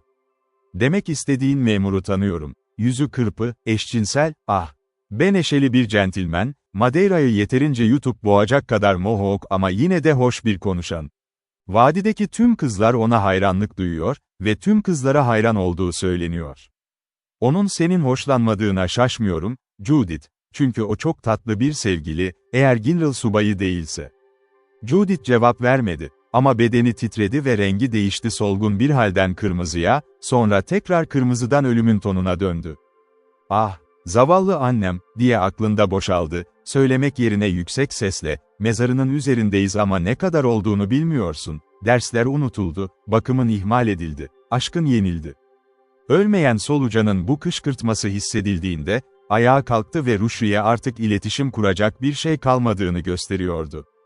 Tüm bu süre boyunca Hetty Skov'un başında oturup bakıyordu, annesinin bedenini tutan suya hüzünle baktı, ayrıca babası olarak görmeyi öğrendiği adamın olanı. Tarih yanında nazik bir sessizlik içinde duruyordu ama kelimelerle teselli verecek bir şey yoktu. Halkının alışkanlıkları bu konuda ona çekinmeyi öğretti ve cinsiyetindeki alışkanlıklar, sabırla beklemeye zorladı, eylemlerle yatıştırıcı sempati gösterebilir, konuşma. Chingachgook kendini biraz mesafeli, ciddi bir çekingen tuttu, bir savaşçı gibi görünüyor ama kendini bir adam gibi hissediyordu. Judith, kız kardeşine onur ve ciddiyetle katıldı, ama aslında öyle değildi, göstermek için pratik yaptığını ve acı parıltıları hala vardı, güzel yüzünde görünürdü, konuştuğunda ise kararlı ve soğukkanlıydı, titreme. O anda Hist ve Delaware geri çekildi, ilerlemeye doğru ilerlediler, "acele et, teknenin diğer ucunda." "Abla," dedi Judith nazikçe, "sana söyleyecek çok şeyim var, gireceğiz bu kanoyu ve arktan uzaklaşmak için kürek çekin, sırlar iki yetim her kulağa ulaşmamalı." "Kesinlikle, Judith, ebeveynlerinin kulaklarıyla mı? Acele et, gemiyi tutup gemiyle uzaklaşın ve bizi burada, mezarların yanında bırakın." "Baba ve anne, söyleyeceklerimizi söylemek için." "Baba," diye tekrarladı Judith yavaşça, kanı ilk kez March yanaklarına doğru yükselirken ayrıldı, "o bizim babamız değildi, Hetty." Kendi ağzından ve son anlarında öğrendiğimiz şeyler. "Judith, babanın olmadığını görünce ne mutlu musun? Bize iyi baktı ve bizi besledi, giydirdi ve sevdi, bir baba daha fazlasını yapamazdı." "Ay, neden baba olmadığını anlamıyorum." "Boş ver, sevgili çocuk, ama söylediğin gibi yapalım. İyi olabilir, burada kalın ve Ark'ın biraz uzaklaşmasına izin verin." Kanoyu sen mi hazırlıyorsun ve Ruşriye ve Kızılderililere dileklerimizi söyleyeceğim. Bu kısa sürede ve basitçe yapıldı, gemi ölçülü darbelerle hareket etti. Olay yerinden 100 metre uzakta süpürür, kızları süzülür, sanki havada, ölülerin yerinin üstünde, ışık o kadar canlıydı ki onları tutan bir kap ve onun oluşturduğu unsur o kadar berrak bir şekilde kabul edildi. Thomas Hatter'ın ölümü, diye başladı Judith, kısa bir duraklamadan sonra kız kardeşini iletişimine almaya hazırladı, tüm beklentiler, Hetty. Eğer o bizim babamız değilse, biz kardeşiz ve hissetmeliyiz aynı ve birlikte yaşamak. Judith, nasıl bilebilirim ki, benim senin olmadığımı öğrenince bu kadar memnun olmazdın kız kardeşiniz gibi, Thomas Hatter'ın değil olduğunu fark ediyorsunuz baban. Ben sadece yarı aklım ve çok az kişi yarım akıllı olmayı sever zeki ilişkiler, ve o zaman yakışıklı değilim, en azından o kadar da değil senin kadar yakışıklı ve daha yakışıklı bir kız kardeş de istersin. Hayır, hayır Hetty. Sen ve sen benim kız kardeşimsiz, kalbim ve aşkım çünkü bana söyle ki, ve annem benim annemdi, bunun da benim için mutlu ve gururlu, çünkü gurur duyulacak bir anneydi, ama babam öyleydi baba değil. Sus, Judith, ruhu yakın olabilir. Onun duyduğunu duymak üzülürdü çocuklar böyle konuşuyordu, üstelik mezarının başında. Çocuklar anne bana sık sık aileyi asla yas tutmaz, özellikle de yas tuttuğunda söylerdi ölü. Zavallı Hetty. Bizim yüzümüzden mutlu bir şekilde uzaklaştırıldılar.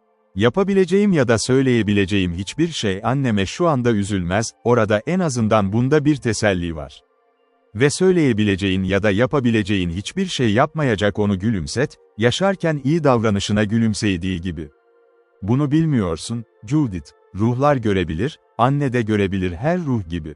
Her zaman bize Tanrı'nın yaptıklarımızı gördüğünü ve onu kıracak bir şey yapmamalı ve şimdi bizi terk etti, bunu yapmaya çalışıyorum onu rahatsız edecek hiçbir şey yoktu. Ruhunun nasıl yas tutacağını ve hissedeceğini düşün hüzün, Judith, ikimizin de yanlış olanı yaptığını gördü ve ruhlar görebilir, özellikle de çocukları için endişeli.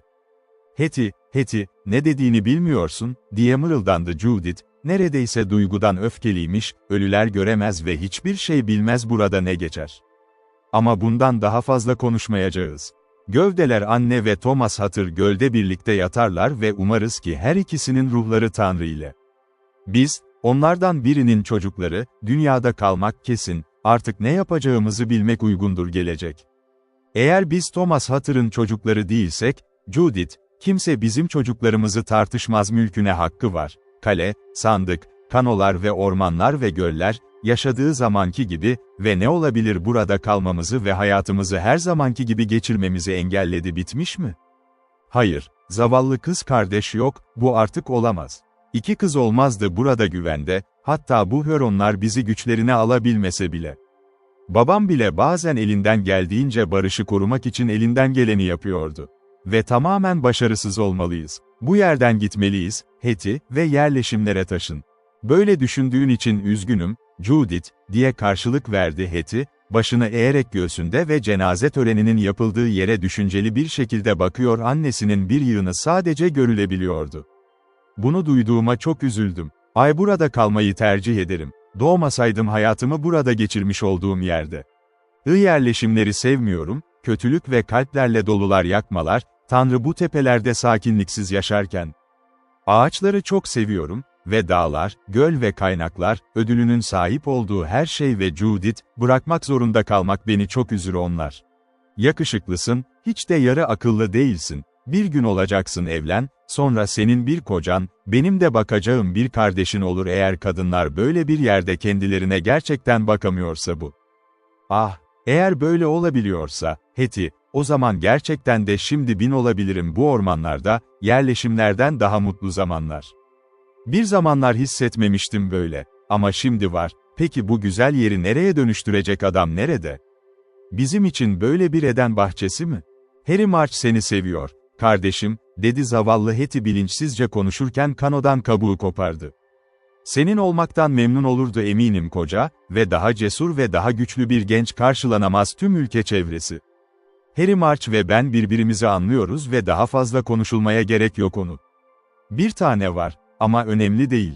Her şey takdir ve kısa süre içinde geleceğimiz hakkında bir sonuca varmalıyız yaşam tarzı. Burada kalacağız, yani, burada yalnız kalacağız, yapamayız ve belki de düşündüğünüz şekilde kalmak için hiçbir fırsat sunmaz. Of!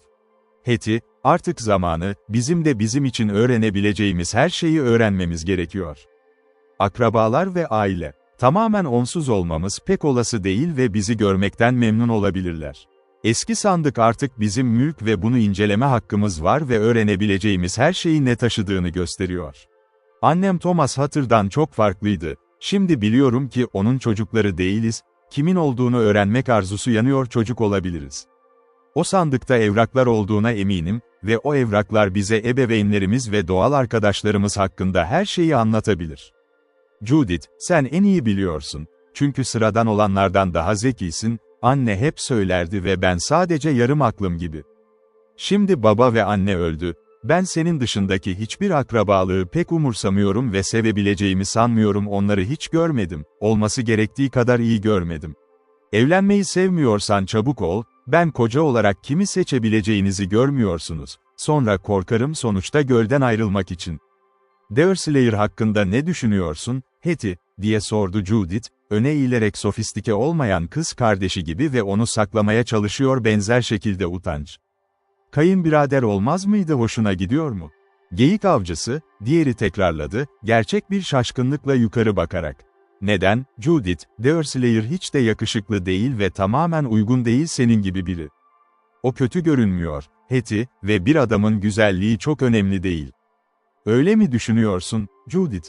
Güzelliğin insanda büyük bir önem olmadığını biliyorum ya da kadın, Tanrı'nın gözünde, çünkü annem bana sık sık söylerdi, senin kadar yakışıklı olmadığım için üzgün olabilirdim diye düşündüm, ama o bu yüzden rahatsız olmama gerek yoktu, çünkü hiçbir şeyi arzulamadım, o senin, kardeşim, ama bana söyle, öyle yaptı, yine de, güzellik ikisinde de göze çok hoş geliyor. Sanırım erkek olsaydım, özlem duyardım daha çok güzel görünüş için, kız olarak yaptığımı düşündüğümden daha fazla. Yakışıklı bir adam daha hoş bir adamdır, görme yeteneğinden daha yakışıklı bir kadın. Zavallı çocuk, ne dediğini ya da ne demek istediğini neredeyse hiç bilmiyorsun. Güzellik seks bir şeydir, ama erkeklerde pek bir şey ifade etmiyor. Kesinlikle, bir adam uzun olmalı, ama diğerleri uzundur, acele de öyle, ve aktif, ve daha aktif olanları ve güçlü olanları tanıdığımı düşünüyorum. O dünyadaki tüm gücü yok, ve cesur, eminim daha cesur bir genç söyleyebilirsin. Bu garip, Judith, dünyanın bir eldeyici olduğunu düşünmemiştim, ya da daha güçlü, daha aktif ya da cesur biri, acele Harry. Eminim bu konularda da onun eşini hiç görmedim. Vay canına, Hetty, bundan daha fazla bahsetme. Seni duymak hoşuma gitmiyor, böyle konuşurdu. Bu senin masumiyetine ve gerçeğine uygun değil, ve sıcak kalpli bir samimiyet. Harry, marşı bırak. Bu gece bizi bırakıyor ve hiçbir pişmanlığım onu takip etmeyecek, ta ki bu kadar uzun süre durduğu için değilse, ve çok az amaç içinde. Ah, Judith, uzun zamandır korktuğum buydu ve gerçekten de öyle olmasını umardım. Belki benim kayınbiraderimdir. Artık boş ver. Zavallı annemizden ve Thomas'tan bahsedelim Hatter. O zaman nazikçe konuş, kardeşim, çünkü ruhların olduğundan tam emin olamıyorsunuz, hem duyma hem de görme. Baba değilse, bize iyi davranıyordu ve bize yiyecek ve barınak verdi. Burada mezarlarının üzerine taş koyamıyoruz suda, insanlara bunları anlatmak için ve bu yüzden bunu kendi içimizle söylemeliyiz diller. Buna pek umursamayacaklar, kızım. Bunu bilmek büyük bir teselli, Hetty, annenin gençken ağır bir hata yaptığını söyledi. İçtenlikle pişmanlık duymak için yaşadı, şüphesiz günahları affedildi. Judith, çocukların ebeveynlerinin günahlarından bahsetmesi doğru değil. Vardı, kendi konuşmamız daha iyi olur. Günahlarından bahset, Hetty, eğer dünyada bir yaratık varsa günahsız, bu sensin. Keşke kendim hakkında aynı şeyi söyleyebilseydim ya da düşünebilsem, ama göreceğiz. İyi bir koca için sevgiyi neyin değiştirdiğini kimse bilemez, bir kadının kalbinde yaratabilir. Sanmıyorum evlat, hala şu anda eskiden sahip olduğum aynı süslüğe olan sevgim. Yazık olurdu Judith, kıyafetleri düşünsen, senin yerine ebeveynlerin mezarları. Sen böyle dersen bu yerden asla ayrılmayacağız ve bırakacağız, çabuk git, istediği yere git. Sonuncusuna razı olmaya hazırım, ama bunun için cevap veremem. Önce Hetty, gelecekte, saygın genç kadınlar olarak yaşamalıyız ve burada kalıp, Tüm kaba ve iğrençlerin sözü ve şakası olamaz göle gelebilecek tuzakçılar ve avcılar tongu yaptı. Acele et kendisini ve sonra gelecekte Derslayer'ı görmenin yolunu bulacağım yakında halledilecek. Gel, kızım, güneş battı ve sandık bizden uzaklaşıyor, sık ova kürek çekelim ve bizimle görüşelim arkadaşlar. Bu gece sandığın içine bakacağım, yarın da bakacağım ne yapacağımızı belirleyin. Hüronlara gelince, artık mağazalarımızı kullanabiliyoruz. Thomas Hatter'dan korkmadan kolayca satın alınabilirler. Bırak ben alayım bir kez ellerinden çıkan geyik avcısı, tek bir saat her şeyi getirecek bir anlayışa ulaşacak. Judith kararlı konuşuyordu, otoriteyle konuştu, bu onun alışkanlığıydı zayıf zekalı kız kardeşine karşı uzun süredir pratik yapıyordu. Ama böyle olurken kendi istediğini yapmaya alışkındı, görgü ve daha kolay bir komutla sözleri, Hetty ara sıra onun aceleci duygularını ve aceleci hareketlerini kontrol ederek her şeye derinlemesine işlemiş olan o basit ahlaki gerçeklerin yardımı kendi düşünceleri ve duyguları, her ikisinden de hafif ve güzel bir parlaklık, onun etrafına kutsal bir hale oluşturan ikisi de söyledi ve söyledi. Bu vesile, bu sağlıklı yükseliş zayıf zekaya sahip kız, onun üzerinde başka bir kapasiteye sahip parlak ve takdir edilen durumlar, her zamanki basit ve samimi bir tavır. Bizi buraya getiren şeyi unutuyorsun, Judith, dedi azarlayarak. Burası annenin mezarı ve babanın cesedini onun yanına koyduk yan. Böyle bir yerde kendimizi bu kadar çok konuşmakla yanlış yaptık ve şimdi Tanrı'dan bizi affetmesini dilemeli ve nerede olduğumuzu öğretmesini istemeliyiz gitmemiz ve ne yapacağımız. Judith istemsizce küreğini bir kenara bıraktı, Hetty ise üzerine atıldı dizlerini bastırdı ve kısa sürede dindar ama basit dilekçelerine daldı. Kız kardeşi dua etmedi. Bunu uzun zamandır doğrudan yapmayı bırakmıştı, ancak acı çekiyordu ruhu sık sık büyük olanlara yaptığı zihinsel ve aceleyle yaptığı çağrılardan koparılır destek için iyilik kaynağı, ruh değişikliği olmasa da. Hala Hetty'nin diz çöktüğünü hiç görmemişti, o bir şefkat hissi hatırlaması ve kendi ölümünün derin pişmanlığı kalbi ona gelmedi. Çocuklukta kendisi de böyle yapmıştı ve garnizonlara yaptığı talihsiz ziyaretlere kadar bile ve böyle anlarda dünyaları gönüllü olarak vererek değiş tokuş edebilmek için güven veren inanç için mevcut hisleri, o saf arzular ve her çizgi ve hareketinde parlayan nazik umut aksi takdirde, daha az favori bir kız kardeş. Ancak yapabildiği tek şey onu bırakmaktı göğsüne doğru hareket et ve tavrında o bağlılığın bir kısmını varsaydı inatçı ruhu bunu birleştirmeyi reddetti. Hetty ondan kalktığında dizlerine, yüzü parlak ve huzurlu, bu yüzü her zaman hoş, gerçekten yakışıklıydı. Zihni huzurluydu ve vicdanı onu görev ihmalinden aklamıştır. Şimdi, istersen gidebilirsin, Judith, dedi, çünkü Tanrı nazik oldu bana ve kalbimden bir yükü kaldırdı. Annemin böyle birçok yükü vardı, o bana hep söylerdi ve hep bu şekilde çıkarırdı. Tek bu elbette, abla, böyle şeyler yapılabilir. Bir taş ya da kütük dikebilirsiniz, ellerinizle, ama kalbi dua ile hafifletilmeli. Sanmıyorum küçükken yaptığın kadar sık dua ediyorsun, Judith. Boş ver, evlat, diğeri boğuk bir şekilde yanıtladı, sorun değil şimdi önemli. Anne gitti, Thomas Hatter gitti ve zaman geçti kendimiz düşünmemiz ve hareket etmemiz gerektiğinde gel. Kano yavaşça yerden uzaklaşırken, hafif bir İTKİ altında büyük kız kardeşin küreğine karşı küçük kız kardeş her zamanki gibi düşünüyordu zihni daha soyut ve zor bir fikir karşısında şaşırdığında anlama sıradan değil. Gelecek, derken ne demek istediğini bilmiyorum, Judith, dedi sonunda, aniden gözlemlendi. Anne eskiden cenneti gelecek derdi ama sen öyle düşünüyorsun gibi görünüyorsun gelecek hafta ya da yarın demek. Bu hem anlam taşıyor, sevgili kardeş, daha gelecek olan her şey, ister bu dünyada ya da başka bir dünyada. Bu ciddi bir kelime, Hetty, ve en önemlisi, korkarım, en az düşünenlere göre. Annenin geleceği sonsuzluktur, bizimkiler belki de bu dünyada yaşadığımız sürece olacak şey, değildir kalenin arkasından geçen bir kano, burada, daha fazlası noktanın yönü, yani, şimdi gizli, ama kesinlikle bir kütüklerin arkasında kano çalıyor. Bir zamandır gördüm, diye sessizce yanıtladı Hetty, çünkü Kızılderililerin çok azı vardı onun için korku, ama böyle şeylerden bahsetmenin doğru olduğunu düşünmedim annenin mezarının üzerine. Kano kamptan geldi, Judith, ve kürek çekti tek bir adam tarafından. Geyik avcısı gibiydi, Iroquois değildi. Geyik avcısı, diğeri doğal aceleyle karşılık verdi, o olamaz. Deerslayer bir mahkum ve ben bunun için bir yöntem üzerinde düşünüyorum, onu özgür bırakmak. Neden onu merak ettin, Deerslayer, çocuk? Kendin bakabilirsin, kardeşim, çünkü Kano görünüyor, yine, kulübenin bu tarafında. Gerçekten de, ışık teknesi binanın yanından geçmişti ve şimdi istikrarlı bir şekilde gemiye doğru ilerlemek, gemideki kişiler zaten ziyaretçilerini karşılamak için Skov'un başında toplanıyorlardı. Bir single bu bakış, Judith'e kız kardeşinin haklı olduğunu ve Deerslayer Kano'da yalnızdı. Yaklaşımı çok sakin ve rahattı, ancak, onu hayranlıkla dolduracak şekilde, çünkü kendi etkisini gösteren bir adam düşmanlardan kurtulma ya da şiddetle kaçmak mümkün olmazdı, küreğinin kayıkını sardığı kararlılık ve düşünceyle hareket etmek su.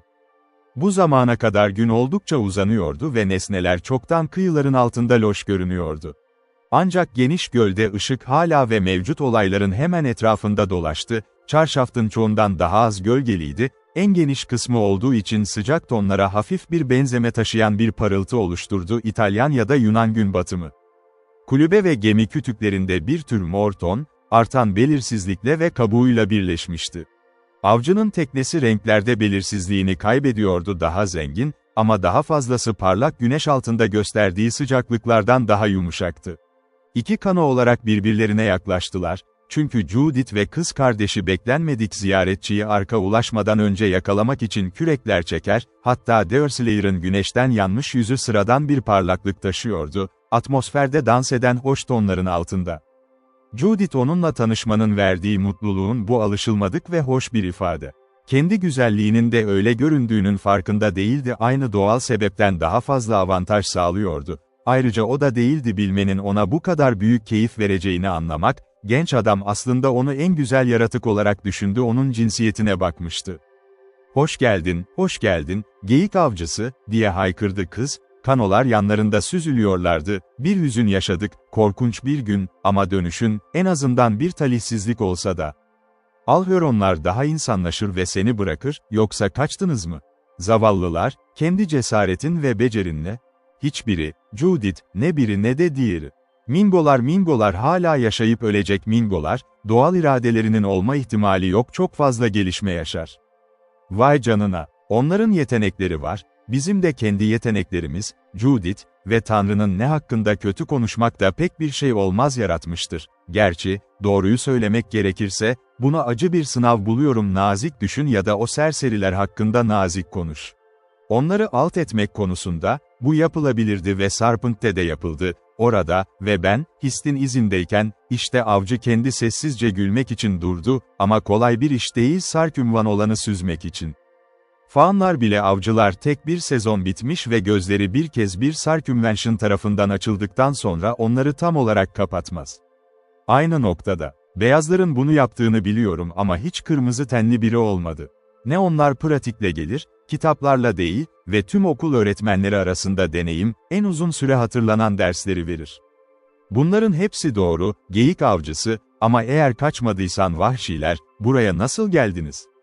Bu doğal bir soru ve çok güzel ifade edilmiş. Sen harikasın, yakışıklısın bu akşam, Judith ya da yılanın size dediği gibi vahşi gül ve ben de öyle olabilirim söyle, çünkü gerçekten öyle düşünüyorum. Onlara Mingos diyebilirsiniz, vahşi de var. Çünkü yeterince vahşi hissediyorlar ve yeterince vahşi hissedecekler, bir kez onlara fırsat verirseniz harekete geçin. Kayıplarını burada, içeride hissediyorlar, merhumsu kırmıç, kalplerinin derinliklerine kadar ve intikam almaya hazırlar, yollarına düşebilecek herhangi bir İngiliz kanı yaratıkları. Ne de o yüzden bence memnuniyetlerini almaya çalışırlar, Hollandalı bir adamın bir yeri. Babayı öldürdüler. Bu, onların kötü arzularını tatmin etmeliydi kan, dedi Hetty azarlayarak. Biliyorum, kız, tüm hikayeyi biliyorum, kısmen elimdekilerden kıyıdan bakıldım. Çünkü beni uçtan yukarı getirdiler ve kısmen bana karşı tehditlerinden ve diğer konuşmalarından kaynaklanıyordu. Hayat ise en iyi ihtimalle Sartın olmayan ve hepimiz burun deliklerimizin nefesine bağımlıyız günden güne.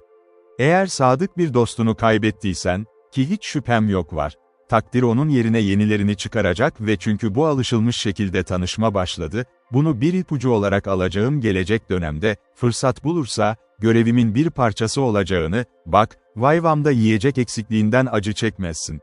Getiremem ölü hayata dönmüş, Ama yaşayanları beslemek konusunda çok az şey var. Fronscher beni geçebilir. Ama bunu acıma ve teselli yoluyla söylüyorum, övünme tarzında ve özel bir şekilde. Seni anlıyoruz, geyik avcısı, dedi Judith aceleyle ve hepsini al dudaklarından dökülen şey, kastedildiği gibi, nezaket ve dostlukla. Keşke tüm insanların dilleri bu kadar doğru, kalpleri de dürüst olsaydı. Bu açıdan erkekler farklılık gösterir, bir zevk olarak, Judith. Onları tanıyorum, onlara görebildiğin yerden daha fazla güvenilmezdi ve diğerleri belki de küçük bir vamp'ın parçasıyla gönderilen mesajların egin, belki de sanki tüm iş önceden bitmiş gibi, ona da güvenilmelidir yüzünüz. Evet Judith, söylediğin kadar doğru kelime hiç söylemedin, erkeklere güvenebilir, bazılarına ise güvenmeyebilir. Sen hesap veremez bir varlıksın, Deerslayer, diye karşılık verdi kız, ama avcının çocukça sadeliği karşısında pek şaşırmıyor, o kadar sık ihanete uğradı, öyle çarpıcı bir sadelik ki sık sık onu zavallı Hetty'nin aptallığıyla neredeyse aynı seviyeye koyuyordu. Her şeyin içinden parlayan güzel ahlaki gerçekle her zaman rahatlamış olsa da bu talihsiz kızın hem söylediğini hem de yaptığını, sen çok hesap vermeyen adam ve seni nasıl anlayacağımı sık sık bilmiyorum. Ama boş ver, az önce öyle, bize ne amaçla olduğunu söylemeyi unuttunuzdur burada.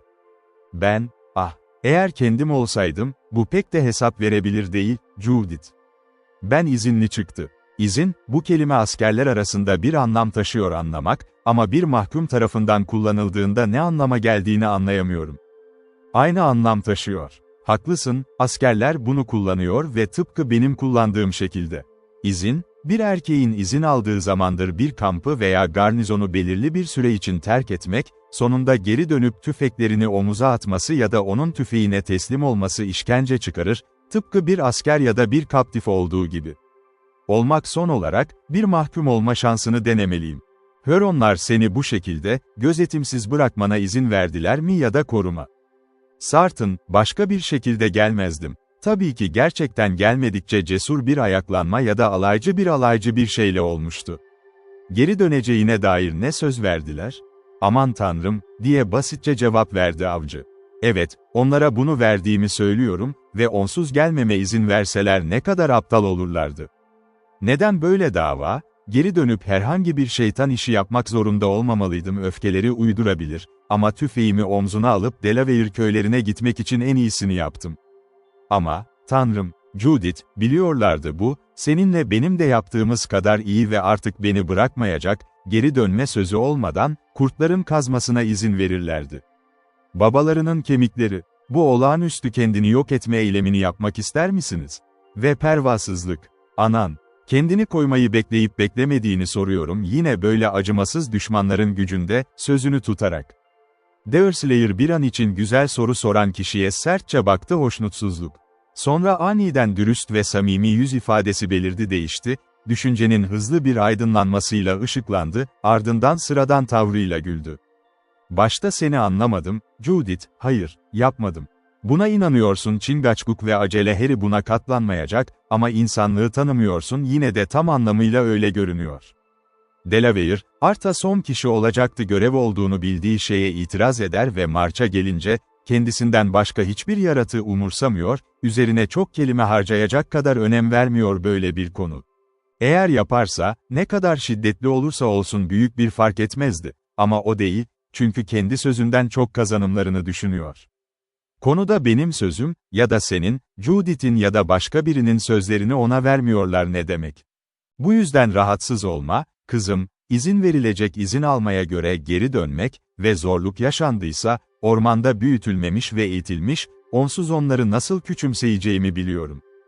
Judith kısa bir süre cevap vermedi. Kadın olarak tüm duyguları ve hayatında ilk kez teslim olmaya başlayan bir kadın olarak mutluluk ya da mutsuzluk üzerinde bu kadar etkili olan o duyguya cinsiyetine bakan, Deerslayer'ın acımasız bir kaderine karşı tiksiniyordu. Tanrı'nın sahip olduğu hak duygusunu kendine çekerken, her insan göğsüne yerleştirilmiş, ona bir bütünlüğü takdir etmesini söylerdi. Diğerinin bilinçsizce yaptığı kadar yenilmez ve iddiasız sergilendi. Tartışmanın işe yaramayacağını hissetti, öyle de değildi, onuru ve yüksek ilkeleri azaltmaya niyetli bir an, avcının niyetini vurmak için, onu geri çevirmeye yönelik her girişimle amacını Bir şeyin daha gerekliliğin önüne geçebileceği bu kendini yakma umudu denemeye çalıştı ve sonra kendi davranışlarının düzenlenebilmesi için gerçekleri tespit etmek koşulları bildiği bir şey. "İznin ne zaman bitecek, Deerslayer?" diye sordu. Her iki kano da bittikten sonra gemiye doğru ilerliyor ve neredeyse fark edilmeden hareket ediyor. Kürekler, suyun içinden. "Yarın öğlen, 1 dakika bile önce ve buna güvenebilirsin, Judith, ben Hristiyan arkadaşlığım dediğim şeyi bırakıp kendimi teslim etmeyeceğim o serseriler, gereğinden hemen önce. Başlıyorlar." Garnizonların ziyaretinden korkmak ve süreyi uzatmak istemezdi. Ve bu bizim için oldukça iyi anlaşılıyor. Eğer başarısız olursam işkenceler güneş batmaya başladığında gerçekleşecek, böylece hava kararmaz evlerinin izine ulaşabilirler. Bu, sanki içinde olduğuna inanılan şeyin düşüncesi gibi ciddi bir şekilde söylendi. Çekingenlik mahkumun zihninde ağır bir yük oluşturuyordu, ama yine de çok basitçe ve acı dolu bir geçit töreni olmadan, açık bir şey davet etmekten çok itmek için sempati tezahürleri. "Kayıplarının intikamını almaya mı kararlılar?" Judith hafifçe sordu, kendi sesiyle yüksek ruh, diğerinin sessiz ama onurlu etkisine boyun eğiyordu amacın bütünlüğü.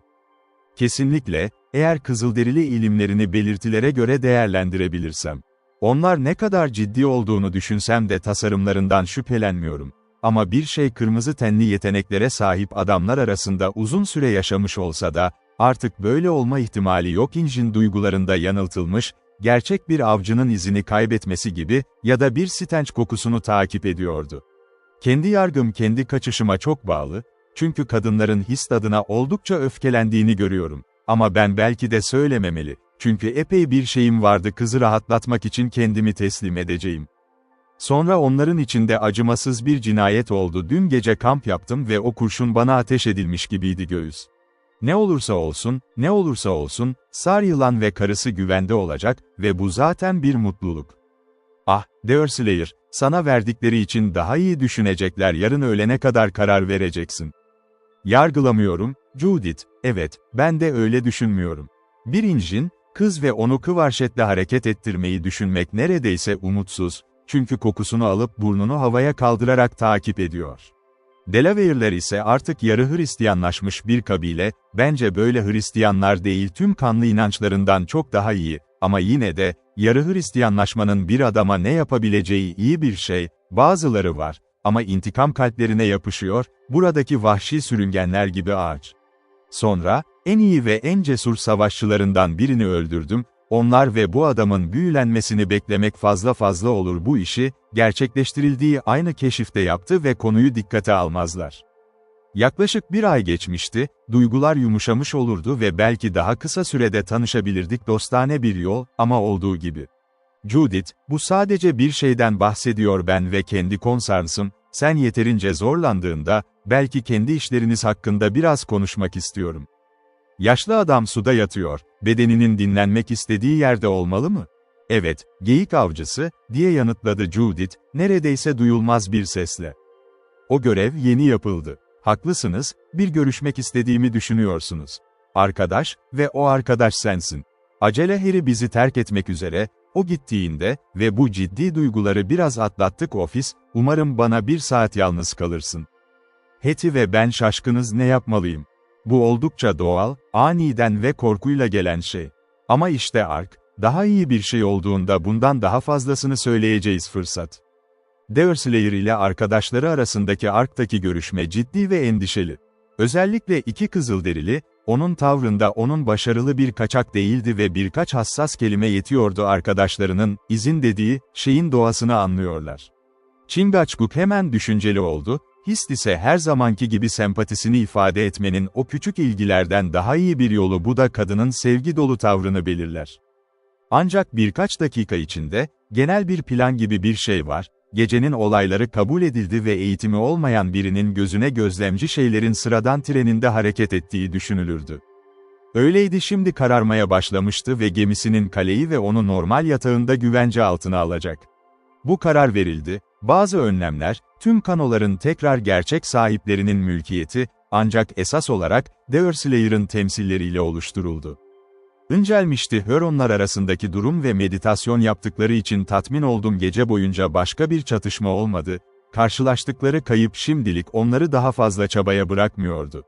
Sonra, öneri yapacak, ziyaretinin hedefi ve eğer bu kabul edilirse, savaş taraflar arasında hemen sona erecekti ve bu olasılık dışılıydı Hüronların, kendi projelerinin başarısızlığını öngöreceklerini şefler görünüşe göre şiddete başvurarak kalplerini yerleştirmişlerdi daha önce habercilerinin dönüşüne kadar. Gemisi hazır olur olmaz uygun şekilde güvence altına alınan partinin farklı üyeleri kendilerini meşgul etti çeşitli tuhaf davranışları, konseyde ya da kararda acele etmeleriyle, hayır bu sınır beyazlarının faaliyetlerini daha çok tanımlıyor kırmızı komşularının kırılmalarını da gösteriyordu. Kadınlar hazırlıklarla meşguldü akşam yemeği için, hüzünlü ve sessiz, ama ilk yemeğe her zaman dikkatliydi Doğan'ın istekleri. Mokasinlerini tamir etmeye acele etti, ışığında alevli bir düğüm, Chingachgook kasvetli düşüncelerle otururken, Deerslayer, aynı şekilde duygusal olmayan bir şekilde devam etti ve endişe, Hatter'ın zaten varmış tüfeği, Kildare'i incelemek için bu şekilde bahsedilen ve sonrasında bu tür bir kutlanmaya başlanan bu tür bir kuruluş şimdi onun değerlerini ölçen kişi. Parça bir normalden biraz daha uzun sürmüş ve açıkça işten çıkmıştı üstün bir üreticinin atölyeleri. Birkaç gümüş vardı ancak genel olarak sade bir parça olarak kabul edilirdi çoğu sınır adamı tarafından büyük değeri, onun doğruluğunda delik, detayların mükemmelliği ve metalin mükemmelliği.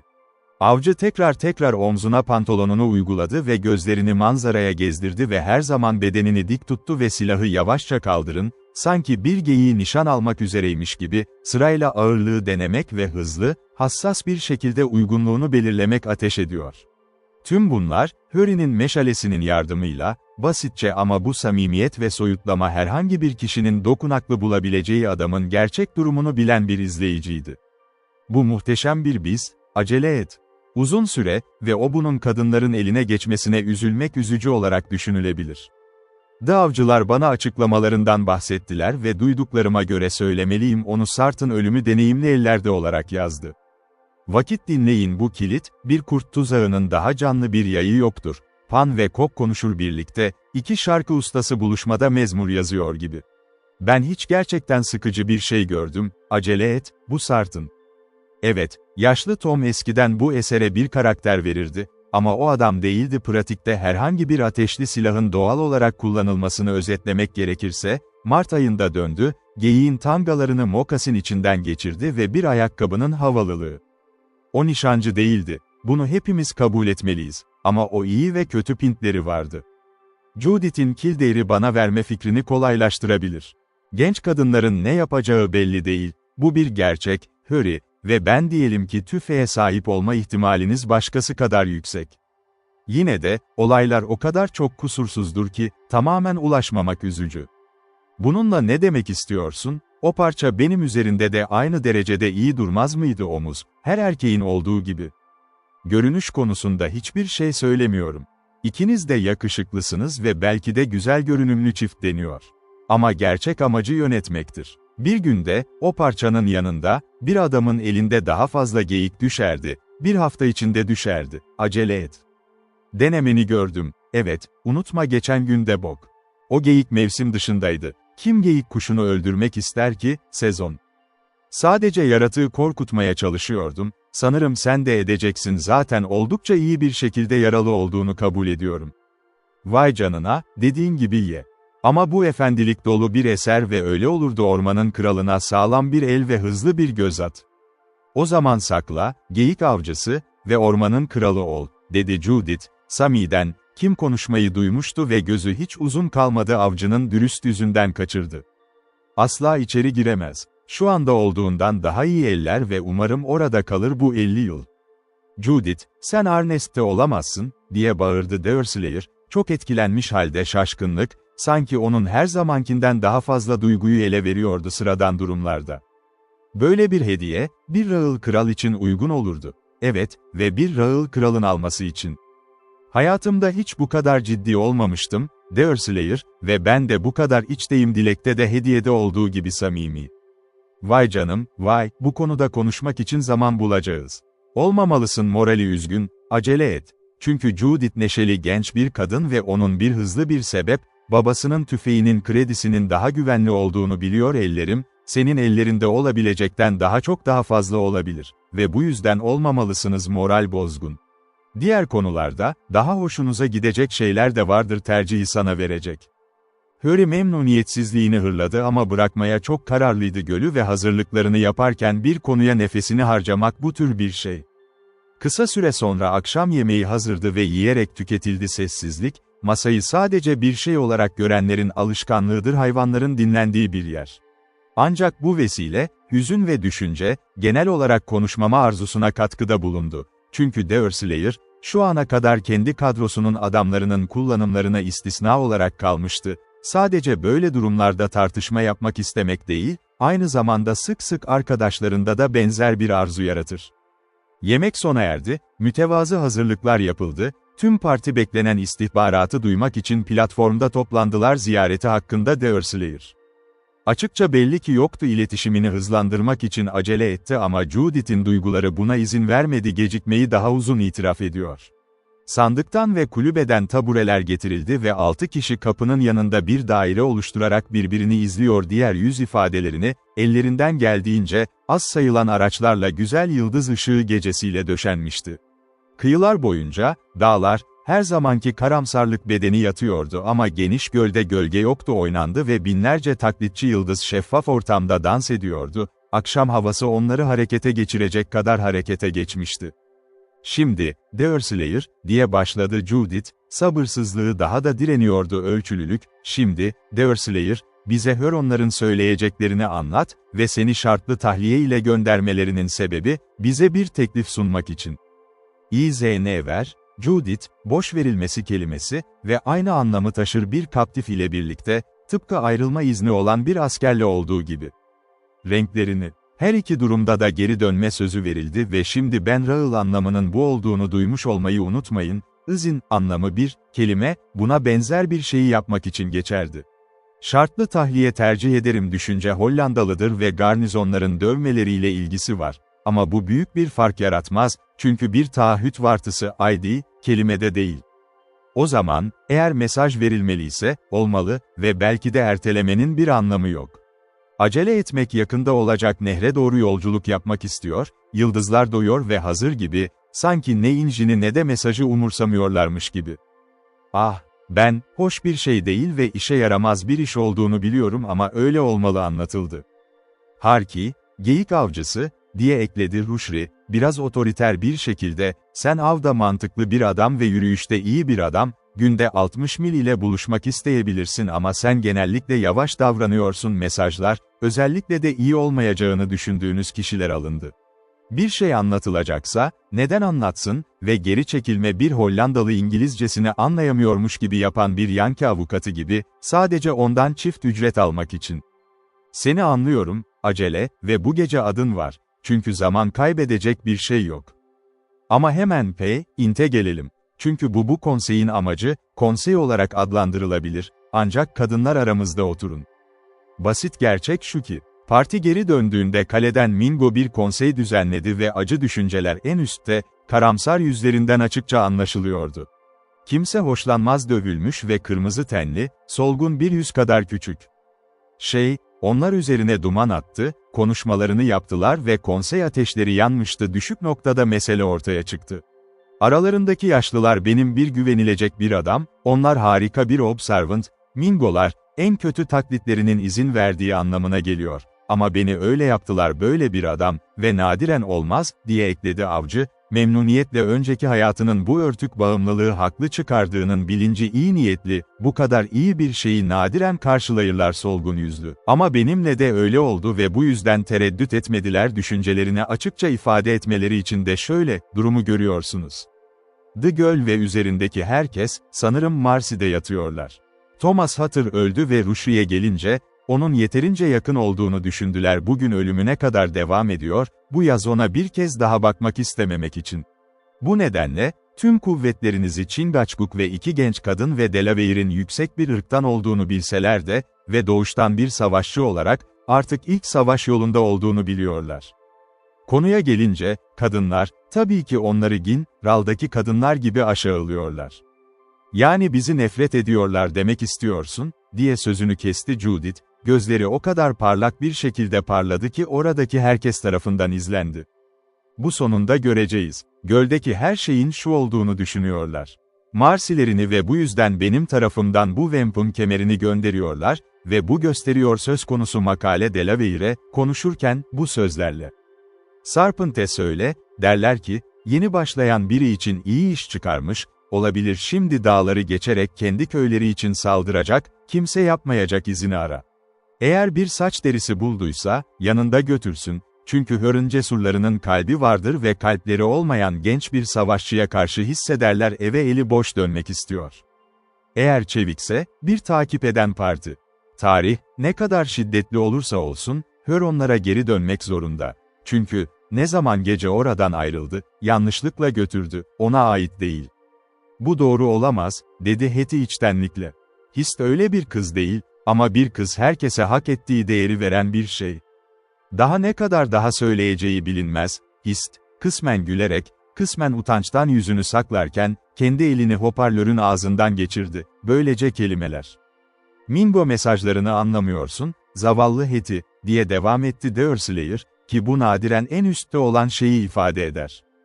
Tarih genç bir Huron'un eğilimlerini yanında götürdü ve onu istiyorlar tekrar geri döndü, zavallı genç adam onları en son gördüğü yerde bulsun. Yılan, genç bir savaşçı için çok umut verici olduğu söyleniyor eşleri istediği gibi ama bu eşi alamaz. Anlamları bu ve başka bir şey değil, anladığım kadarıyla.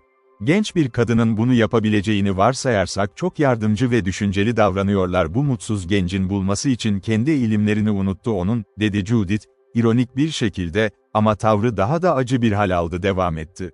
Sanırım bir kadın kadındır, rengi beyaz ya da kırmızı olsun ve şeflerin kadının kalbini pek tanımıyor, Deerslayer, eğer düşünüyorlarsa haksızlığa uğradığında affedebilir ya da adil sevdiğinde asla unutabilir. Sanırım bazı kadınlarda da bu doğru, Judith, her ikisini de yapabilen tanıyorum. Sonraki mesaj size, diyor babana muskrat dedikleri gibi, muskratın dibine dalış yaptı. Göl, bir daha asla ortaya çıkmayacak ve yavrularının yakında geleceğini yiyecek yoksa, vay ve eksikliği. Hör'ün kulübelerinin daha iyi olduğunu düşünüyorlar, York'un kulübelerinden daha çok ve senin gelip denemeni istiyorlar. Senin rengin beyazdır, ama uzun süre yaşamış genç kadınların Woods açıklıkta yolunu kaybederdi. Aralarında büyük bir savaşçı vardı yakın zamanda karısını kaybetmişti ve ona vahşi gülü takmaktan memnuniyet duyardı şöminenin yanında bir bank. Zayıf zihin ise her zaman onurlandırılacak ve Kızıl Savaşçılar tarafından ilgilenildi. Babanın malları olmalı diye düşünüyorlar kabile için zengin olun, ama kendi mülkünüzde dahil olmak üzere bir kadın doğuşunun her şeyi, tüm eşler gibi kocasının vayvamı. Üstelik, şiddetle genç bir kızı kaybettiler, son zamanlarda ve koltuğunu doldurmak için 2 solgun yüz gerekecek. Ve bana böyle bir mesaj getiriyor musun, diye haykırdı Judith, tonun içinde. Söylenen sözler öfkeyden çok hüzün taşıyordu. Bir Kızılderilinin kölesi olacak bir kız mıyım? Bu pint hakkında dürüst düşüncelerimi istersen, Judith, buna cevap veririm sanırım asla isteyerek kimsenin kölesi olmayacaksın, kırmızı tenli veya beyaz. Mesajı getirmemi çok düşünmemelisin, ne kadar şiddetli olursa olsun, elimden geldiğince yakın, bana verilen kelimelerle birlikte. Onlar da izin aldığım koşullar ve bir pazarlık bir anlaşmadır, ama bu bir serseri tarafından yapılıyor. Sana söylediklerini söyledim ama henüz sana ne cevap vermeniz gerektiğini düşündüğümü söylemedim. Ay, duyalım, geyik avcısı, diye ekledi acele.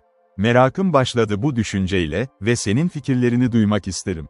Cevabın makullüğünü, ama benim kendi aklım kendi cevabımın anlamına neredeyse karar verdim, ki bu da verilecek gerektiği anda biliniyor. Benimki de öyle, acele et, tüm farklı kafalarda ve kimseye değil bunu daha ciddi şekilde çözdün. Senin yerinde olsam, şöyle derdim, geyik avcısı, o yaramazlara Harry March'ı tanımadıklarını söyle. O insan ve beyaz tenli, ayrıca beyaz bir doğal tane var, ki natur bunu bırakmıyor kendi ırkından kadınlar ve en büyük ihtiyaçları olan yetenekler. O zaman beni bırak anlaşmanıza girmeyi reddeden biri olarak, ama sigara içmelisiniz üzerine bir tütün domuz başı. March, bu azarlamadan biraz utandı, bu azarlama yeterince sıcak bir tavır ve şüphe bırakmayan bir noktaya sahipti anlamı. Judith onu cesaretlendirseydi, tereddüt etmezdi onu ve kız kardeşini savunmak için kalmış, ancak koşullar altında kırgınlık onu onları terk etmeye itti. Her halükarda, Rush ve Harry'de onu buna ikna edecek kadar şövalyelik yoktu, doğrudan bir kişi göremezse kendi güvenliğini riske atıyordu. Muhtemel sonuçlarla kendi çıkarları arasındaki bağlantı. Evet, öyle, bu nedenle, cevabının niyetiyle aynı derecede aynı şekilde yer alması şaşırtıcı değil ve devasa gücüne övünerek güvendiği için, ki bu onu her zaman abartıcı yapmasa da, genellikle küstah yapardı, konuştuğu kişiler açısından ise. Güzel sözler uzun dostluklar yaratır, usta geyik avcı, dedi biraz tehditkar bir şekilde. Sen sadece bir çocuksun ve deneyimle ne yaptığını biliyorsun bir adamın elinde. Çünkü sen ben değilsin, sadece arada bir aracısın. Vahşiler, biz Hristiyanlara, çalışanlarınıza söyleyebilirsiniz. Harry March'ı tanıyordu, bu da hem onların hem de onun duyusunun kanıtıdır. O insan doğasını takip edecek kadar insan ve bu ona aptallığı görmesini söylüyor, bir adamın tüm bir kabileyle savaştığını. Eğer dişiler onu devasüz ediyorsa, onlar da zorundadır onun tarafından elden çıkarılmayı bekle, ister kendi yeteneklerinden ister başka bir armağanından olsun. Erkeğin yetenekleri, Judith fikrini değiştirmeyi uygun görürse, memnuniyetle kabul eder. Nehre eşlik etti ve Hetty onunla birlikte, ama buna gelmeli değil mi sonuç? Düşmanın keşiflerinin başladığını düşündüğüm anda başlıyorum. Gece için çalılıklar ve yapraklar arasında kendilerini sığdırıyorlar. Judith fikrini değiştirmeyecek ve senin arkadaşlığını istemiyor, Usta March, diye karşılık verdi kız neşele. O zaman o karar kabul edildi, diye devam etti Dersleyer, diğerinin sesinden etkilenmeden. Sıcaklık. Çabuk ol, Harry kendi adına hareket etmeli ve en iyi olanı yapmalı. Muhtemelen kendi hayali için uygun olacaktı. Almayı düşüneceği kurs ona bir kolay bir yarış, eğer ona rahat bir vicdan vermiyorsa. Sonra tarih ile ilgili soru, ne dersin kız, hayatınızı bırakır mısınız? Görev de var, Mingolara geri dönüp bir Huron koca alacak ve hepsi yok evleneceğin adamın aşkı için, ama kendi aşkın için saç derisi. Hisse neden böyle konuşuyorsun, diye sordu, kız yarı alınmıştı. Sen bir kırmızı tenli kız, kaptanın hanımefendisi gibi yapılmış, herhangi bir subayla gülmek ve şaka yapmak için o gelir. Benim düşündüğüm, Hist, bu konuda ne burada ne orada. Yapmalıyım cevabınızı geri taşıyın ve bunu yapmak için sizin göndermeli. Sadık bir elçi kelimesine ayarını verir. Hist artık tam olarak düşüncelerini söylemekte tereddüt etmedi. Heyecanla sıradan kalktı ve doğal olarak tekrar kullandığı dile başladı. Kendini en kolay ifade etti, düşüncelerini paylaştı ve niyetleri, kendi halkının diliyle güzel ve onurla. Huronlara söyle, Dersleyer, dedi, onlar da en az cahil benler, kurtu köpekten ayırt etmezler. Halkım arasında, gül sapın tümü olduğu yerde ölür, çocuğun gözyaşları ebeveynlerinin mezarları, Mısır, tohumun ekildiği yerde büyür. The Delaware kızları, Wampum kuşakları gibi gönderilecek haberciler değildir kabileden kabileye. Bunlar kendi halımları, kendi içinde en tatlı olanlardır. Ormanlar, kendi genç adamları onları kucaklarında götürür, çünkü kokuludur, en tatlıları kendi köklerinden alındıklarında olur. Hatta Robin ve Martin, yıllar boyunca eski yuvalarına geri döner, bir kadın kuştan daha az samimi olur mu? Çamı kilin içine yerleştir ve sarıya dönecek, Söğüttepe'de gelişmez, Tamarek bataklıkta en sağlıklıdır, deniz kabileleri en çok sever tuzlu suyun üzerinden esen rüzgarları duyun. Huron genç için Neleni Lenape'nin bir kızına aittir. O hızlı olabilir ama gözleri öyle yarışta onu takip etmemek, tekrar loçlara bakıyorlar. Delawares, Kanada kızları için tatlı bir şarkı söyleyebilir ama Varva için müzik yok, çocukluğundan beri dinlediği dilde. Huronlar, bir zamanlar tuz kıyılarını sahiplenen insanlardan mı doğmuşlardı? Göl, boşuna olurdu, tabii ki Ankas ailesinden değilse. The genç Şam, babaları kadar yüksek olacak. Vatava sadece bir kalp ve sadece bir kocayı sevebilir. Dersleyer bu karakteristik mesajı dinledi ve bu mesaj şöyle duygulara uygun bir samimiyet, gizlenmemiş bir zevk, kızın ateşli hiçbesiyle karşılaşırken, kendi içten, sessiz ve tuhaf nöbetlerinden biriyle sona erdi kahkaha. Ormandaki tüm vampuma değer, diye bağırdı. Yok anlıyorum, sanırım Judith, ama duygularına bakarsan, ve hayal edin ki bir düşman sana adamını bırakmanı söylemek için göndermiş Chis ve C.H., Ice'in adamı olmayan başka biriyle çıkmak için, doğrudan anlarsın, garanti ederim. Bana bir kadın ve Rahel için sadece hissettiklerini söylemeye karar verirlerse.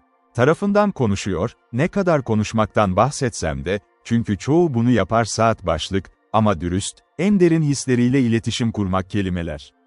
Ve şimdi, Judith, kırmızı tenli bir kızın cevabını aldıktan sonra, bu öyle uygun bir yüz gibi olmalıyım. Eğer gerçekten de bu kadar bir yüz her şekilde mümkün olduğunca çiçek açıyor, o yüzden asfalt olun. Size şu anda çok isimli Wild Rose ve renk açısından Hetiye Hanbahar. Bu dil garnizon sertlerinden biri mi geldi? Alay etmeliyim o, Deerslayer, ama senden gelince güvenilebileceğini biliyorum, Judith, onun düşünülmemiş ve karakteristik karakterinden derin bir memnunlukla geri döndü iltifatlar. Ancak cevabımı sormak için henüz çok erken, büyük yılan henüz konuşmadı. Yılan, Lord, konuşmasını tek kelime duymadan geri getirebilirdim ondan. Ona bu soruyu sormayı hiç düşünmemiştim, izin vereceğim, gerçi bu da pek doğru olmazdı. Çünkü gerçeğin gerçek olduğunu görmek ve ben bu mingolara gerçeği söylemek zorundaydılar, başka hiçbir şey söylemek zorundaydılar. Yani, Chingachgook, bu konuda düşüncelerinizi dinleyelim, saldırmaya meyilli misiniz? Tepelerin üzerinden köyünüze doğru, histi bir hörona vermek ve evdeki şeflere, eğer başarılı ve hareketli olurlarsa söyleyin, belki muhtemelen Iroquois yolunun sonuna 2 ya da 3 gün sonra ulaşabilirim düşman ondan kaçtı. Nişanlısı gibi, genç şef de ayağa kalktı, cevabını vermek için lazımi belirginlik ve onurla. His ellerini çaprazlayarak konuşmuştu göğsünde, içindeki duyguları bastırmak için ama savaşçı sakin bir enerjiyle önünde kolunu uzattı, bu da vermeye yardımcı oldu ifadelerine vurgu yapıyordu. Wampum için gönderilmeli, dedi, bir mesajla yanıtlanmalıdır. Büyük yılanın ne olduğunu duyun Delaware'ler, büyük göllerden gelen sahte kurtlara şöyle demek zorunda, ormanlarımızda uluyan kişiler. Onlar kurt değiller, köpekler kuyruklarını ve kulaklarını elleriyle kestirmeye geldiler. Delawares, genç kadınları çalmada iyidirler, onları tutmakta kötüydü. Chingachgook kendi silahını bulduğu yerde alır, hiçbir Curey'nin izni istemiyor Kanadalar. Kalbinde bir nazik his varsa, bu onun işi değildir Huronlar. En çok bilmek isteyen ona anlatır. Yapmayacak ormanda bağırışları anlayanların kulakları için bağırın. Korku, onun locasında geçenler kendi şefleri için değildir tanıması gereken insanlar, Mingo serserileri için daha az. Onlara serseri de, Serpent, diye araya girdi Deerslayer, yapamayarak neşesini tut, evet, onlara sadece yukarı aşağı serseriler de, ki bu kelime kolayca interpreslenebilir ve en nefret edilenlerden biridir kulaklar, bu çok doğru. Benden asla korkma, mesajını vereceğim, hece hece, alaycı bir alay, ID yerine ID, küçümseme yerine küçümseyici ve onlar senin elinde daha iyi değil, sadece bir kez ya da serseride. 2 kez, en alt köklerinden saplanan özünün birikmesini sağlar en üst dallara. Mingo serserileri için daha az, diye devam etti Chingachgook, oldukça istekli bir şekilde arkadaşının isteğine uydu. Huron köpeklerine daha yüksek ulumalarını söyle, eğer bir Delaware'in ormanda onları bulmasını isterlerse, orada kazırlar savaşçılar gibi avlanmak yerine tilkiler. Delaware'li bir kızları olduğunda kamplarında onları avlamalarının bir sebebi vardı. Şimdi olacaklar ses çıkarmadıkça unutulur. Chingachgook bu zahmeti sevmez daha fazla savaşçı için köylerine gitmek, onların koşma yoluna saldırabilir patika, eğer yeraltına saklarsa, onu Kanada'ya kadar takip edecek yalnız. Watawah'ı yanında tutacak ve oyununu pişirecek, ikisi de Delaware'ler kadar Huronları kendi ülkelerine korkutacak kadar büyük. Bu büyük bir gönderme, memurların dediği gibi, diye bağırdı Deerslayer. Bu, tüm Huron kanını harekete geçirecek, özellikle onlara hist söylediği o kısımda peşlerinde kalacak, ta ki ülkeden oldukça kovulmuşlar. Ah, büyük sözler her zaman olmaz büyük işlere rağmen. Rab gönder ki sadece bir kişi olabilsin söz verdiğimiz yarı kadar iyi olacağız. Ve şimdi, Judith, sıra sende. Konuş, çünkü onlar kötü niyetli her kişiden bir cevap bekler, zavallı belki Heti hariç. Peki neden Heti olmasın, geyik avcısı? Sık sık amaç hakkında konuşur, Hintliler onun sözlerine saygı duyabilir, çünkü onun durumundaki insanlara karşı hissediyorlar. Bu doğru, Judith, ve sen de hızlı düşünceli. Kırmızı tenliler böyle yapar her türlü talihsizliğe saygı gösterir, özellikle Heti'ninki. Yani, Heti, eğer söyleyecek bir şeyin varsa, Huronlara sanki sadıkça taşıyacağım bir okul öğretmeni ya da bir misyoner tarafından konuşuldu. Kız bir an tereddüt etti, sonra kendi nazik, yumuşak bir sesiyle cevap verdi tonları gibi, ondan önce gelenler kadar samimi. Hüronlar beyazlar ile kendilerini, dedi, yoksa Judith ve benim yaşamaya gitmemizi istemezlerdi köylerinde. Tanrı bir ülkeyi kızıl adamlara, diğerini ise kızıl adamlara verdi biz. Ayrı yaşamamızı istedi. Sonra annem hep yapmamız gerektiğini söylerdi, mümkünse Hristiyanlardan başka kimseyle takılmayın ve bu yüzden gidemeyiz. Bu göl bizim ve buradan ayrılmayacağız. Baba ve annenin mezarlar içinde ve en kötü Kızılderililer bile mezarların yanında kalmayı sever, babalarının babaları. İsterlerse tekrar gelip onları göreceğim ve onlara İncil'den daha fazla okumak istiyorum ama babamın ve annemin evinden vazgeçemem mezarlar. Bu yeterli olur. Heti, onları sen göndermiş gibi 2 kat uzun bir mesaj, diye araya girdi avcı. Hepsine anlatacağım söyledin ve demek istediğin her şey ve ben bunun bedelini vereceğim, onlar olacaklar kolayca tatmin ediliyordu. Şimdi, Judith, sıradan senin, sonra bu kısmın gece boyunca evim terminasyon olacak. Judith, cevap vermekte isteksiz bir şekilde ortaya çıktı, bu da bir habercide pek merak yoktu.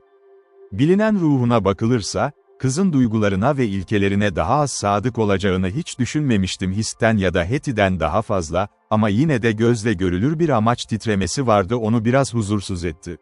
Hatta şimdi doğrudan konuşmak zorunda kaldığında bile, tereddüt etmiş gibiydi, dudaklarını da açmadı, ta ki derin sessizlik, sözlerinin ne kadar endişeyle beklendiğini gösteriyordu.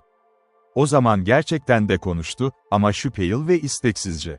Önce bize söyle, geyik avcısı, diye başladı, vurguyu değiştirmek için kelimeleri tekrar etmek, hangi etkisi olacak, cevaplarımızın senin kaderini etkilediğini mi biliyor? Eğer bizim fedakarlığımızın kurbanı olacaksan ruh, hepimiz daha dikkatli olsaydık daha iyi olurdu. Kullandığımız dil, peki, bunun sonuçları ne olabilir senin? Efendim, Judith, rüzgarın hangi yöne eseceğini sorsan daha iyi olur, hafta, ya da vurulacak bir sonraki geyiğin yaşı ne olacak? Yapabilirim, sadece yüzlerinin bana biraz karanlık göründüğünü söylüyorum. Ama öyle değil, her siyah bulut yükseldiğinde gök gürültüsü, her rüzgar esiyor yağmur. Bu soru, yani çok daha kolay bir soru cevap verdi. Iroquois'ların bana gönderdiği bu mesajda öyle, diye yanıtladı Judith, sanki ayağa kalkarmış gibi şimdilik kendi rotası üzerinde karar vermişti. Cevabım şu olacak, anladım, Deerslayer, seninle yalnız konuştuktan sonra, diğerleri gece yattı. Kızın tavrında bir karar vardı ve Deerslayer'ı ortadan kaldırdı. Uydu ve bunu daha kolay yaptı çünkü gecikme bir şekilde maddi sonuçlar. Toplantı şimdi sona erdi, hızla ayrılma kararını ilan etti. Saat içinde karanlığın derinleşmesi için müdahale edilmesine izin verildi. Sınır adamı ayrılmadan önce, farklı bireyler, özellikle avcı, alışılmış tarzlarında meşgul oldular, zamanının çoğunu mükemmellik üzerine daha fazla araştırma yaparak geçiriyor, daha önce bahsedilen tüfekten. Ancak saat 9 geldi ve o zaman karar verilmişti, acelenin yolculuğuna başlaması gerektiğini söyledi. Veda etmek yerine dürüst olmak gerekirse, cömert bir ruhla, gerekli gördüğü az şey somurtkan ve soğukça söylendi. Düşündüklerine karşı öfke, Judith'in inatçılığı, sahip olduğu kariyere karşı utançla birleşiyordu göle ulaştığından beri ve her zamanki gibi kaba ve dar görüşlüydü, başarısızlıklarıyla başkalarını suçlamaya daha yatkındı kendini kınamaktan ziyade. Judith ona elini uzattı, ama elini de öyle tuttu çok sevinç ve pişmanlık içinde, oysa 2 Delaware vatandaşı buna pişman değildi, onları bıraktığını fark etti. Tüm partiden sadece Hetty herhangi birini ele verdi, gerçek bir his. Utangaçlık ve cinsiyeti ile karakterinin çekingenliği korundu, hatta mesafeli olması, böylece Hurricano'ya girdi, orada Deerslayer vardı, zaten onu bekliyordu, sonra yeterince yaklaşıp gözlemlendi. Sonra, gerçekten de, kız sandığa girdi ve sonuna yaklaştı, tam da küçük havlama ondan dönüyordu, hafif ve sabit bir hareketle neredeyse fark edilmez hale gelecek kadar çok şey vardı. Şimdi bir duygu dürtüsünü ele geçirdi, çekingenlik, ve Hetty konuştu. "Hoşça kal." Çabuk, tatlı sesiyle seslendi, "Hoşça kal, sevgili, acele et. Ormanda kendine iyi bak ve bir kez bile durma, ta ki garnizona ulaşıyorsun." Ağaçlardaki yapraklar ise neredeyse daha fazla gölün etrafındaki Hüronlar ve senin gibi güçlü bir adama öyle davranmazlar, bana nazikçe davranırlar. March'ın bu zayıf zekaya karşı kazandığı üstünlük, Ama doğru düşünen ve doğru hisseden kız, doğanın bir yasasından doğdu. O duyuları kişisel avantajları ve onun ahlaki duyguları tarafından büyülenmişti, onunla iletişimler hiçbir zaman yeterince samimi olmamıştı ki karşı koyacak kadar, aksi takdirde bu etki, zihni olan biri olsa bile, azalmış olmalı, kendi gibi kafasızdı. Hetty'nin doğru içgüdüsü, eğer böyle bir terim olabilirse bir iyi ruh tarafından öğretilmiş gibi görünen birine uygulanıyor, iyi ve kötü arasında kusursuz bir doğrulukla yol ayık olurdu. Harry'nin karakterine 1000 puan verdiğinde, fırsatlar olsaydı onu aydınlattı. Ama o kız kardeşiyle sohbet edip eğlenirken kendisinden uzak. Biçim ve yüz hatlarının mükemmelliği ona bırakılmıştı, basit hayal gücünde ve doğal olarak hassas bir şekilde etkisini yaratıyor, duyguları, fikirlerinin ve kabalığının karışımından acı çekmeden. Doğru, onu sert ve kaba buldu, ama babası buydu ve en çok gördüğü diğer erkekler ve ona ait olduğuna inandığı kişiler, tüm bu seks Harry'nin karakterinde ona daha az olumsuz bir şekilde dokunuyordu, aksi takdirde olabilirdi. Yine de, Hetty kesinlikle aşk değildi, Rushdie'ye hissettik, bunu göstermek istemiyoruz. Sadece o uyanış, duyarlılık ve hayranlık, daha uygun koşullarda ise ve her zaman karakter açığını kutlamazdı. Genç adam bunu engellemek için süper tutmuştu, yakında olgunlaşmış olabilir, o içine çeken his. Ona karşı yeni bir şefkat hissediyordu ama neredeyse hiç tutku yoktu. Belki de sonuncusuna en yakın yaklaşım Hetty'nin ortaya çıkışı, bu hissin yarattığı hassasiyette görülüyordu. March'ın kız kardeşine, Judith'in arasına olan eğilimini fark etmesi birçok hayran, bu tek kez can sık, kız, durumu gözlemlemeye başladı. Harry ayrılışında o kadar az sempati aldı ki, yumuşak tonlar Hetty'nin adını böyle çağırdığı gibi, onu rahatlatıcı bir şekilde duyuyordu. Kontrol etti ve güçlü kolunu bir kez süpürerek onu yana çekti sandıkın için. Bu, Hetty'den daha fazlasıydı. Hetty'nin cesareti artmıştı, kahramanının ayrılışı bekleniyordu ve şimdi utangaçça geri çekildi, beklenmedik dönüş. "İyi bir kızsın, Hetty, ve seni el sıkışmadan bırakamam," dedi March nazikçe. "Judith, her şeyden sonra, senin kadar değerli değil, belki de biraz daha yakışıklıdır." Zekaya gelince, dürüstlük ve adil genç bir adamla ilgilenmek, genç bir kadında mantıklı bir işarettir. Sen değerlisin bir düzine Judith, evet, ve bu arada, çoğu genç kadın tanıdık. Judith'e karşı bir şey söyleme, Harry, diye yalvaran bir şekilde karşılık verdi Hetty. "Babam gitti, annem gitti ve geriye sadece Judith ve ben kaldık ve kız kardeşlerin kötü konuşması ya da her birinin kötülüğünü duyması doğru değildir," diyer. "Baba gölde, anne de öyle ve hepimiz Tanrı'dan korkmalıyız. Çünkü gölde ne zaman olacağımızı da bilmiyoruz." Bu makul kulağa geliyor, çocuk, çoğu söylediğin gibi. Eğer bir gün olursak tanış, Hetty, bende bir dost bulacaksın, kız kardeşin ne yaptığını yapsın May. Annenin büyük bir arkadaşı değildim, kabul ediyorum. Çünkü düşünmemiştik, çoğu pansiyonda aynı, ama baban, yaşlı Tom ve ben birbirimize uyduk, diğerleri, bir buckskin giysi kadar dikkat çekici şekilde makul yapılı herhangi bir yapıya uyacak adamım. Her zaman yaşlı yüzen Tom Hatter'ın görüşünde oy birliği oldum, en altta iyi bir adamdı ve tüm düşmanlıklardan sonra bunu sürdürecek, onun için de senin için de. "Hoşça kal, acele," dedi Hetty, şimdi genç adamı hızlandırmak istedi, yine de, onu sadece bir an önce tutmayı istediği kadar tutkuyla ikincisi hakkında ilkinden daha net bir açıklama veremedi. "Hissetmek, hoşça kal, acele et, ormanda kendine iyi bak, durma garnizona ulaşana kadar. Sana İncil'den bir bölüm okuyayım yatmadan önce ve dualarımda seni düşüneceğim." Bu, March'ın sempati duymadığı bir noktaya dokunuyordu ve daha fazla kelime söyledi, kızın elini samimiyetle sıktı ve tekrar içeri girdi. Kano. Bir dakika sonra iki maceracı 100 metre uzaktaydı. Ark ve yarım düzine kişi geçmeden tamamen kaybolmuştu. View. Hetty derin bir iç çekti ve kız kardeşiyle Hist'in yanına geri döndü. Bir süre boyunca Deerslayer ve arkadaşı sessizce öne kürek çekti. O Harry'i tam olarak bulunduğu noktaya indirmeye kararlıydı. Hikayemizin başında, sadece yola çıkmış gibi gösteriliyor Huronlar tarafından izlenmesi pek olası olmayan bir yer olarak, çünkü o izleniyordu, ormanın işaretlerini o noktada yeterince aşina olup iplik yapacak kadar karanlıkta onların arasından geçiyordu. O halde, hafif araç oraya devam etti, iki güçlü ve hızlı bir şekilde teşvik edildi. Usta kano ustaları küçük gemilerini zorla içinden geçirebilir. Daha doğrusu üzerinden geçebilirlerdi. Su. Hedef için çeyrek saatten az bir süre yeterliydi ve, o zamanın sonu, kıyının gölgelerinde ve sessiz aradıkları noktaya yakın, her biri çabalarını bırakıp kendi çabalarını iletişimi kesmek mahallede ol. Garnizondaki subayları bir bu serserilere karşı parti yapar girmez acele et, geyik avcısı başladı ve kendin yukarı çıkarmaya gönüllü olursan daha iyi olur. Yolları, gölün şeklini ve toprağın doğasını biliyorsun ve bunu sıradan, Gillies bir izciden daha iyi yapabilir. Saldırı önce Hörn kampı yapın ve ardından kendini gösterecek işaretleri takip edin. Kulübeye ve sandıka birkaç kez bakmak, şehrin durumu hakkında sizi tatmin edecektir. Delaware ve kadınlar ve her neyse, güzel bir fırsat olacak Mingo yoluna düşmek ve anılara iz bırakmak için uzun süre yanlarında taşımaya meyilli olan kara muhafızlar. Olmayacak benim için muhtemelen çok fark yaratacak, çünkü bu mesele yarın güneş batmadan önce determine edildi, ama büyük bir değişiklik olabilir. Judith ve Hetty'nin umutları ve beklentileri.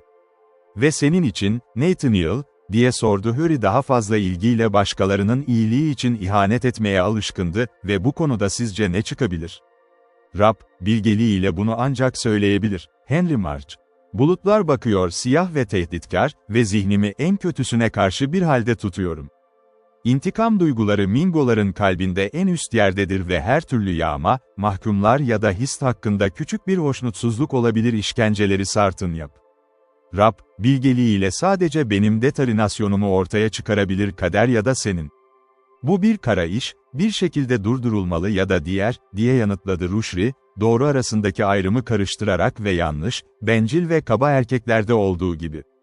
Keşke yaşlı hatır ve ben, ilk gece kamplarındaki tüm yaratıkların kafasını söndürmüştük. O başkent Nesneil birlikte iniş yaptı. Kendini tutmasaydın, Deerslayer, belki bitmiş olabilirdi, sonra kendini bulamazdın, son anda, bahsettiğin çaresiz durumda. Keşke hiç denememiş olsaydın deseydin daha iyi olurdu. Herhangi bir beyaz adamın pek yapması gereken şeyi yapmak, burada sadece kavga etmekten kaçınmakla kalmayıp, Thomas Hatır şimdi yaşardı ve vahşilerin kalpleri daha az olurdu. İntikama verilmiş bir durum. O genç kadının ölümü de hak edilmişti. Henry March ve isimlerimize ağır bir yük bırakır, hatta bizim isimlerimize de ağır bir yük bırakır. Vicdanlar. Bu çok açıktı ve Rushri'nin kendisi için çok barizdi. Küreğini suya attı ve S.R.'nin kendi kanosundan kaçmaya kararlıydı gibi kıyıya doğru canlı pişmanlık. Arkadaşı bu ateşli değişim arzusunu yaşırdı ve 1-2 dakika içinde teknenin baş kısmı hafifçe gıcırdamaya başladı. Plajın karezi. İniş, çantasını ve tüfeğini omzuna koymak ve yürüyüşe hazır olan Rushri sadece bir an ve hırlayarak hoşça kal, yürüyüşe başlamıştı ki aniden bir hissi onu kesin bir şekilde durdurdu ve hemen ardından diğerinin yanına geldi. Vahşileri öldürmelerine kendini teslim etmek niyetinde olamazsın, Deerslayer, dedi, öfkeli bir şekilde, aynı şekilde cömert bir duygu. Bu bir deli ya da aptal bir eylem olurdu. Sözlerini tutmayı delilik bulanlar var, bir de onlar var olmaz, acele Harry. Sen ilklerden biri olabilirsin ama ben sonuncu. Hiçbir kırmızı tenli nefes alan bir Mingo sözünü beyaz kan ve beyaz yeteneklerden daha çok tutuyor. Beni rahatsız eden şey. İznL'e çıkacağım, eğer gücüm varsa ve sebep, yarın öğlene kadar izin alacağım. Bir injin nedir, ya da bir kelime geçti, ya da Creature'dan alınan bir izin nedir? Onlar gibi, ne ruhu ne de aklı olanlar. Eğer ne ruhları ne de aklı varsa, seninle benim ikisimiz de var, Henry Mart ayında biri diğerinden sorumludur. Bu izin değil, senin gibi sanki sanıyor gibi, tamamen benim ve Mingolar arasında bir mesele var, bunu görmek benim ve Tanrı arasında ciddi bir anlaşma yapıldı. Söyleyebileceğini düşünen ne isterse, sıkıntısında ve hepsinin boşuna geçeceğini, çünkü ormanda ve kırmızı adamların kulağına söylenen çok az şey bilir durumu, umutları ve istekleri. Ormanlar, sadece Yüce Allah, hava onun nefesidir ve güneş ışığı ise biraz daha fazladır, bir göz bakışından daha fazla. Elveda, Harry, belki daha önce karşılaşmayabiliriz, ama ben size asla izin ya da başka ciddi bir şey yapmanızı isterdim. Hristiyan Tanrınız tanıklık etmek üzere çağrılmıştır, bu kadar hafif bir görev olarak ki bedenin isteklerine göre ya da hatta buna göre unutulabilir. Ruhun arzusuna, March artık tekrar kaçtığı için mutluydu. Bunu yapması neredeyse imkansızdı. Arkadaşını yücelten duygulara girdi ve o da ayrıldı. İkisinden de sabırsızlıkla bu aptallığı gizlice lanetlemesine neden oldu. Bu, bir adamı, adeta kendi yok oluşuna koşturabilirdi. Deerslayer ise tam tersine böyle bir heyecan göstermedi. Desteklenen ilkeleri, onlara uyma amacında esnek olmayan ve herhangi bir erkeklik dışı korkudan üstün olan her şeyi bir tabii ki ve artık değersiz bir girişimde bulunma aklına bile gelmedi bir Müslümanın kararlarına karşı koymayı düşündüğünden daha çok kaçınmak takdir tanrısı. Kıyıda sakin bir şekilde durdu, pervasız adımları dinledi Ruşri, çalılıkların arasından ilerlediğini ihanet etti, başını salladı dikkatin eksikliğinden memnuniyetsizce içeri adım attı kanosu var, küreyi tekrar suya bırakmadan önce, genç adam, yıldızlarla ışığı gösteren gecenin sunduğu sahneye etrafına baktı. Bu güzel su tabakasına ilk kez baktığı nokta ve üzerinde süzüldü. Eğer o zaman parlak bir ışıkta görkemli bir yazın öğle gelgiti zamanı, şimdi gölgeler altında hüzünlü bir durumdu gece. Etrafında dağlar, siyah bariyerler gibi yükseliyordu ve dış dünya ve daha geniş kısımlarda duran solgun ışık parıltıları havzasının umutlarının zayıflığının kötü bir sembolü değildi kendi geleceğinde bu kadar loş görünürdü. Derin bir iç çekerek kanoyu itti topraktan döndü ve kararlı bir titizlikle arka doğru geri döndü ve kale. Judith, Deerslayer'ın dönüşünü perdede bekliyordu, boğuk sabırsızlanıyordu, çünkü sonuncusu kulübeye ulaştığında. Hist ve Hetty ikisi de bir derin uykuda, genellikle evin iki kızının oturduğu yatakta ve Delaware bitişik odanın zemininde gerilmişti, onun yanında tüfek var, üzerinde bir battaniye, zaten olayları hayal ediyordu son birkaç gündür. Aile için arkta yanan bir lamba vardı bu lüksün olağanüstü durumlarda tadını çıkarmaya alışkındı ve malzemeye sahipti, Kap onu gerçekleştirecek bir form ve malzemeye sahipti muhtemelen bir zamanlar sandığın sakinlerinden biri olmuştu. Kız kanoyu göremez aceleyle durdu platformda yukarı aşağı yürüyüp genç adamı karşılamaya hazır durdu, bir süredir sabırsızlıkla beklediği dönüşünü.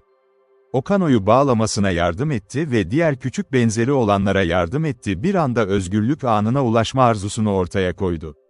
Mümkün. Bunu yaptığında, onun bir sorusuna yanıt olarak bildirdiği yoldaşlarının kendilerini nasıl ortadan kaldırdıklarını anlattı. O dikkatle dinledi. Çünkü kızın tavrı çok samimiydi ve etkileyici, aklında daha fazlası olduğunu duymak ortak endişeden daha fazla. Ve şimdi, geyik avcısı, diye devam etti Judith, lambayı yaktım ve onu gemisinin kabinine koydu. Bizimle böyle bir şey asla yapılmaz, tabii ki açık olmadıkça harika günler ve bu geceyi en önemli gece olarak görüyorum. Hayat, beni takip edecek misin, sana göstereceğim şeyleri görecek misin, duy ne söylemeliyim. Avcı biraz şaşırdı, ama itiraz etmeden ikisi de şaşırdı kısa süre sonra Skov'da ve ışığı barındıran odada. İşte 2 tane tabureler sandığın yanına yerleştirildi, lamba ise başka bir yana ve farklı eşyaları getirilebilecek şekilde almak için yakında bir masa görmek için. Bu düzenleme, kız, ki bu onun kontrolünde olduğu için hiç gecikmeye katlanamazdı. Hatta tüm asma kilitler kaldırıldı ve sadece ağır kilitleri kaldırmak kaldı. Yine, bu uzun süredir gizli saklanan hazinelerin tüm hazinelerini ortaya çıkarmak için.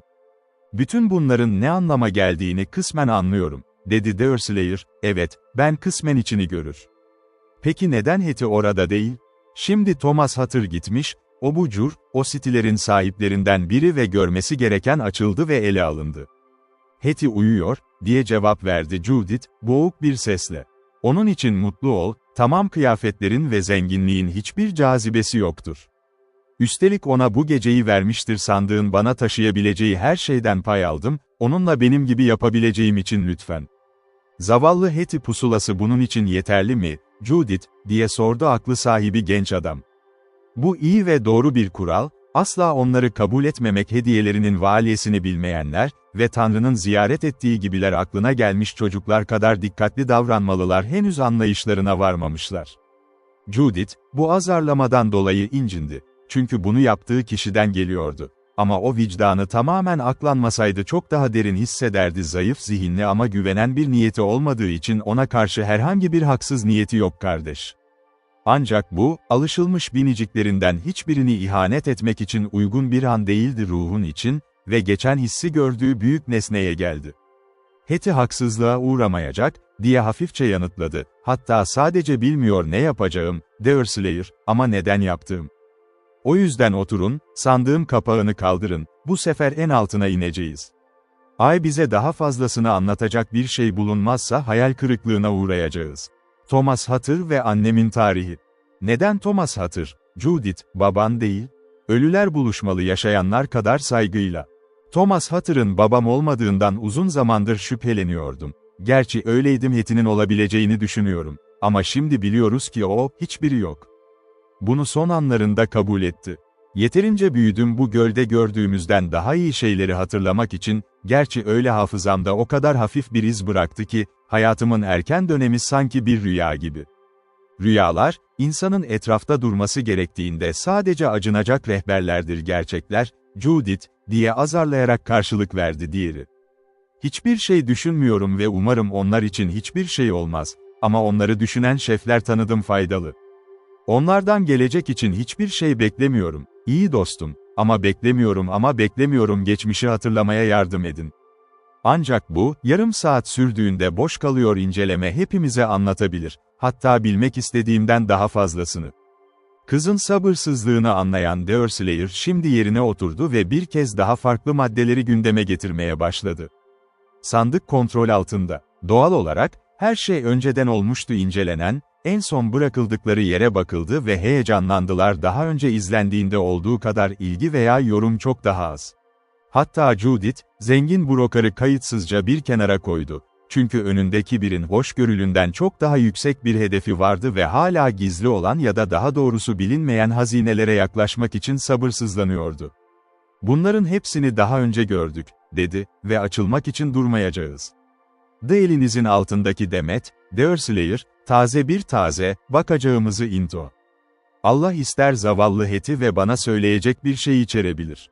Gerçekten öyleyiz. Evet, eğer bazı demetler konuşabilse, harika sırlar anlatabilirler, genç adam kasıtlı olarak başka bir parçanın kıvrımlarını açarak geri döndü. Rulonun içeriğine ulaşmak için kurs kanavaları dizleri, ama bu aileden biri gibi görünmüyor. Bakınca ne bir tür bayrak değil, ne de bir tür bayrak, ne de hangi ulusa ait söylemek istediğimi geçiyor. O bayrağın bir anlamı olmalı, Judith aceleyle araya girdi. Daha geniş, aç, geyik avcısı, renkleri görebilelim. Bu kumaşı omuzlayacak ve gösteren teğmenin ne yazıldığını acıyorum sahada. Neden Judith, bir düzine tane yapacak kadar büyük? Kralın subaylarının çok önemsediği renkler. Bunlar teğmen olmayabilir renkler, ama Rals. Bir gemi taşıyabilir, Deurslayer ve bildiğim gemiler böyle şeyler kullanır. Thomas Hutter'ın bir kez yaşadığına dair korkunç hikayeler duydunuz mu? Korsanlar dedikleri insanlarla ilgilendin, bak Nir. Ben değil, onu iyi biri olarak andırdığını hiç duymadım. Bir keylek uzakta ya da yakında. Acele et Harry bana bununla ilgili bir şey söyledi eskiden, bir şekilde onunla karşılaştığı varsayılır Sart'ın deniz soyguncuları ama tanrım, Judith, kesinlikle sana hiç vermez annenin kendi kocasını fark etmek memnuniyet veriyor, ama o baban değil. Kim olduğumu söyleyen ve yardımcı olan her şey bana tatmin verir çocukluğun hayallerini açıkla. Annemin kocası, evet, mutlaka ama neden böyle bir kadın onun gibi bir adamı seçmeliydi, ölümlü aklın açıklayamayacağı bir şeydir. Anneyi hiç görmedin, geyik avcısı ve aralarındaki büyük, devasa farkı hissedemiyorsun. Böyle şeyler olur. Ne kadar sık olursa olsun, evet, olur, ama neden onların gerçekleşmesine izin veren takdir benim anladığımdan daha fazla. Biliyorum kabile içinde en nazik eşlere sahip en çok savaşçılar ve berbat misyoner olmaya uygun injinlerin kaderine azarlar düşer. Öyle değildi. Geyik avcısı, durum bu değildi. Eğer bunu kanıtlayacaksa, hayır, hiç onun eşi olmamasını dileyemem. O kız yok, kendi annesini dilemek. Hadi, şimdi bakalım ne kare paket tutuyor gibi görünüyor. Deurslayer uydu ve içinde küçük bir sandık olduğunu fark etti. Güzel işçilik, ama sabit. Sonraki nokta bir anahtar bulmaktı. Ama, arama etkisiz kaldığı için kilidi zorla açmaya karar verildi. Bu Deurslayer kısa süre sonra demir bir enstrümanın yardımıyla etkilendi ve iç mekanın neredeyse kağıtlarla dolu olduğunu fark ettim. Birçoğu mektuptu, bazı el yazmaları, memorandumlar, hesaplar ve benzeri bazı parçalar belgeler. Şahin tavuğa daha ani bir şekilde atlamaz sonra Judith öne atıldı ve şimdiye kadar gizli olan bu madeni ele geçirdi bilgi. Okuyucunun da anlayacağı gibi eğitimi çok uzaktı hayatındaki durumuna göre üstündü ve gözü sayfa sayfaya kaydı mektupların sayfasıyla birlikte eğitiminin sağladığı bir hazırlıkla ve duygularından doğan bir tutku. İlk başta bu açıktı, kızın memnun olduğunu ve haklı olarak ekleyebiliriz, mektuplar için kadınlar tarafından yazılmış, masumiyet ve sevgi açısından düşünmek için her sebebi olan insanlarla gurur duymasını sağladı, kan bağlarıyla yakından bağlıydı. İçeriye girmez ancak planımızın kapsamı, bu mektuplardan daha fazlasını vermek, içeriklerinin genel fikrini ve bunun en iyi şekilde açıklaması gerekir. Bu etkiler, onun davranışı, görünüşü ve hissi üzerindeki etkisi onları o kadar hevesle inceliyordu ki. Judith'in mektuplardan çok memnun olduğu zaten söylenmiştir, ilk kez gözüne çarptı. Bunlar, bir yok olan bir kıza karşı sevgi dolu ve zeki bir anne, böyle bir cevaplara yapılan göndermeler büyük ölçüde cevapların bıraktığı boşluk. Uyarılar olmadan değildi ve uyarılar geldi ve Judith kanın şakaklarına kadar yükseldiğini hissetti ve soğuk bir ürperti geldi. Çünkü okudukça kızının tarif edildiği kadar samimiyete kapılması, kızının kendi mektuplarından birinde, Avrupa ve onurlu bir insan olmak istemesi zor, Amerika'daki bağlantı, diye annesi oldukça soğuk bir şekilde yorum yaptı. Ne tek yapan ise, imzaların özenle yapılmıştı, bu harflerin her birinden kesilen ve bir isim nerede geçtiği yerde, mektupların gövdesi o kadar özenle silinmişti ki okunmasını imkansız hale getiriyor. Hepsi zarfların içinde olmuştu. Çağın modasına göre ve bir adreste olmamalıydı bulundu. Yine de mektuplar dini olarak korunmuştu ve Judith, birkaç tanesinde gözyaşı izlerinin kaldığını düşündü. Şimdi annesinin tuttuğu küçük sandığı gördüğünü hatırladı, ölümünden önce ve sanki ilk olarak sandık, diğer unutulmuş veya gizli nesnelerle birlikte, mektuplar artık o ebeveynin yasına veya mutluluğuna katkıda bulunamazdı. Sonra başka bir paket geldi ve bunlar şu itirazlarla doluydu: aşk, kesinlikle tutkuyla yazılmış ama aynı zamanda insanların aldatmasıyla da yazılmıştır. Çoğu zaman bunu diğer cinsiyete kullanmanın haklı olduğunu düşünüyorum. Judith dökülmüştü, ilk paket için bolca gözyaşı vardı ama şimdi bir his hissetti, öfke ve gurur onu daha iyi ayakta tutuyordu. Ancak eli titredi ve vücudunda tekrar soğuk ürpertiler geçti. Birkaç tane keşfetti, bu harfler ile bazı harfler arasında güçlü benzerlik noktaları vardı, kendi kaderini alacaktı. Bir keresinde, gerçekten de, paketi yere koydu, eğildi, başını dizlerinin üstüne çöktü ve neredeyse kasılma olmuş gibiydi. Tüm bu zaman boyunca Deerslayer sessiz ama dikkatli bir gözlemci olarak oturuyordu, geçen her şeyi gözlemliyordu. Judith olarak bir mektubu okudu, onu ellerine verdi, ta ki incelemeyi mümkün olana kadar tuttu. Sonra, ama bu, onun yoldaşını aydınlatmaya hizmet etmedi. Çünkü o da öyleydi, tamamen okuyamadım. Yine de tamamen suçlu değildi. Panayır'ın kucağında mücadele eden tutkuları keşfetmek yanında bir yaratık vardı ve ara sıra mırıldanarak cümleler dökülürken, kehanetlerinde ya da varsayımlarında kızdan daha yakındı, keşfetmekten memnun olurdu. Judith en erken mektuplarla başlamıştı. Neyse ki hazır bir yazı anlattıkları hikayeyi anlamak, çünkü dikkatlice düzenlenmişti kronolojik sırayla ve okumaya zahmet eden herkese onlar, tatmin edilmiş tutku, soğukluk dolu hüzünlü bir geçmişi ortaya çıkarırdı ve nihayetinde tiksintiyi de belirtti. Onların önemine dair ipucunu elde ettiğinde, sabırsızlık gecikmeyi kabul etmezdi ve kısa sürede gözlerine bakmaya başladı, gerçeğe en kısa şekilde ulaşmak için bir sayfa boyunca anlatıyordu. Bu yöntemi benimseyerek, ulaşmak isteyen herkesin ulaştığı bir yöntem, detaylarla kendilerini zorlamadan sonuçlar çok yatkın olur. Judith, bu hüzünlü açıklamalarında hızlı bir ilerleme kaydetti, annenin başarısızlığı ve cezası. Kendi doğum dönemini gördü, açıkça bahsediliyordu ve taşıdığı ev gibi bir ismin bile öğrenildiği babası tarafından verilmişti. Onun kişiliğini çok zayıf bir şekilde korudu, bir rüyaya benziyormuş gibi izlenim.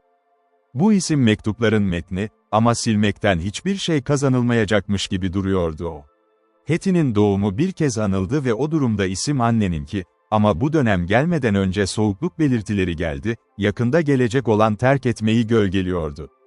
Burada vardı annesinin başvurduğu yazışma aşaması, kendi mektuplarını kopyalıyordu. Çok azdı ama çok konuştular, ama kötü bir sevgi ve pişmanlık duyguları.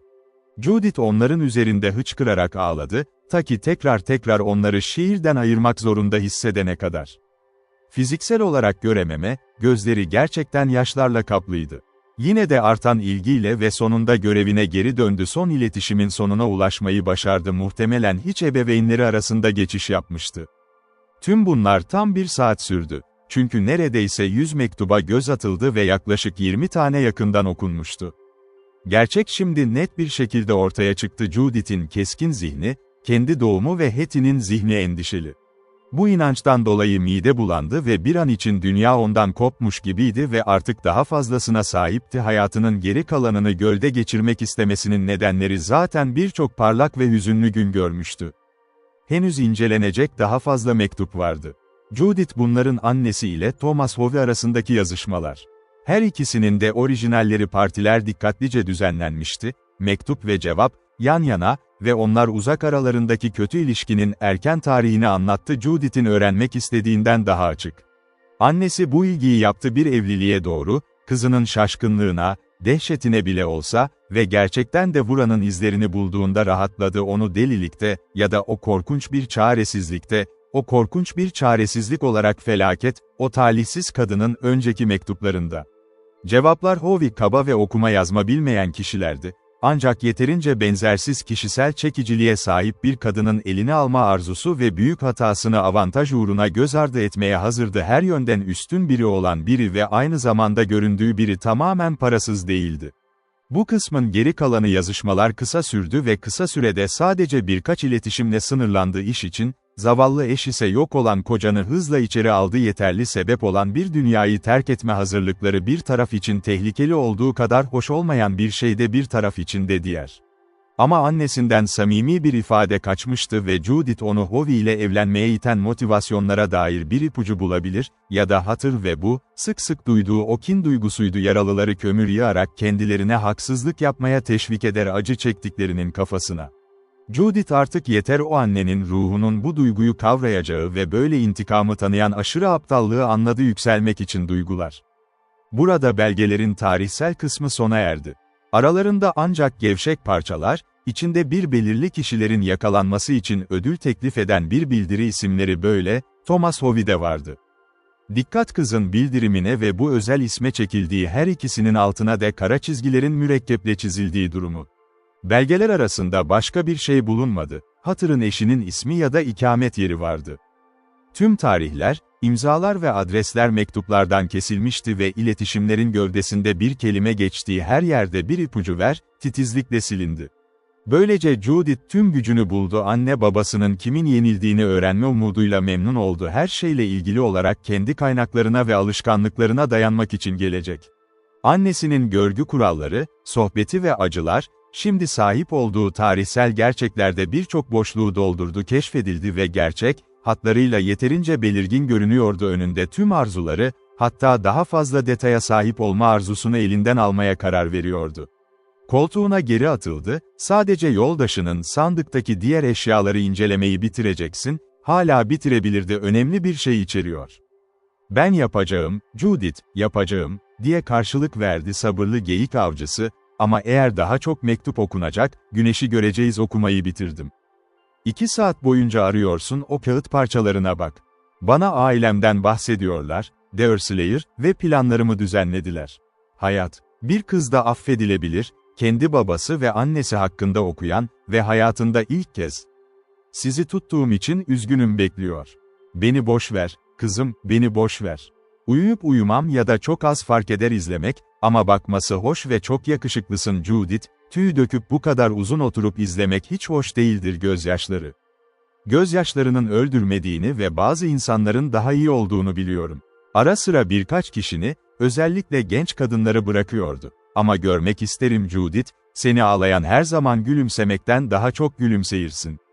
Bu cesur konuşma tatlı, ama hüzünlü bir gülümsemeyle ödüllendirildi ve sonra kız tekrar arkadaşının incelemesini tamamlamasını istedi.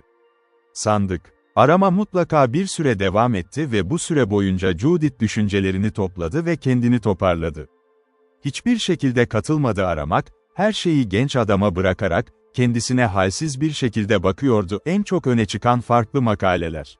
Başka bir şey yok, ancak faiz veya değer tespit edildi. O zamanlar olduğu gibi bir iki kılıç beyefendiler tarafından giyilmiş, gümüş tokalar ya da öyle zengin bir şekilde kaplanmış gümüş ve birkaç şık kadın kıyafeti eşyası, başlıca keşifler. Hem Judith'i hem de Deurslayer'ı etkiledi, ancak bu özelliklerin bazıları şu amaçlarda faydalı olabilir. Iroquois'larla müzakere yapmaya çalıştı, ancak Iroquois'lar zorluk, ilkinde o kadar da belirgin olmayan bir şekilde. The konuşma ilk olarak bu noktayla yeniden başladı. Ve şimdi, geyik avcısı, dedi Judith, senin ve seni Huronların elinden kurtarma aracı.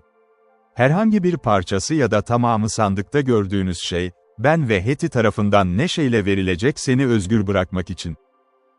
Bu harika, evet, tam anlamıyla özgürce ve serbest ve güzel. Kadınlarda böyle bir durum vardır. Eğer bir dostlukta, yarı yarıya hiçbir şey yapmazlar ama ayrılmaya en az isteklidirler, mülklerinin gözünde hiçbir değeri yokmuş gibi.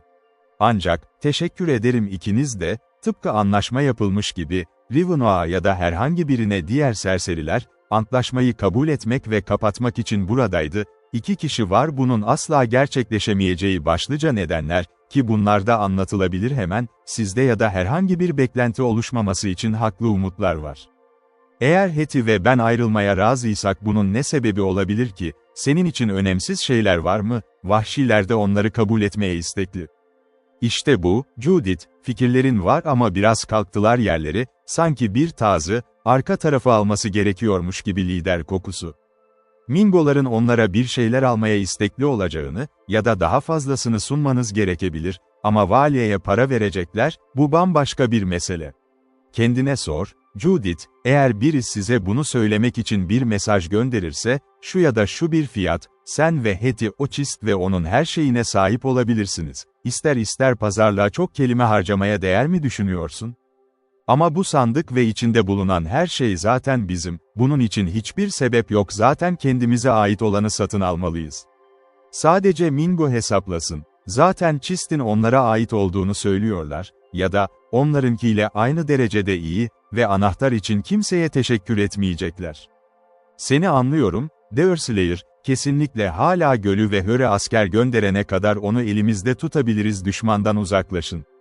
Bizimle kalmanız koşuluyla bunu kesinlikle yapabiliriz. Geri dönüp kendini tekrar mahkum etmek yerine, şimdi yaptığın gibi kararlı görünüyor.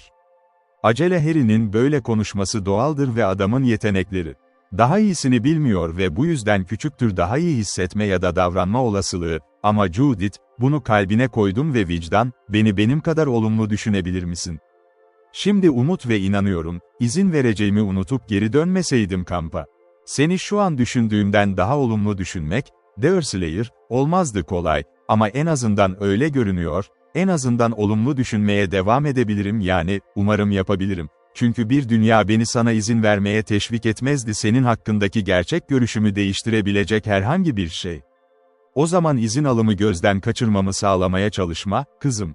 İzin bir işin savaşçılar ve hayatlarını ellerinde taşıyan adamlar arasında kutsal bir şey, ormanlar gibi ve ne kadar büyük bir aşağılık olurdu yaşlı Tamenun'da, Sarpent'in babası Uncasa ve diğerimle kabile içinde kardeşler, eğer kendimi ilk kez rezil edecek olsam savaş yolu. Bunu çift yapacaksın, ayrıca Judith, hiç yatmıyor ulusal yeteneklere ve beyaz adamın görevlerine vurgu yapıyor, bahsetmiyorum bile vicdan. Sonuncusu benim için kral ve onun kâlanına asla karşı çıkmamaya çalışıyorum emirler. Sanırım haklısın, geyik avcısı, dedi kız biraz sonra düşünceyle ve üzgün bir sesle, senin gibi bir adam, bencil ve dürüst olmayanlar harekete geçmeye meyilli olurdu. Gerçekten geri dönmelisiniz. O zaman bundan daha fazla konuşmayacağız. Seni bir şeye ikna etmeli miyim bundan sonra pişman olacağın, benim pişmanlığım bundan az olmazdı seninki. Bunu söyleyemeyeceksin, Judith, ne dediğimi pek bilmiyorum kendime şimdi hitap edeceğim bir isim. Neden olmasın, neden olmasın, kızım, çocuklar ebeveynlerinin isimlerini alır, doğuma ve bir tür hediyeyle, mesela, neden sen ve Heti yapmayasınız diğerlerinin daha önce yaptığı gibi. Hatır yaşlı adamın adıydı ve Hatır Darters'lerinin adı olmalı, en azından seni ele alana kadar yasal ve kutsal evlilikle.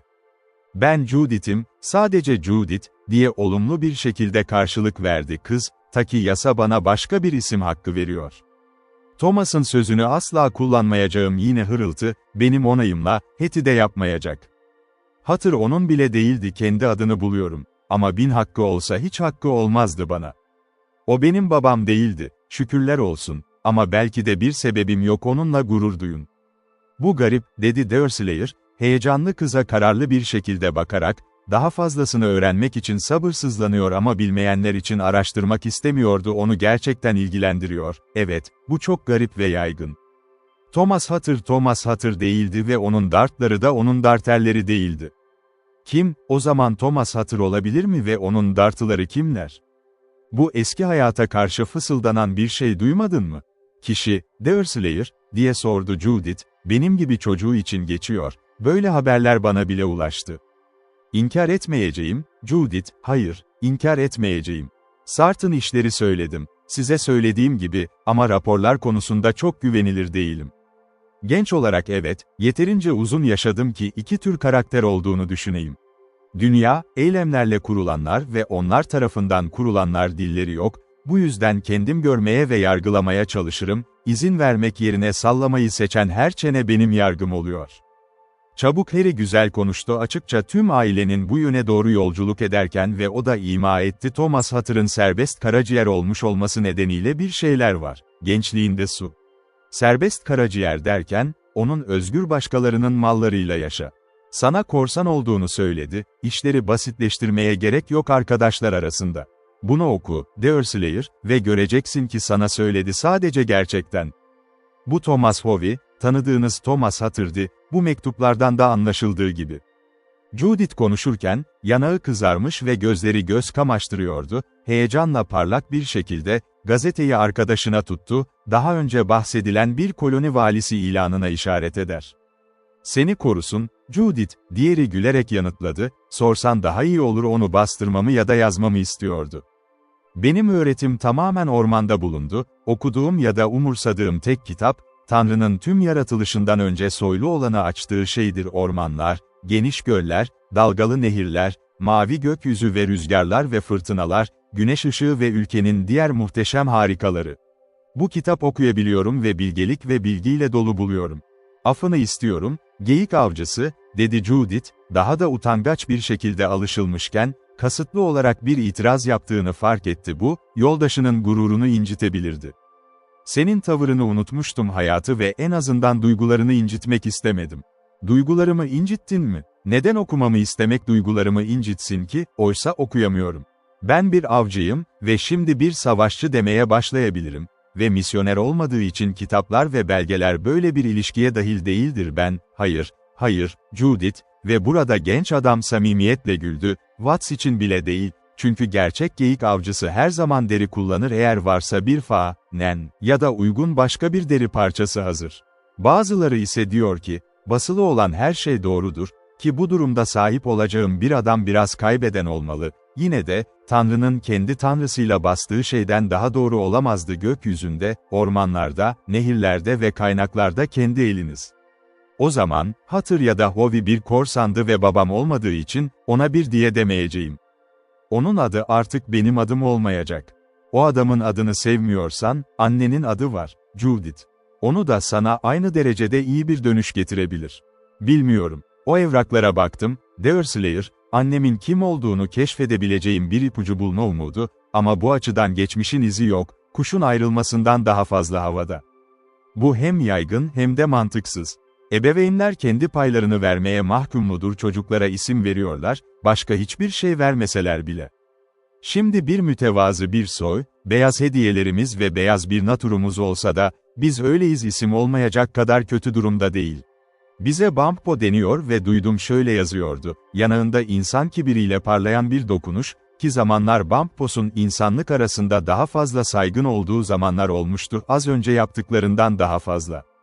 Onları hiç daha fazla hak etmediler, Deerslayer, ve isim iyi bir isim, ya Hetty ya da ben, 1000 kat Hetty olarak anılmayı tercih ederdim Bampo ya da Judith Bampo, Hetty ya da Judith Hutter olarak anılmaktan daha iyi. Bu ahlaki bir imkansız, dedi avcı neşeli bir şekilde, bir şey yok biriniz kendini aşağılayacak kadar benimle evlenmeli. Judith, ne kadar basit ve basit olduğunu görünce gülümsemekten kendini alamadı doğal olarak konuşma tam da o noktaya gelmişti ki bunu başarmayı hedeflemişti. Her ne kadar kadınsı olmayan ya da ileri gücü, her ikisi de duyguları ya da alışkanlıkları, kız yanlışlar hissiyle yönlendirilmişti, değil tamamen hak edilmiş, umutsuzluğun umutsuzluğu tarafından kışkırtılmış, dinlenme yeri içermiyor ve daha da çok duygulardan etkileniyordu. Onun için de yenilikçi ve etkileyici oldukları için bu eserler oldukça yeniydi. Açılış bu yüzden göz ardı edilemeyecek kadar iyiydi, ancak konuya gelmiş bir kadının dolaylı ve belki de haklı hitap tarzı ile çok daha fazla yer alıyordu. Hattie asla evlenmeyecek, Deerslayer, dedi ve eğer senin isim ikimiz de taşımalıyız, ben taşımalıyım. Bana Bumpos arasında yakışıklı kadınlar da vardı, Judith, şimdiye kadar ve eğer bu ismi benimsemeye başlarsanız, ne kadar yaygın olsanız bu özellik, ailenin tamamen olmayacağını bilen onlar şaşırmış.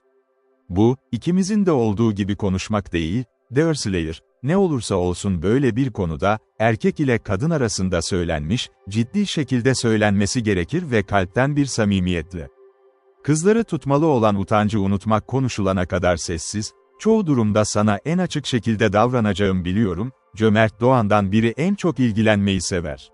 Yapabilir misin, yapabilir misin, sence Deerslayer, böyle bir karıyla, bir kadınla mutlu olabilirsin benim gibi olurdum. Senin gibi bir kadın, Judith. Ama böyle bir şey hakkında laf atmanın ne anlamı var bir şey? Senin gibi bir kadın, kaptanın hanımefendisi olacak kadar yakışıklı ve yeterince iyi ve bildiğim kadarıyla yeterince eğitilmiş, pek uygun olmazdı eşim olmayı düşünmek. Sanırım kendini öyle hisseden genç kızlar akıllı olun ve yakışıklı olduklarını bilin, bir tatmin bulun onlara karşı şakalarını geçerken bu ikisi de değil, zavallı bir Delaware gibi Hunter. Bunu iyi niyetle söyledi. Ama duygulara ihanet olmadan değil. Utanç duyarlılığı gibi bir şeyin cevap ver. Tüm Judith'leri uyandıracak daha olası bir şey olamazdı cömert pişmanlıklar ya da amacına ulaşmasına yardımcı olmak için uyarıcı diğer dürtülerine karşı ilgisiz bir arzu ve her şeyi gizlemek öyle kazanıcı ve doğal bir kılık altında. Hoş olmayan şeyleri de azaltacak kadar cinsiyete yaraşmayan bir açık sözlülük özelliği. Böyle bir düşüncem ya da dileğim varsa bana haksızlık ediyorsun, dedi samimiyetle cevap verdi. Hayatımda hiç bu kadar ciddi ya da bu kadar istekli olmamıştım bu gece yapacağımız herhangi bir anlaşmaya uymamız. Birçok kez yaşadım talipler, Deerslayer, hatta evlenmemiş bir tuzakçı ya da avcı nadirdir 4 yıldır gölde bulundum. Kim beni götürmeyi teklif etmedi onunla birlikte ve korkarım evli olanlardan da. Evet, bunu garanti ederim, diye araya girdi diğeri, hepsini garanti ediyorum o. Onları bir beden olarak al, Judith, bir grup adamı daha fazla gönüllü tutma kendilerine ve Tanrı'ya ve yasaya daha az verilmiş oldular. Hiçbirini dinleyemezdim, kendim için mutlu olduğum için belki de durum böyle miydi? İyi görünüyor aralarında gençler de vardı, tanıdığınız Henry'de görmüş olabilirsiniz yürüyüş. Evet, Harry göze yabancı, benim düşünceme göre daha az öyle, daha az yargı. İlk başta, onu senin için istediğini düşündüm, Judith, öyleydim. Ama gitmeden önce, aynı locanın bunu yapmayacağını doğrulamak kolaydı ikiniz için de yeterince büyük olmalı. En azından bu konuda bana hakkını verdin, geyik avcısı. Acele bir adam asla evlenemezdi. Ama göze 10 kat daha yakışıklıydı ve gerçekte olduğundan 100 kat daha güçlü kalpli. Neden olmasın Judith, neden olmasın? Bir genç gibi birinin neden böyle olduğunu merak ediyorum acele etme, senin gibi bir kızın gözünde olmamalısın. O zaman öğreneceksin, geyik avcısı, diye karşılık verdi kız, memnuniyetle faydalanarak kendisi, dolaylı olarak bu nitelikleri övme fırsatından faydalanıyordu dinleyicisine o kadar ilgi duydu ki, bu yollarla gizlice umut ediyor kalbine en yakın konuya yaklaşmak için. Öncelikle, bir erkek, erkekçe değilse, kadın için önemli değildir şekilsizleşmiş ya da şekilsizleşmiş. Orada tamamen katılamam, diye karşılık verdi diğeri düşünceli, çünkü kendi kişisel görüşü hakkında çok mütevazı bir görüşü vardı görünüş, fark ettim ki en yakışıklı savaşçılar genellikle kabilenin en güzel kızları eş olarak ve oradaki Serpent bazen boyasında harika, tüm Delaware genç kadınları, ama Histi kendisi de seviyor, sanki o sadece güzellik, artta. Kızılderililer için böyle olabilir, ama beyaz kızlarda durum farklı. Hoşça kal genç bir adamın düz ve erkeksi bir yapısı var. Bu onu yapacak bir kadını koruyabilen ve kapıdan istekleri uzak tutabilmek, tek bunlar figürden zor. Harry gibi devler grenaderler için uygun olabilir, ama küçük bir aşk hikayesi. Sonra yüze gelince, dürüst bir ifade, içindeki kalp için cevaplar, herhangi bir şekil veya renkten daha değerlidir, ya da gözleri, dişleri ya da onlar gibi önemsiz şeyleri. Sonuncusu kızlar için yeterli olabilir, ama kim onları hiç düşünür, avcıda, savaşçıda ya da bir kocada. Eğer o kadar saçma kadınlar var ki, Judith aralarında değil. Bu harika. Hep o yakışıklı yakışıklı sever diye düşünürdüm, zenginliğin zenginliği sevdiği gibi. Sizde öyle olabilir, geyik öldürücü, ama bizde her zaman öyle değildir kadınlar. Güçlü kalpli erkekleri severiz. Ama onları mütevazı görmek isteriz. Tabii ki bir av ya da savaş yolu, hak için ölmeye hazır ve isteksiz yanlışa boyun eğin. Her şeyden önce dürüstlük dilini diliyoruz, ki diller zihnin ne anlamadığını söylemeye alışkın değiller, kalplerde biraz hissediyor başkaları için de kendileri için. Gerçek bir kız için ölebilirdi ne koca.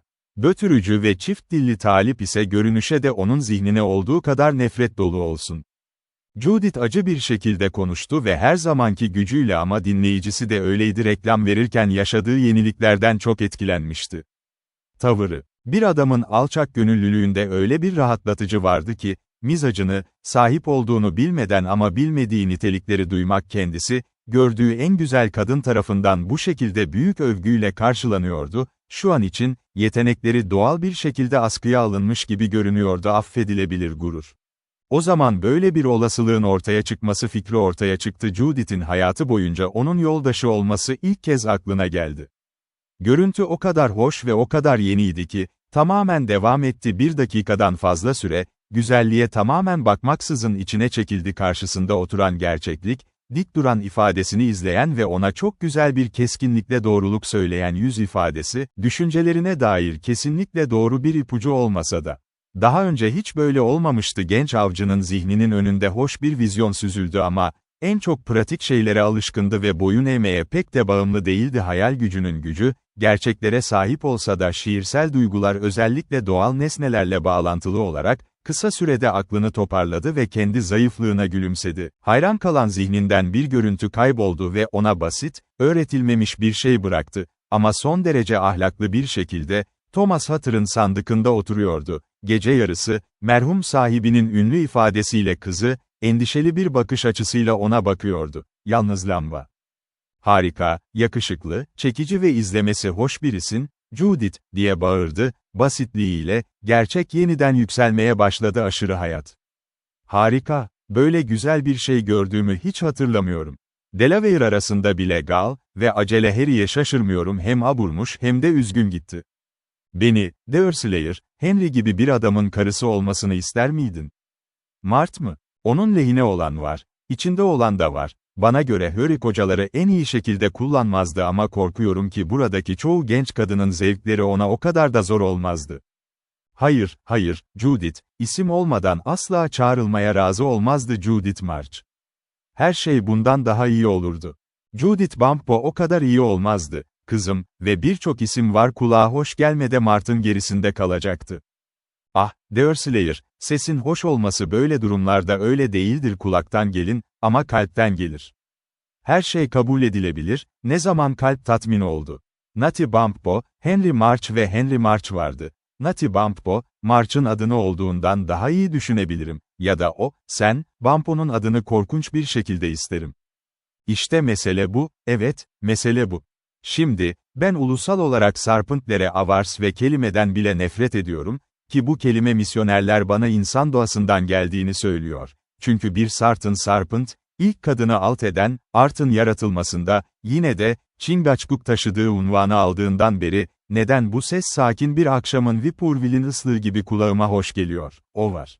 Bu his dünyadaki her şeyi değiştiriyor, Judith, seslerin doğallığı, evet, görünüşte bile. Bu o kadar doğru ki, Deerslayer, böyle düşünmene şaşırdım kendisi de biraz güzelliğe sahip olan olağanüstü bir kız düşünmemeliydi kocasının da aynı avantaja sahip olması gerekir, ya da senin avantaj kur. Bana göre, bir erkeğin görünüşü onun için hiçbir şey değildir. Yüzü kalbi kadar dürüst olsun. Evet, dürüstlük uzun vadede büyük bir avantajdır ve onlar en çok başta unutanlar, en çok bunu unutanlardır yine de, Judith, kar sunan daha fazlası var zamanla gelecek faydadan daha çok fayda sağlar. Onların düşündüğü bir şey sartıntı, diğeri ise on sartıntı. Ne kadar ciddi göründüğüne sevindim şeyin gerçek ışığına bakıyor, birçok kişinin uygun olduğu şekilde değil kendilerini kandırmak için. Öyle bakıyorum, geyik avcısı, dedi kız vurgula, hala bir kadının doğrudan elini uzatmasından duyduğu hassasiyetle küçülerek ve kalbimin derinliklerinden söyleyebilirim ki, Daha çok güvenmek isterdim doğruluk ve duygulara güvenilebilen bir adama mutluluk, bir adamdan çok altın sandıkları ve evleri olan, sahte dilli ve sahte kalpli bir zavallı ve topraklar, evet, hatta bir tahtta oturmuş olsa da. Bunlar cesur sözler, Judith, bunlar gerçekten cesur sözler, ama sen duyguların onlara eşlik edeceğini düşünüyorum. Gerçekten çiz mi önünde yalan mı yatıyorsun?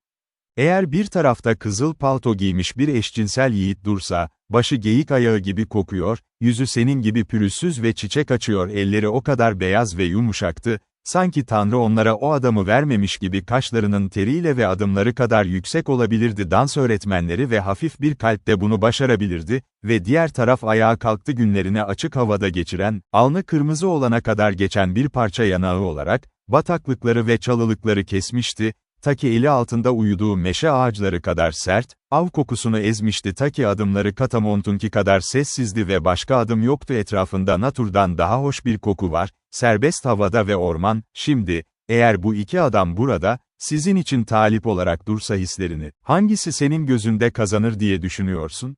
Judith'in güzel yüzü kızardı, çünkü arkadaşının elinde bu kadar güzel bir tablo vardı. Garnizonlarda eşcinsel bir subayın basitçe çizilişi bir zamanlar özellikle hayal gücüne minnettardı, ancak deneyim ve hayal kırıklığı değildi, sadece tüm sevgilerini soğuttu, ama onlara geriye doğru bir akım verdi ve geçerken gelen görüntü duyguları üzerinde anlık bir etki yarattı. Ama artan renk değişimi, o kadar ölümcül bir solgunlukla takip edildi ki onu korkunç görünüyor. Tanrı benim yargıcımdır, kız ciddi bir şekilde yanıtladı, bu iki adam da önümde duruyor. Diyebilirim ki onlardan biri benim seçimim, eğer biliyorsam kendi kalbi, ikincisi olurdu. Böyle bir koca istemiyorum, kendimden çok daha iyi. Bunu dinlemek hoş, belki de genç bir adamı zamanında kendi değersizliğini unut, Judith. Ne kadar ciddi, pek öyle düşünmüyorsun diyorsun. Benim gibi bir adam, böyle bir şey yaşamış biri için çok kaba ve cahil, ona öğretecek bir anne. Kibirlilik doğuştan kaynaklanıyor, sanırım, ama kibirli olmak gibi bu, mantığı aşacaktır. O zaman bir kadının kalbinin neler yapabileceğini bilmiyorsun. Kaba bir insansın değil, Deerslayer, ne de cahil olarak adlandırılamaz, gözlerinin önünde, senin kadar yakın. Duygular endişelenerek, her şey en hoş renklerinde ortaya çıkar ve önemsiz şeyler göz ardı edilir ya da unutulur. Kalp güneş ışığını hissettiğinde, hiçbir şey yoktur kasvetli, hatta donuk görünen, eşcinsel ve parlak görünen nesneler ve öyle olurdu seninle seni sevmesi gereken kadın arasında ol, eşin olsa bile. Bazı durumlarda, dünyanın, sana karşı avantaj.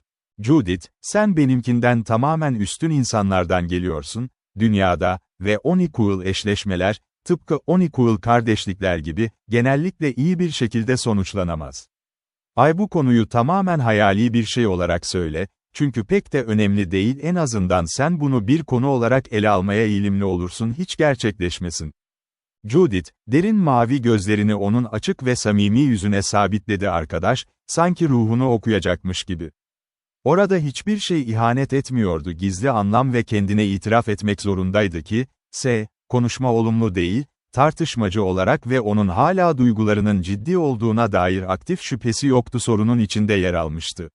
İlk başta alınmış hissetti, sonra avcının kendini küçümsemesi ve alçak gönüllülüğünü suçlama olarak göstermek adaletsizliği ona karşı ve bu yeni zorluk, duruma bir keskinlik kattı, bu ilişkiler genç adama olan ilgisini artırdı. Zaten kritik an, planının değişmesi aklına geldi ve bir hızlı zekaya ve zekaya özgü olan icat hazırlığı, onu kendisine bağlamayı umduğu bir plan benimsedi kişi. Bu plan, onun icat verimliliğinden ve karakterinin kararlılığı ve cesareti.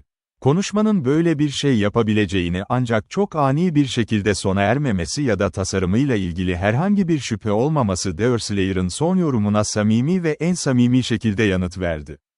Orijinal niyeti değişmemiş kalırsa, sahip olduklarımdan sonra kesinlikle ebeveynliğimle övünmek için bir sebebim yok, bu gece gördüm, dedi kız, üzgün bir sesle. Bir annem vardı, doğrudur. Ama adını bile, cahilim ve babama gelince, belki de kim olduğunu asla bilmemem daha iyidir, yoksa konuşmam çok acı bir şekilde. Judith, dedi Deerslayer, elini nazikçe ve erkekçe tutarak kızın kalbine doğrudan dokunan samimiyet, hayır demek daha iyidir, bu gece daha fazlası. Gördüklerini ve hissettiğini düşün, sabah şeyler şimdi kasvetli görünenler, daha neşeli görünebilirler. Her şeyden önce, asla hiçbir şey yapma acı içinde ya da intikam almak istediğin için mi hissediyorsun? Başkalarının geri kaymaları için kendinizi. Söylenmiş ve yapılan her şey bu gece bize karşı senin sırrın ve ben asla ondan bahsetmeyeceğim, Sarpent ile bile ve eğer benden çıkaramazsa sen de Sartın olabilirsin hiçbir adam yapamaz. Eğer ebeveynlerin hatalıysa, Dartır daha az kötü olsun, genç olduğunuzu unutmayın ve genç olanlar her zaman daha iyisini umabilir zamanlar, her zamankinden daha zekaya sahip olduğunu ve böyle şeyleri sevdiğini zorlukların en iyisi ve güzellik konusunda sıradan olduğun bir şey, bu da herkesin avantajı. Biraz dinlenme zamanı geldi. Çünkü yarın bazılarımız için zorlu bir gün olacak. Deerslayer konuşurken ayağa kalktı ve Judith buna uymak zorunda kaldı. Sandık kapandı ve güvenliydi, sessizce ayrıldılar, o onu almak için Hist ve Hetty'nin yanına yerleşir, o da yerde bir battaniye aramaya başlar içinde bulunduğu kulübe.